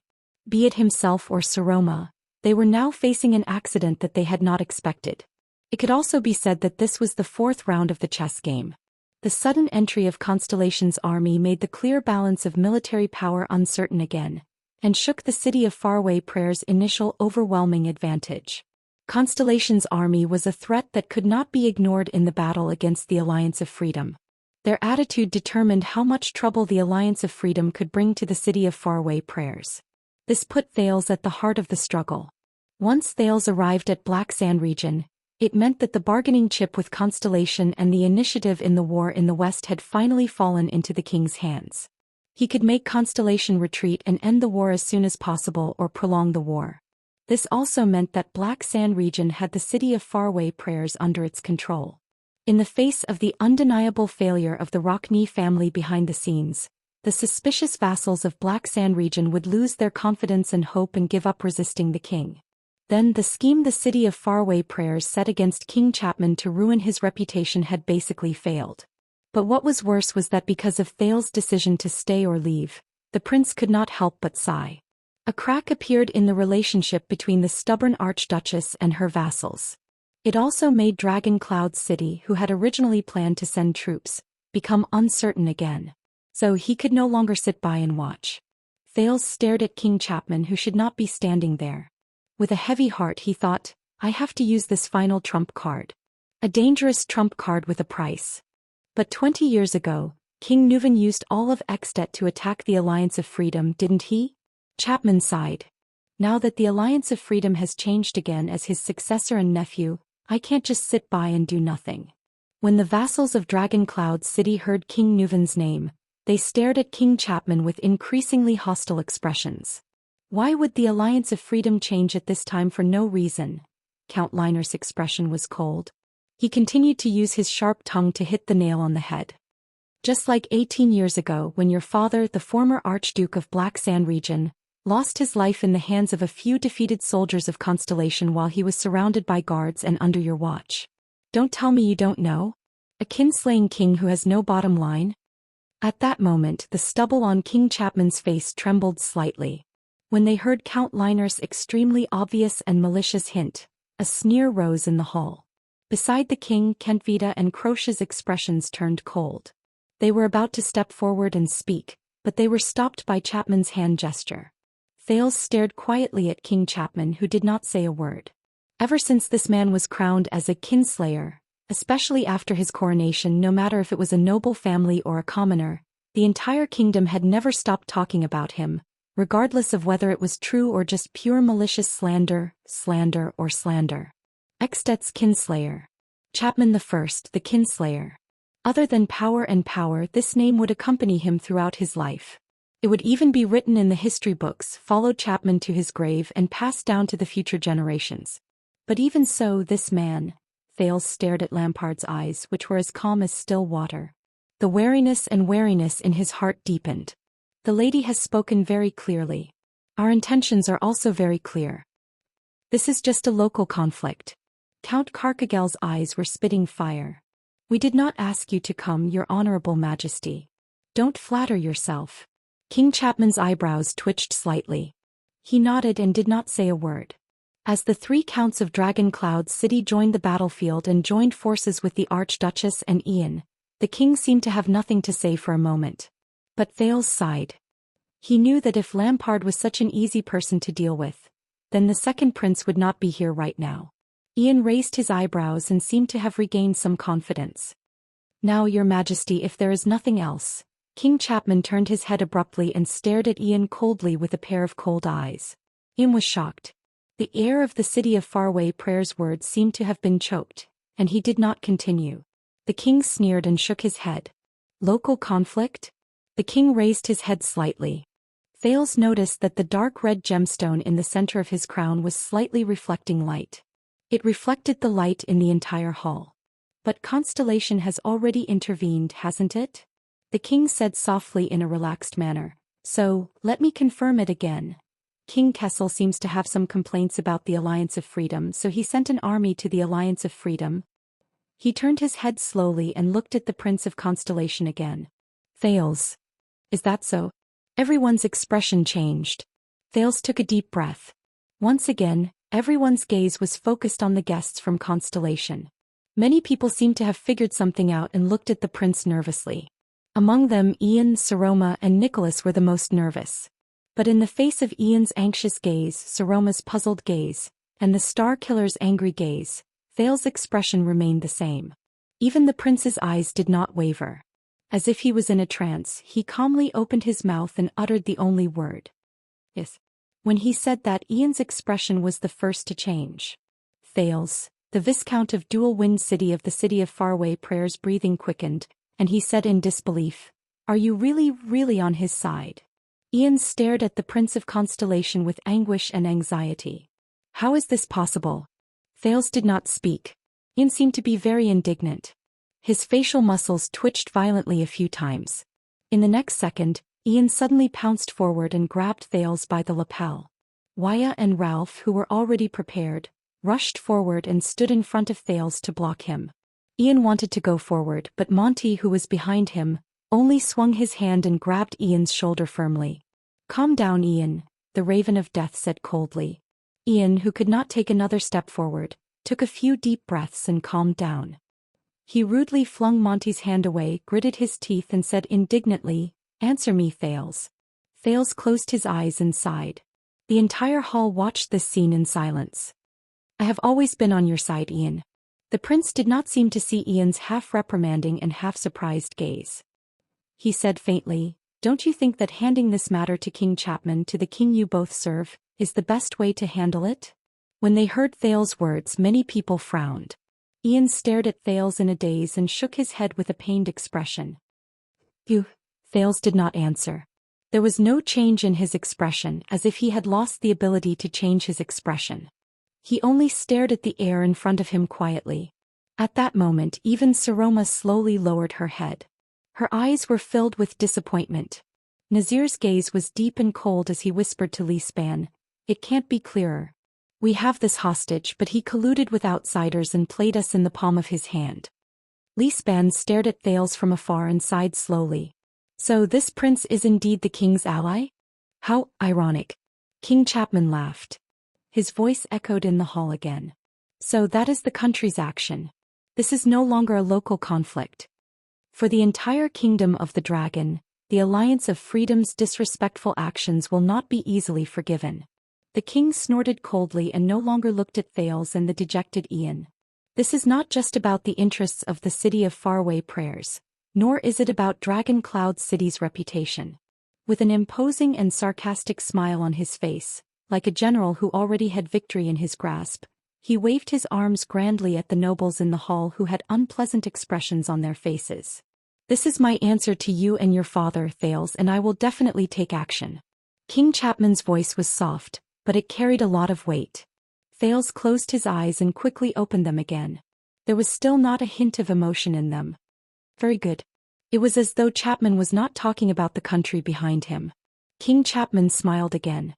He was usually stingy with his smiles, but it was as if he was going to use half of his smiles on this day. He paced towards the Archduchess and said slowly, "I'm not sure."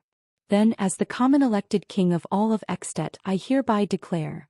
His words made many nobles nervous again. What was he going to do? And the king did not let the people down.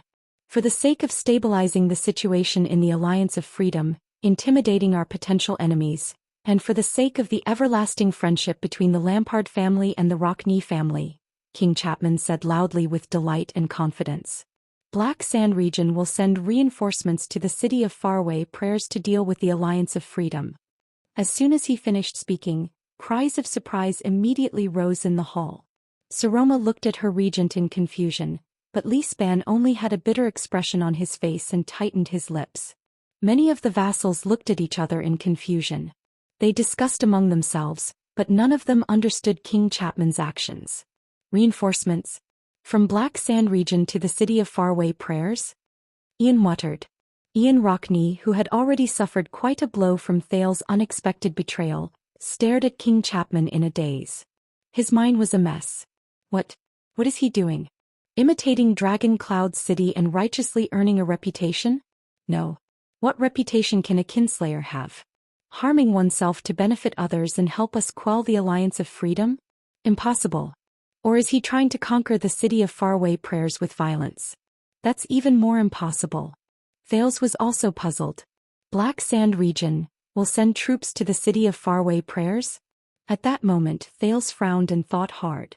His mind spun madly. Wait, what does Lampard want the most right now? What's the most pressing problem? Of course it's... In the next second Thales, who had figured out the inside story, opened his mouth wide in shock. Very soon he would not be the only one. Because King Chapman's sonorous voice spoke again. As I said, we are here to help. Very soon, from the northern plains to the tributary of Sunset Snow River, from the Sighing Hills to the eastern and western pine forests. Every village, every castle and every noble in Black Sand region will receive my summons. The king looked at every noble in the hall with a gloomy expression. He especially cast a special glance at Li Span and Ian. For Extet, my vassals will stake their reputations, offer their wealth, recruit warriors, and send their children to the west to witness the unbreakable friendship between Black Sand region and the city of Faraway Prayers through the Alliance of Freedom's foolish actions and ultimate failure. They will also witness how we love this great kingdom together. When he said this, the shrewd and ruthless vassals, Li Span, Nazir and the others were shocked. They looked at each other in shock. They already understood the king's plan. No way. The hall slowly quietened down. Ian took a few deep breaths before he frowned. Stake our reputations and offer our wealth? A surge of anger immediately rose in the Viscount's chest. Impossible. Ian's face contorted. He could not help but shout at King Chapman. Do you think that by using the name of assisting the city of Faraway Prayers, you can make the world believe that we have secretly made peace with you and are in cahoots with you? That you can make the vassals in Black Sand region who have been opposing you waver? That will destroy their confidence in fighting against your tyranny? That's impossible. The Viscount trembled slightly. The indignation in his eyes was plain to see. The entire Black Sand region despises you, spits on you and opposes your *T decree. Ian glared at Thales angrily as if he still bore a grudge against Thales' betrayal. The Viscount of Dual Wind City turned to the king again and said rudely, "Assist us? At this moment who can you order around? No one in Black Sand region will care about your summons. Tyrant who doesn't respect tradition." Beside the king, Viscount Kentvita snorted coldly. He seemed to be very dissatisfied with the other's disrespectful tone. Thales frowned and stared at King Chapman. "It's been 6 years. Your methods are still as terrifying as before. In fact, they're even more terrifying than before."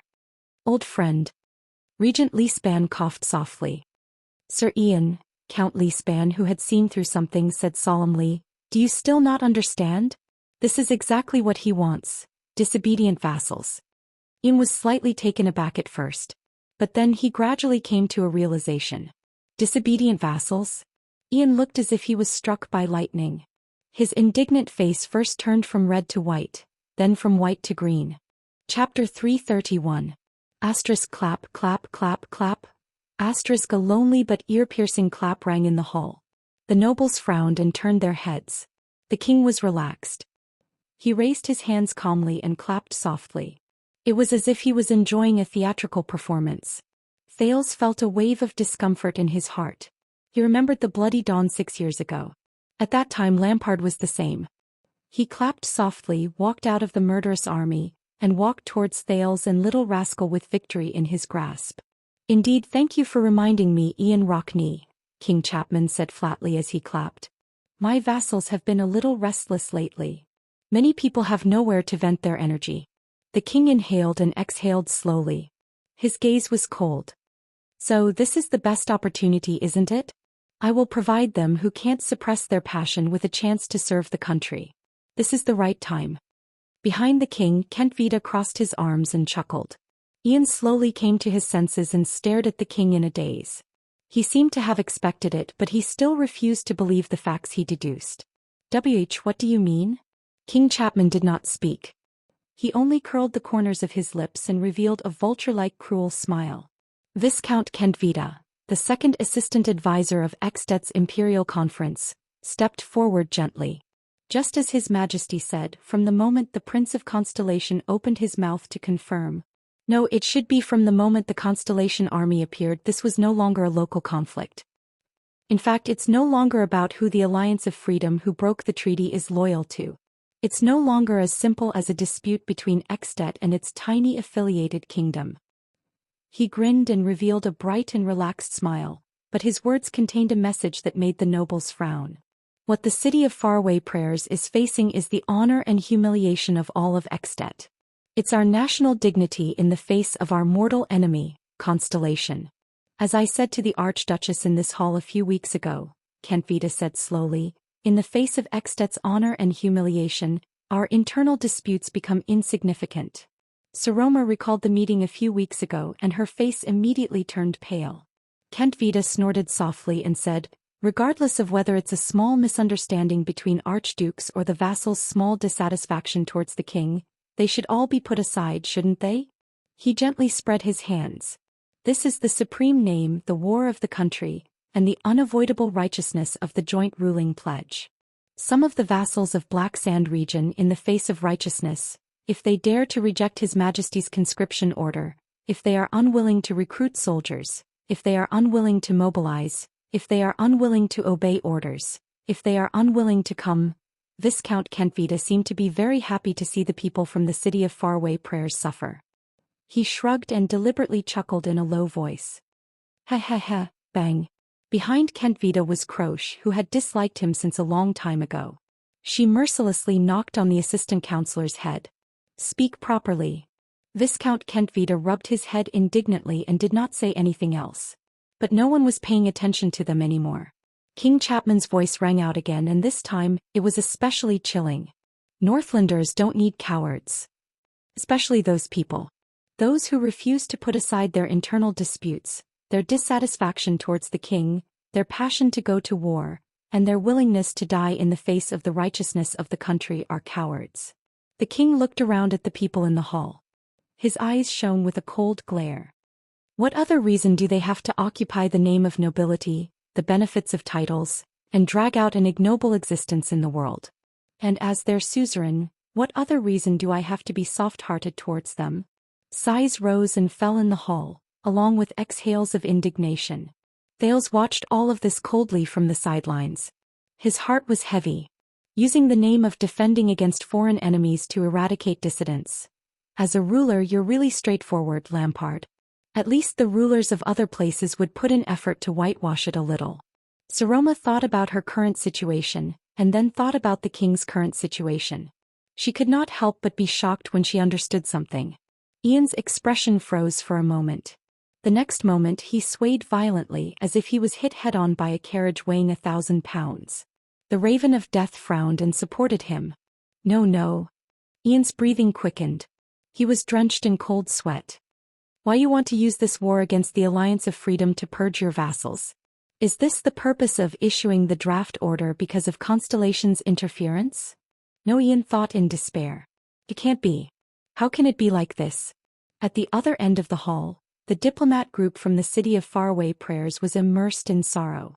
The 6 counts of Dragon Cloud City stared at King Chapman. The cautiousness and wariness in their eyes had never been seen before. But in the next second, Ian suddenly raised his head. His eyes were filled with anger. Do you think you will succeed, Lampard? Your vassals, they are all nobles, elites among men. It is because of their support and loyalty that the Lampard family can sit firmly in the Archduke's position. He gritted his teeth so hard that he almost crushed them. He did not even care about how he addressed the king. But now you want to attack them. Do you think they will sit quietly and wait for the Lampard family's army to storm their castles, rob them of their wealth and strip them of their titles? Do you think the warriors who are loyal to you can really handle the entire Black Sand region? However, what interrupted him was the king's faint sneer. Ha ha. At this moment, King Chapman turned his neck slightly and looked at the Archduchess on the stairs. The Star Killer frowned. He blocked Saroma's path without showing any sign of weakness. The hatred in his eyes never diminished. When he saw that Saroma looked as if she was facing a great enemy, King Chapman narrowed his eyes and shook his head. He said in a mocking tone, "Didn't I tell you? The Archduke of Reformation Tower has already expressed his stance. If Constellation really interferes with the Alliance of Freedom, then he will definitely not stand by and do nothing." His words made many nobles tense up again. Porphyus Trentida is a man of great righteousness. He will be very willing to send troops to aid the city of faraway prayers. He and his army will come to Black Sand region and meet up with me and the warriors of the Lampard family. King Chapman spoke very slowly, almost enunciating each word softly. Then we will see which traitors in Black Sand region are unwilling to serve the country. Ian was stunned again. What? Reformation Tower and Black Sand region? That means that if Lampard wants to get rid of the nobles in my region, whether it's in name, strength, or timing, it's already Reformation Tower, Trentida? Ian remembered something inside. In the end, he closed his eyes in pain. That bastard. Reformation Tower is the closest to us, Kent Vida added with a smile. Of course, they will understand our intentions the best. He remembered the cunning noble with the bowl cut, the glint in his eyes, and the provocative words he used. The Archduke of Reformation Tower. Porphyus Trentida. Even during the most critical moment in Heroic Spirit Palace, when the battle between Rockney, Alcius, and Lampard was on the verge of breaking out, the Archduke only held a short knife and hid safely in the distance. Him. Has he already sided with Lampard? You've planned this from the beginning, haven't you? Ian's face was ashen. When you issued the new decree and the families of Black Sand region first objected, King Chapman and his 2 subordinates stared at him coldly. You didn't care how your vassals would object to your decree, and you didn't care whether they would contact external help like the City of Faraway Prayers, because you didn't want to waste time with them and play this political game with them. Ian said sadly. In fact, the Alliance of Freedom's move was not to hold the City of Faraway Prayers back, nor was it to weaken the opposition's confidence in external help. King Chapman stared at the people in the hall with a focused expression, as though he was watching an interesting play. You didn't even care whether Dragon Cloud City would send troops, didn't care about the outcome of the war, and didn't care whether the city of faraway prayers could end the war quickly. From the beginning you made up your mind, Ian muttered to himself. You wanted to use the most direct, brutal and simple method to get rid of those disobedient old vassals. What you lack is just a name, a reason, a grandiose excuse written in the joint ruling pledge that will not incite the people's anger, and that will have the least consequences. He said his next sentence with a pained expression, such as, Constellation. Ian looked at Thales in despair, but the prince only shook his head. The Viscount slumped into his chair in dejection and no longer looked at anyone. He was like a defeated fighter in a coliseum. We, the city of faraway prayers. We foolishly roped in the archdukes and prepared to condemn the king together. We naively made promises to the inferior nobles of Black Sand region, hoping that they would destroy Lampard's prestige and destroy the king's authority. We turned him into an empty king. Now, from the looks of it, we lost this game from the beginning. Beside Ian, the Raven of Death sighed softly. He glanced at Thales with a deathly still gaze. Lispan heaved a long and heavy sigh. So, if your vassals were to accept the conscription, it would mean a huge expenditure and countless manpower. And the expedition to the west would mean handing over the population combat power, heirs, supplies and rear to you. These nobles' lifelines would be handed over to you. Perhaps by the time they return, their territories will have been turned upside down. Perhaps they will never be able to return. Don't make it sound so bad, Viscount Kentvita said as if he was having a headache. At the end of the day, His Majesty is only conscripting the army in his territory to go to the Alliance of Freedom to regain his dignity. Lispan shook his head. However, if His Majesty's vassals refuse to be conscripted, you have the right and reason to use the combined might and military power of the Lampard family and Reformation Tower to deprive them of their titles and even purge their families in the name that no one can object to. You will truly turn Black Sand region into your own territory. The regent sighed in a low voice. Isn't that right, Your Majesty? Thales looked at Ian's absent-minded expression and at Lispan's face, which seemed to have aged a few years in an instant. He felt dejected. Yes, I know this feeling. I have experienced it before and I will never forget it. The argument earlier was just an appetizer for Chapman Lampard. But the truly terrifying thing about the Kinslayer was his methods. The bloody siege in front of Broken Dragon Fortress. The terrifying attack on the night of disaster. As always, he was as swift as lightning, direct, violent, cruel, decisive, and effective. What was left for the enemy was only shock and regret. King Chapman snorted softly. It's not that they don't have a choice. King Chapman turned his gaze and met the old Lispan's eyes. They can choose to be loyal to the king, obey the decree, choose to continue loving Extet, and everyone will be happy, the king said coldly. His sharp eyes seemed to hide an unstoppable blade. Wherever he looked, the nobles averted their gazes.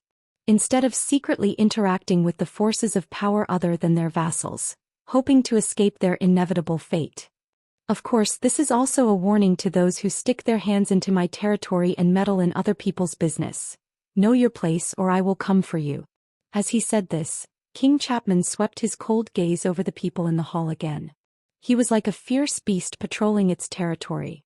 The iron fist emblem on his outer robe that represented the Lampard family was very eye-catching at that moment.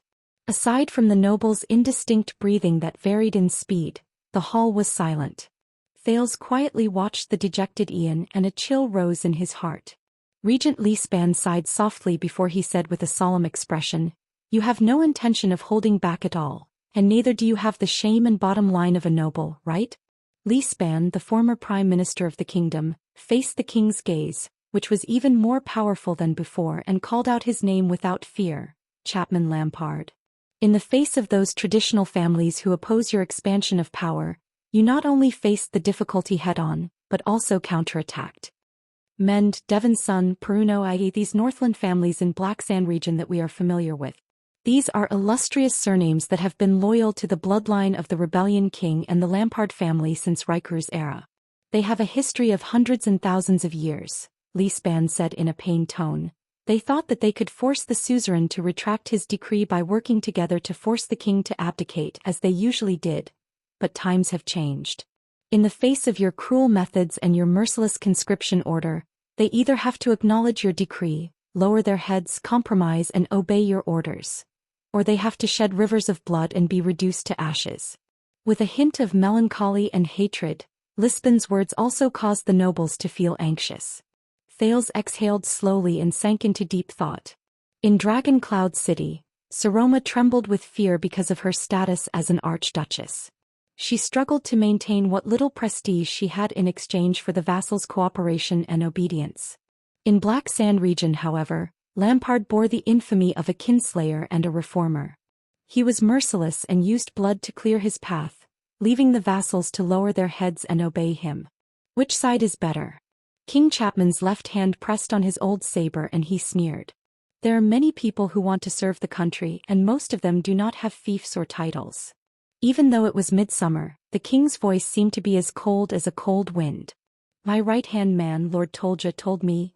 He faced all the nobles in the hall and said something that made them shudder. In this world, there are still too many people who occupy high positions but do not do anything.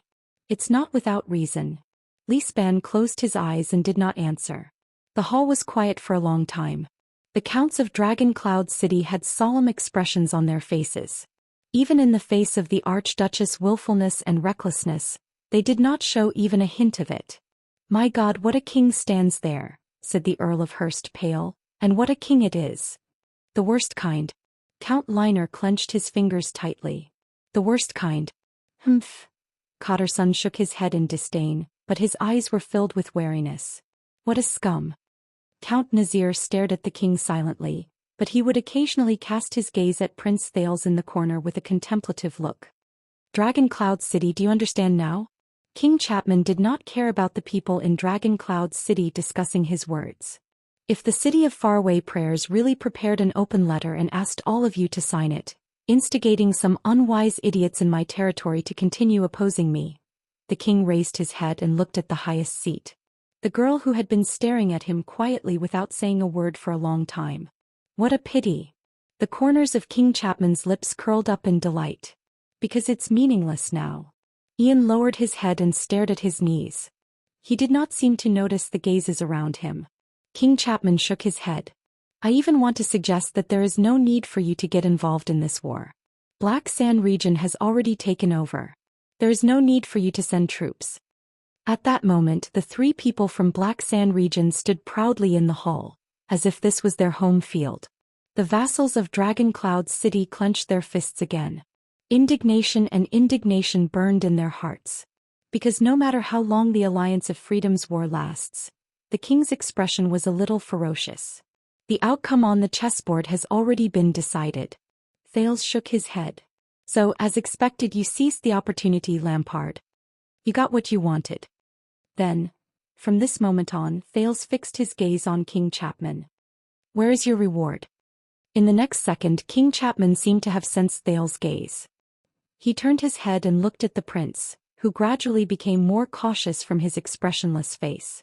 He frowned slightly. Thales still stared at him coldly. The king pursed his lips a little. King Chapman exhaled a long breath. As for this prince, don't bother sending him to the City of Faraway Prayers. Send him to Black Sand region.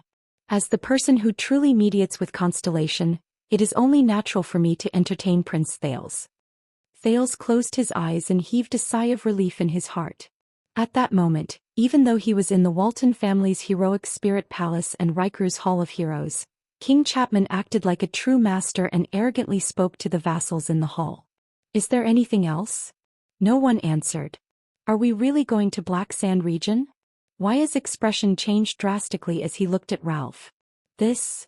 Thales chuckled softly in the corner and comforted the two people behind him in a low voice.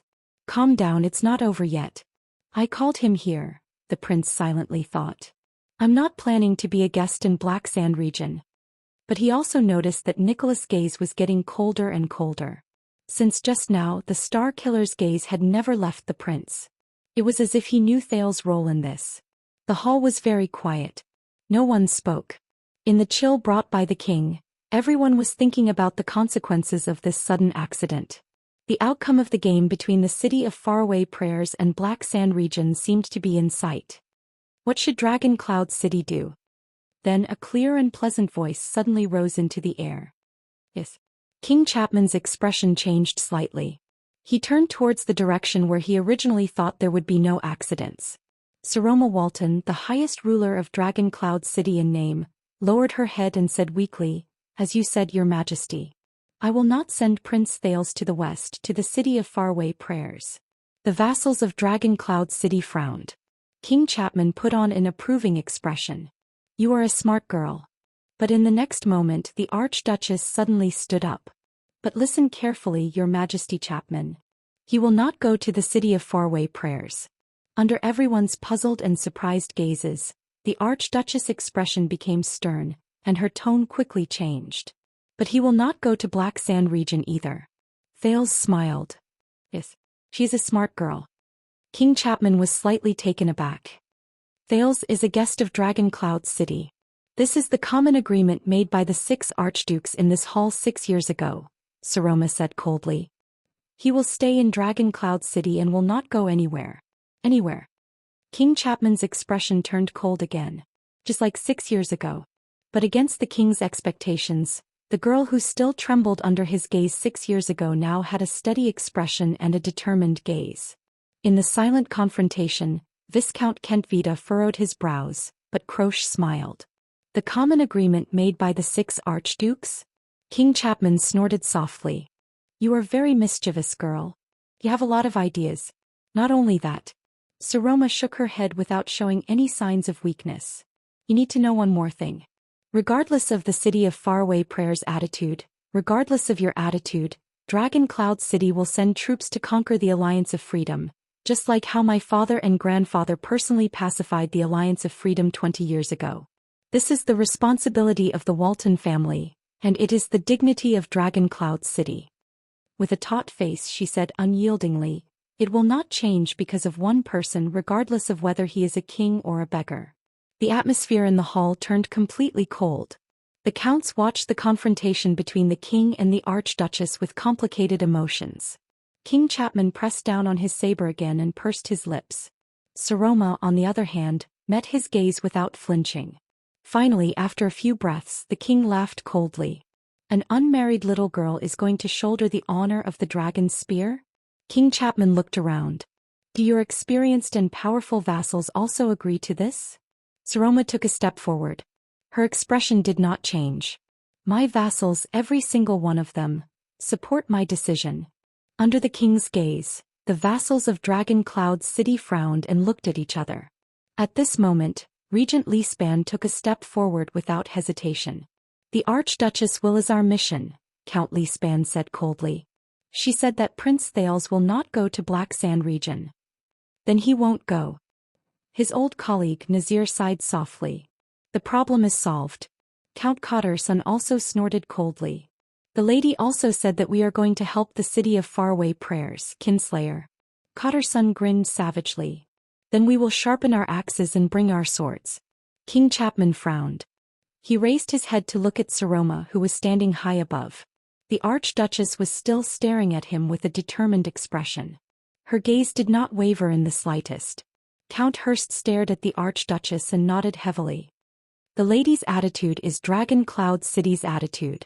It doesn't matter what kind of *T order that *T king gave us.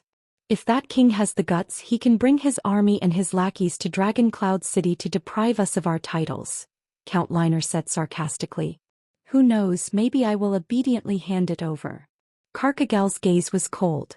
His words were short and clear. "Welcome to Dragon Cloud City, Your Majesty." As the Archduchess and the Count spoke, the vassals of Dragon Cloud City reached a consensus as they stared at each other. With the same cold and hostile gaze they stared at the king. "You heard what they said." Saroma still stared at King Chapman coldly. "Do you have any questions, Your Majesty?" For the first time King Chapman looked at the young girl seriously. It was as if he was sizing up a weapon. "Not bad at all, girl," he said softly. With a deep chill, King Chapman said softly, "But regarding the agreement made by the 6 archdukes 6 years ago, you are still wrong about one thing, girl." In the next second King Chapman turned to Thales and revealed a strange expression. Thales could not help but tense up. Saroma was stunned for a moment. What? King Chapman swung his arm, turned around abruptly and faced the puzzled gazes of the entire hall. Why do I remember? The king's bone-chilling voice echoed between the pillars. 6 years ago in this hall, the truly legitimate, reasonable and legitimate archdukes. What if there are only 5? Saroma's expression froze. At that moment Thale's cheeks stiffened. His pupils slowly shrank. Chapter 332. What do you mean by this? Count Hurst stared at the king with an unfriendly gaze. He was not the only one. All the nobles in the hall were enraged by the king's provocation. Except for a few. Thales pressed down on his slightly trembling fists and stared at King Chapman's terrifying gaze. What is he trying to do? Exposing Saroma's identity at this time. Does he not want to be king anymore? When he thought of this, Thales glared at King Chapman. His eyes were filled with warning. King Chapman noticed Thales' gaze. Before the angry or puzzled expressions of the nobles in the hall, the king snorted softly with an ambiguous meaning. No. When he saw this, the prince suddenly understood. Thales saw King Chapman carefully scrutinize the few people at the top of Dragon Cloud City. Saroma, Lispan, Nazir. The king took in their expressions and revealed a mysterious smile. No, he doesn't look like he's going to fight to the death and injure both sides, Thales thought to himself. As he stared at Saroma, who was puzzled and nervous on the stairs, Thales suppressed his desire to speak and interrupt the king. His identity was sensitive to begin with. The more he said, the more mistakes he would make, and it would only attract unnecessary suspicion. Because the 6th person left is not an archduke.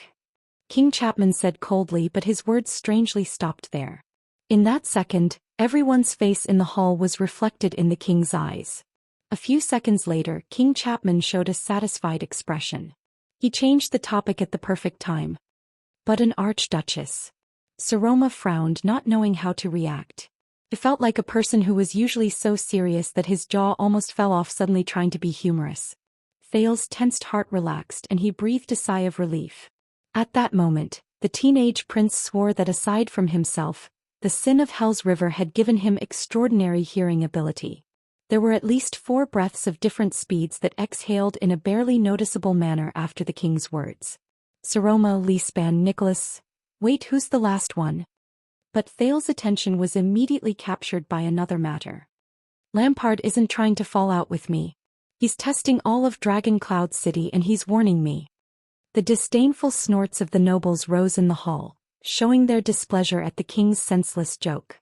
The archduchess stared at the king stiffly. Her lips trembled slightly, but she eventually fell silent. Archduke and Archduchess? This joke is not funny. Count Liner's expression was gloomy. It only shows that our king lacks respect for Rikuru's bloodline. Be careful, Chapman.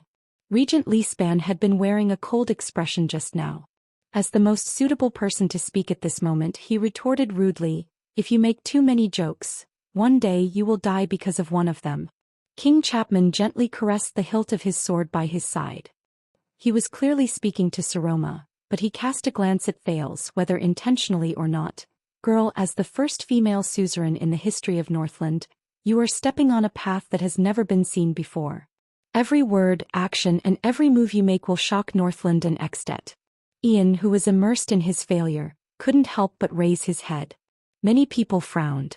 The king said faintly, as the Archduchess of Dragon Cloud City, your marriage is different from that of an ordinary archduke's marriage. It involves the succession of many families and the balance of power in Extet. Thales looked at the king in puzzlement. But in just a few seconds he figured out the king's intention. The prince desperately hid his worry and tried his best to look at the Archduchess with an indifferent expression. Under the gazes of countless people, the king said meaningfully, for example, this time, the Viscount of the City of Faraway Prayers came all the way here to propose marriage. This makes me very worried. What if you marry someone you shouldn't? This is a major event that can shake Extet's foundation. The 6 counts of Dragon Cloud City looked at each other worriedly. Saroma inhaled slowly and spoke with a cold expression. I have already declined Sir Ian's request, the Archduchess said coldly. You can rest assured. King Chapman sneered disapprovingly. I don't think you understand what I mean, girl. On my way here I heard a lot of rumors. The king sneered and waved his hand in Thales' direction. For example, how you protected this prince of constellation for 6 years, accompanied each other, helped each other. You lived and grew up under the same roof with him. You even ate together, attended classes together. The Archduchess revealed a stunned expression. Thales put on a stern expression and fixed his gaze on Saroma. Calm down, Saroma. You must calm down. Think about what I said. Saroma. The next moment the king narrowed his eyes and said softly, you and him, you, don't tell me you slept together. Once he said that, there was silence. The Archduchess' lips trembled slightly, but she could not say a word. She could only clench her teeth in embarrassment and anger. Until, Lampard. As everyone's expressions changed drastically, the first to react was the former commander of the White Blade Guards, who was in charge of protecting the Archduchess. Nicholas could no longer care about being addressed as king. He could no longer suppress his hatred for Lampard and lost his composure as he shouted angrily, you shameless coward. Your impudence on the day of the state affairs hearing ends here. My brothers and I are very happy too, but he was stopped by Lisban, who had a cold expression on his face. Calm down. The regent suppressed his anger. Any act of anger is meaningless. Not only that, the hall, which had been slightly quiet, exploded again. What did you say? Duel with him, my lords. Bolsh *T. Can the king do whatever he wants? Under countless people's strange gazes, Thales tried his best to maintain an unchanging expression. His hands under his sleeves grabbed his knees tightly, his knuckles protruding. Among the suzerains of Dragon Cloud City, Count Hurst's golden beard trembled violently as he panted. He could no longer hold it in. In the name of the Count of Flatiron County, Brookenhurst, Hurst leaped up from his chair in rage and stared at Lampard with eyes full of hatred. For the honor of the ladies, Chapman Lampard, I issue you a sacred duel challenge. He swung his arm, pointed it at the king's nose and cursed, let blood wash away the humiliation you have brought us, Kinslayer. This sentence made the people in the hall, who were burning with anger, even more so. Lampard's words had probably angered the crowd. Even the Archduchess guards glared at him with hatred. They had no intention of protecting the king. Croce's expression froze. She dutifully pressed down on her weapon and stood in front of King Chapman. Viscount Kentvita also frowned and was about to step forward, but she pushed him back. But King Chapman only snorted loudly. It was as if there was nothing in front of him. The king simply swung his left arm and pointed it at the agitated Hurst from afar. It was as if he was going to answer the latter's challenge. The noisy crowd in the hall instantly fell silent. However, in the next second, the king gently retracted his arm, pushed Croce aside, and pushed her sword back into its sheath, which had been drawn a few inches. In the name of the common elected king of Extet and Archduke of Black Sand Region, Chapman Lampard, the king stared coldly at the trembling Hurst. His tone was steady and unhurried. With the power of the king, I reject your meaningless challenge, Hurst. Only then did he put down his arm and look at the Archduchess again without any nervousness. Ah! The furious Hurst roared indignantly, you despicable coward! Be at ease, Hurst. Count Nazir snorted coldly. He patted Hurst's shoulder and pushed the livid Hurst back. Your Majesty, because of your rude words and actions, the old Nazir also stared at the king in a hostile manner. In the next year, Rubble Hill and Harding County will impose heavy taxes on the merchant groups and farmers heading towards Black Sand Region as a form of protest. King Chapman's relaxed attitude finally changed a little. The light in his eyes flickered. His gaze on Nazir clearly became hostile, and the slight curl of his upper lip indicated his current mood. Thales lowered his head and smiled at an angle that no one else could see. Yes, I can feel it. Even though the anger is directed at the king, but more doubts, worries, dissatisfaction, wariness and hatred are directed at him. This so-called king is becoming more and more unscrupulous. Count Carcagel, your territory is the closest, Count Cotterson whispered to his colleague with a frosty expression. I'm thinking if the king were to meet with an accident on his way back from the city. Calm down. Although the one-armed count's eyes were filled with resentment, he still shook his head. If the king dies within the jurisdiction of Dragon Cloud City, no matter who did it, the unlucky ones will be Dragon Cloud City. Next to him, Count Liner nodded. Do you think the other archdukes will be filled with joy and gratitude for our righteous act? Count Liner stared at King Chapman. There was a deep chill in his eyes. I swear to you they will mourn the king's misfortune while discussing how to seize the opportunity to slaughter Dragon Cloud City. After Black Sand region it will be our turn. Li Span remained the calmest in the chaos in the hall. He patted Saroma's arm gently. My lady. The Archduchess took a deep breath and managed to suppress her emotions with great difficulty under the regent's cold gaze. Your words just now are enough to bring about generations of hatred between the Walton family and the Lampard family, Your Majesty. King Chapman shrugged. Look at your vassals' reactions. This is what I am worried about. Sometimes, a marriage between two people is enough to destroy two countries. The king looked around and said slowly, some things have serious consequences and they must be stopped before they happen. He turned around and his gaze became stern. Otherwise, with the age of all of you here, I am afraid that many years later Dragon Cloud City and even all of Extet may not have the ability to stop a supreme king of Constellation from assuming the position of Dragon Cloud City's regent. These words made many of the vassals' breathing become heavier. Thales snorted coldly and rudely, attracting a few hostile gazes. This was the condition King Nuvan gave him back then. But now it was being used as a means and a bargaining chip by Lampard. Your vassals might be ashamed to speak up, but as an elder who personally watched you ascend to the Archduke's throne, I can no longer pretend to be refined and polite. King Chapman stared at Saroma, who was so angry that she could not speak. As a king, I must act while I still have some power and my words still have some effect. Saroma was so angry that she could not even speak. Saroma took a deep breath. You mean, Saroma Walton? A fierce glare flashed in the king's eyes. In the name of the common elected king, I hereby order you to hand over Thales Jade Star to me. For Extet and for your Dragon Cloud City. The hall became silent again. Saroma stared at the king with widened eyes. King Chapman raised his head and said softly, So what is your answer? My answer? The Archduchess sensed that everyone's gazes were directed at her. But unlike before, this time their gazes were exceptionally different. Saroma furrowed her eyebrows tightly. She bit her lower lip and exchanged a few glances with Li Span. She could only feel the burning sensation on her face getting stronger. But she did not dare to meet the teenager's gaze. She did not dare. At this moment, a long sigh suddenly rose from the crowd. You're such a busybody, Chapman. Under everyone's gaze, Thales stood up slowly. With weariness and exhaustion he yawned.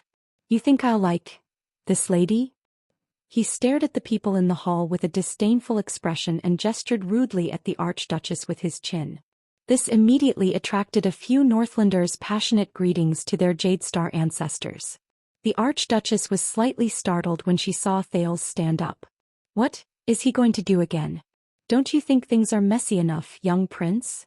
In a terrible mood, Nicholas clenched his fists in exasperation.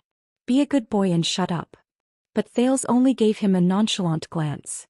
This made the Star Killer even angrier. You like her? Not necessarily.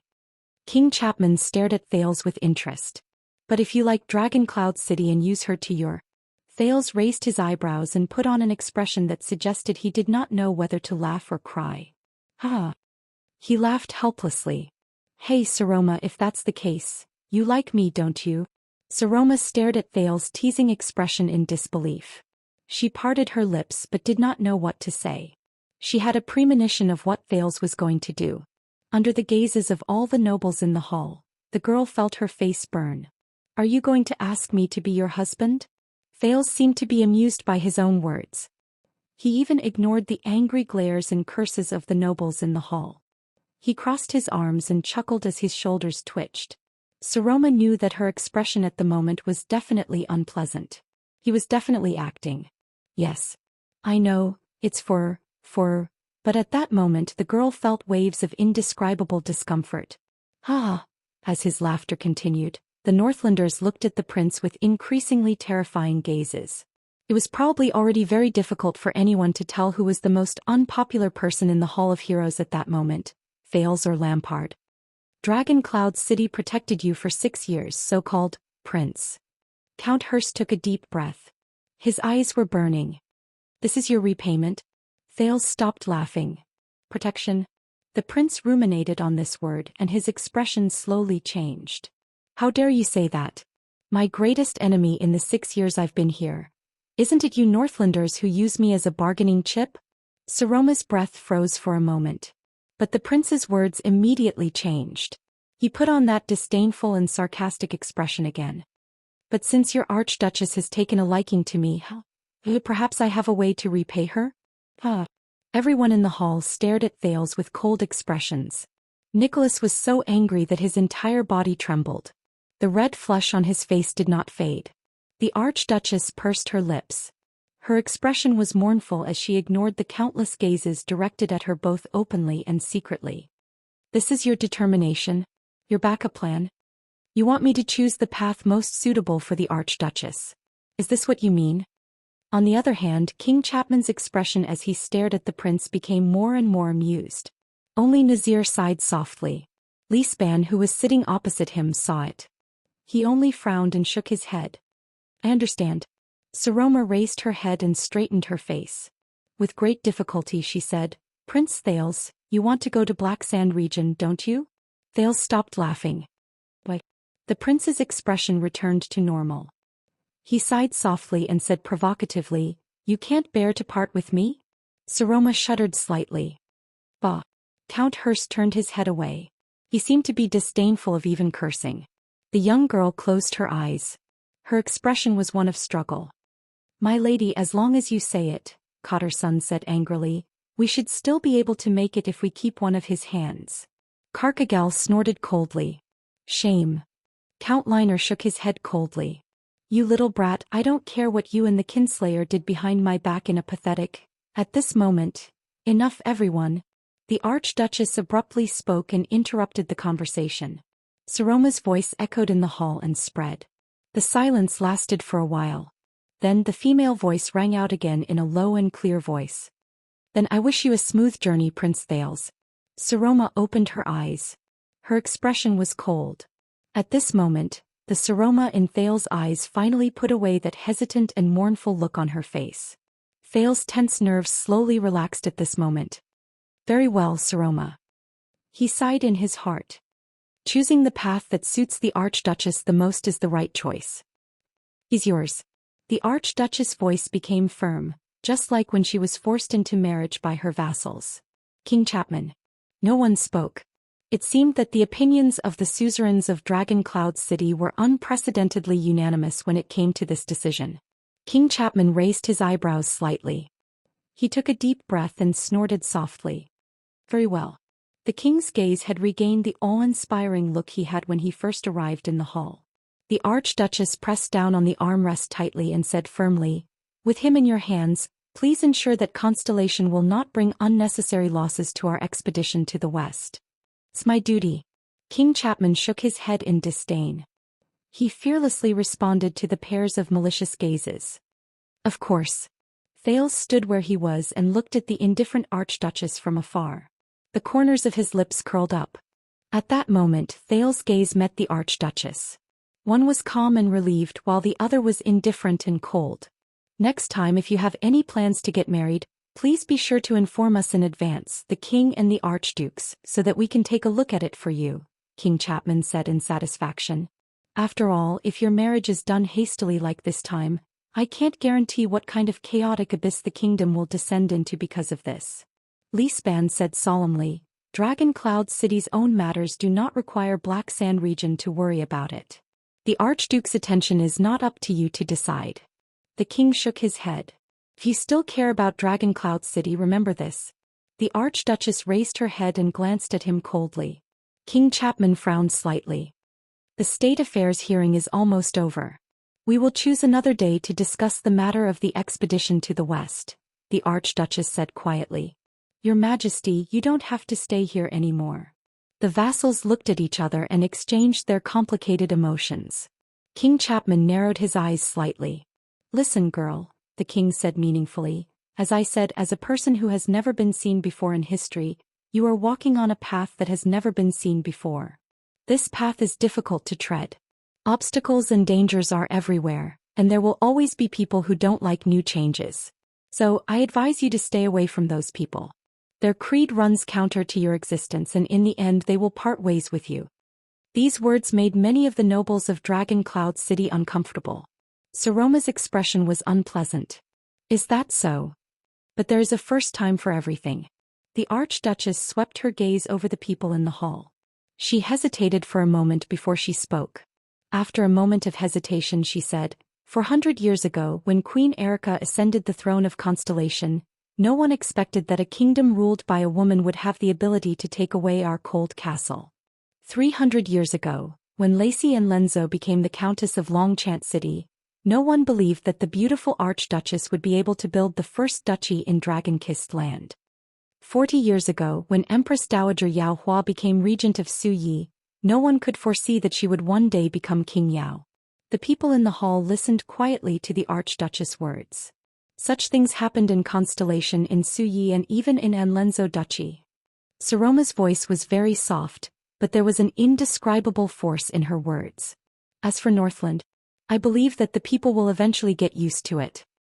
Thales noticed that behind the king, Croche was staring at the surprised and bewildered Archduchess on the stage with a complicated expression. King Chapman seemed a little surprised. But a few seconds later he nodded and revealed a satisfied expression. I will remember today. Of course. Saroma nodded and avoided Thales' gaze. She said in a low voice, just like how Dragon Cloud City will also remember today. The vassals furrowed their brows. The feelings in their hearts were indescribable. In the next moment the Archduchess slowly stood up. Everyone, let's call it a day. With different expressions and breaths, more than 20 vassals of Dragon Cloud City also stood up. With complicated emotions, they looked at the Archduchess on the stage, then at King Chapman and Thales. Today, the Archduchess lowered her voice and sighed softly. Meeting adjourned. The vassals raised their right fists respectfully and hit their chests together. Asterisk thud. Asterisk, but this time, compared to the start of the meeting, this dull thud was unprecedentedly uniform, as if it was made by a single person. The door opened. The vassals bowed and left one after another. King Chapman, who stood in the middle of the hall, ignored the gazes the vassals cast on him before they left. Thales, on the other hand, lowered his head and looked at the floor, completely unbothered. It's over. At least, this round ended.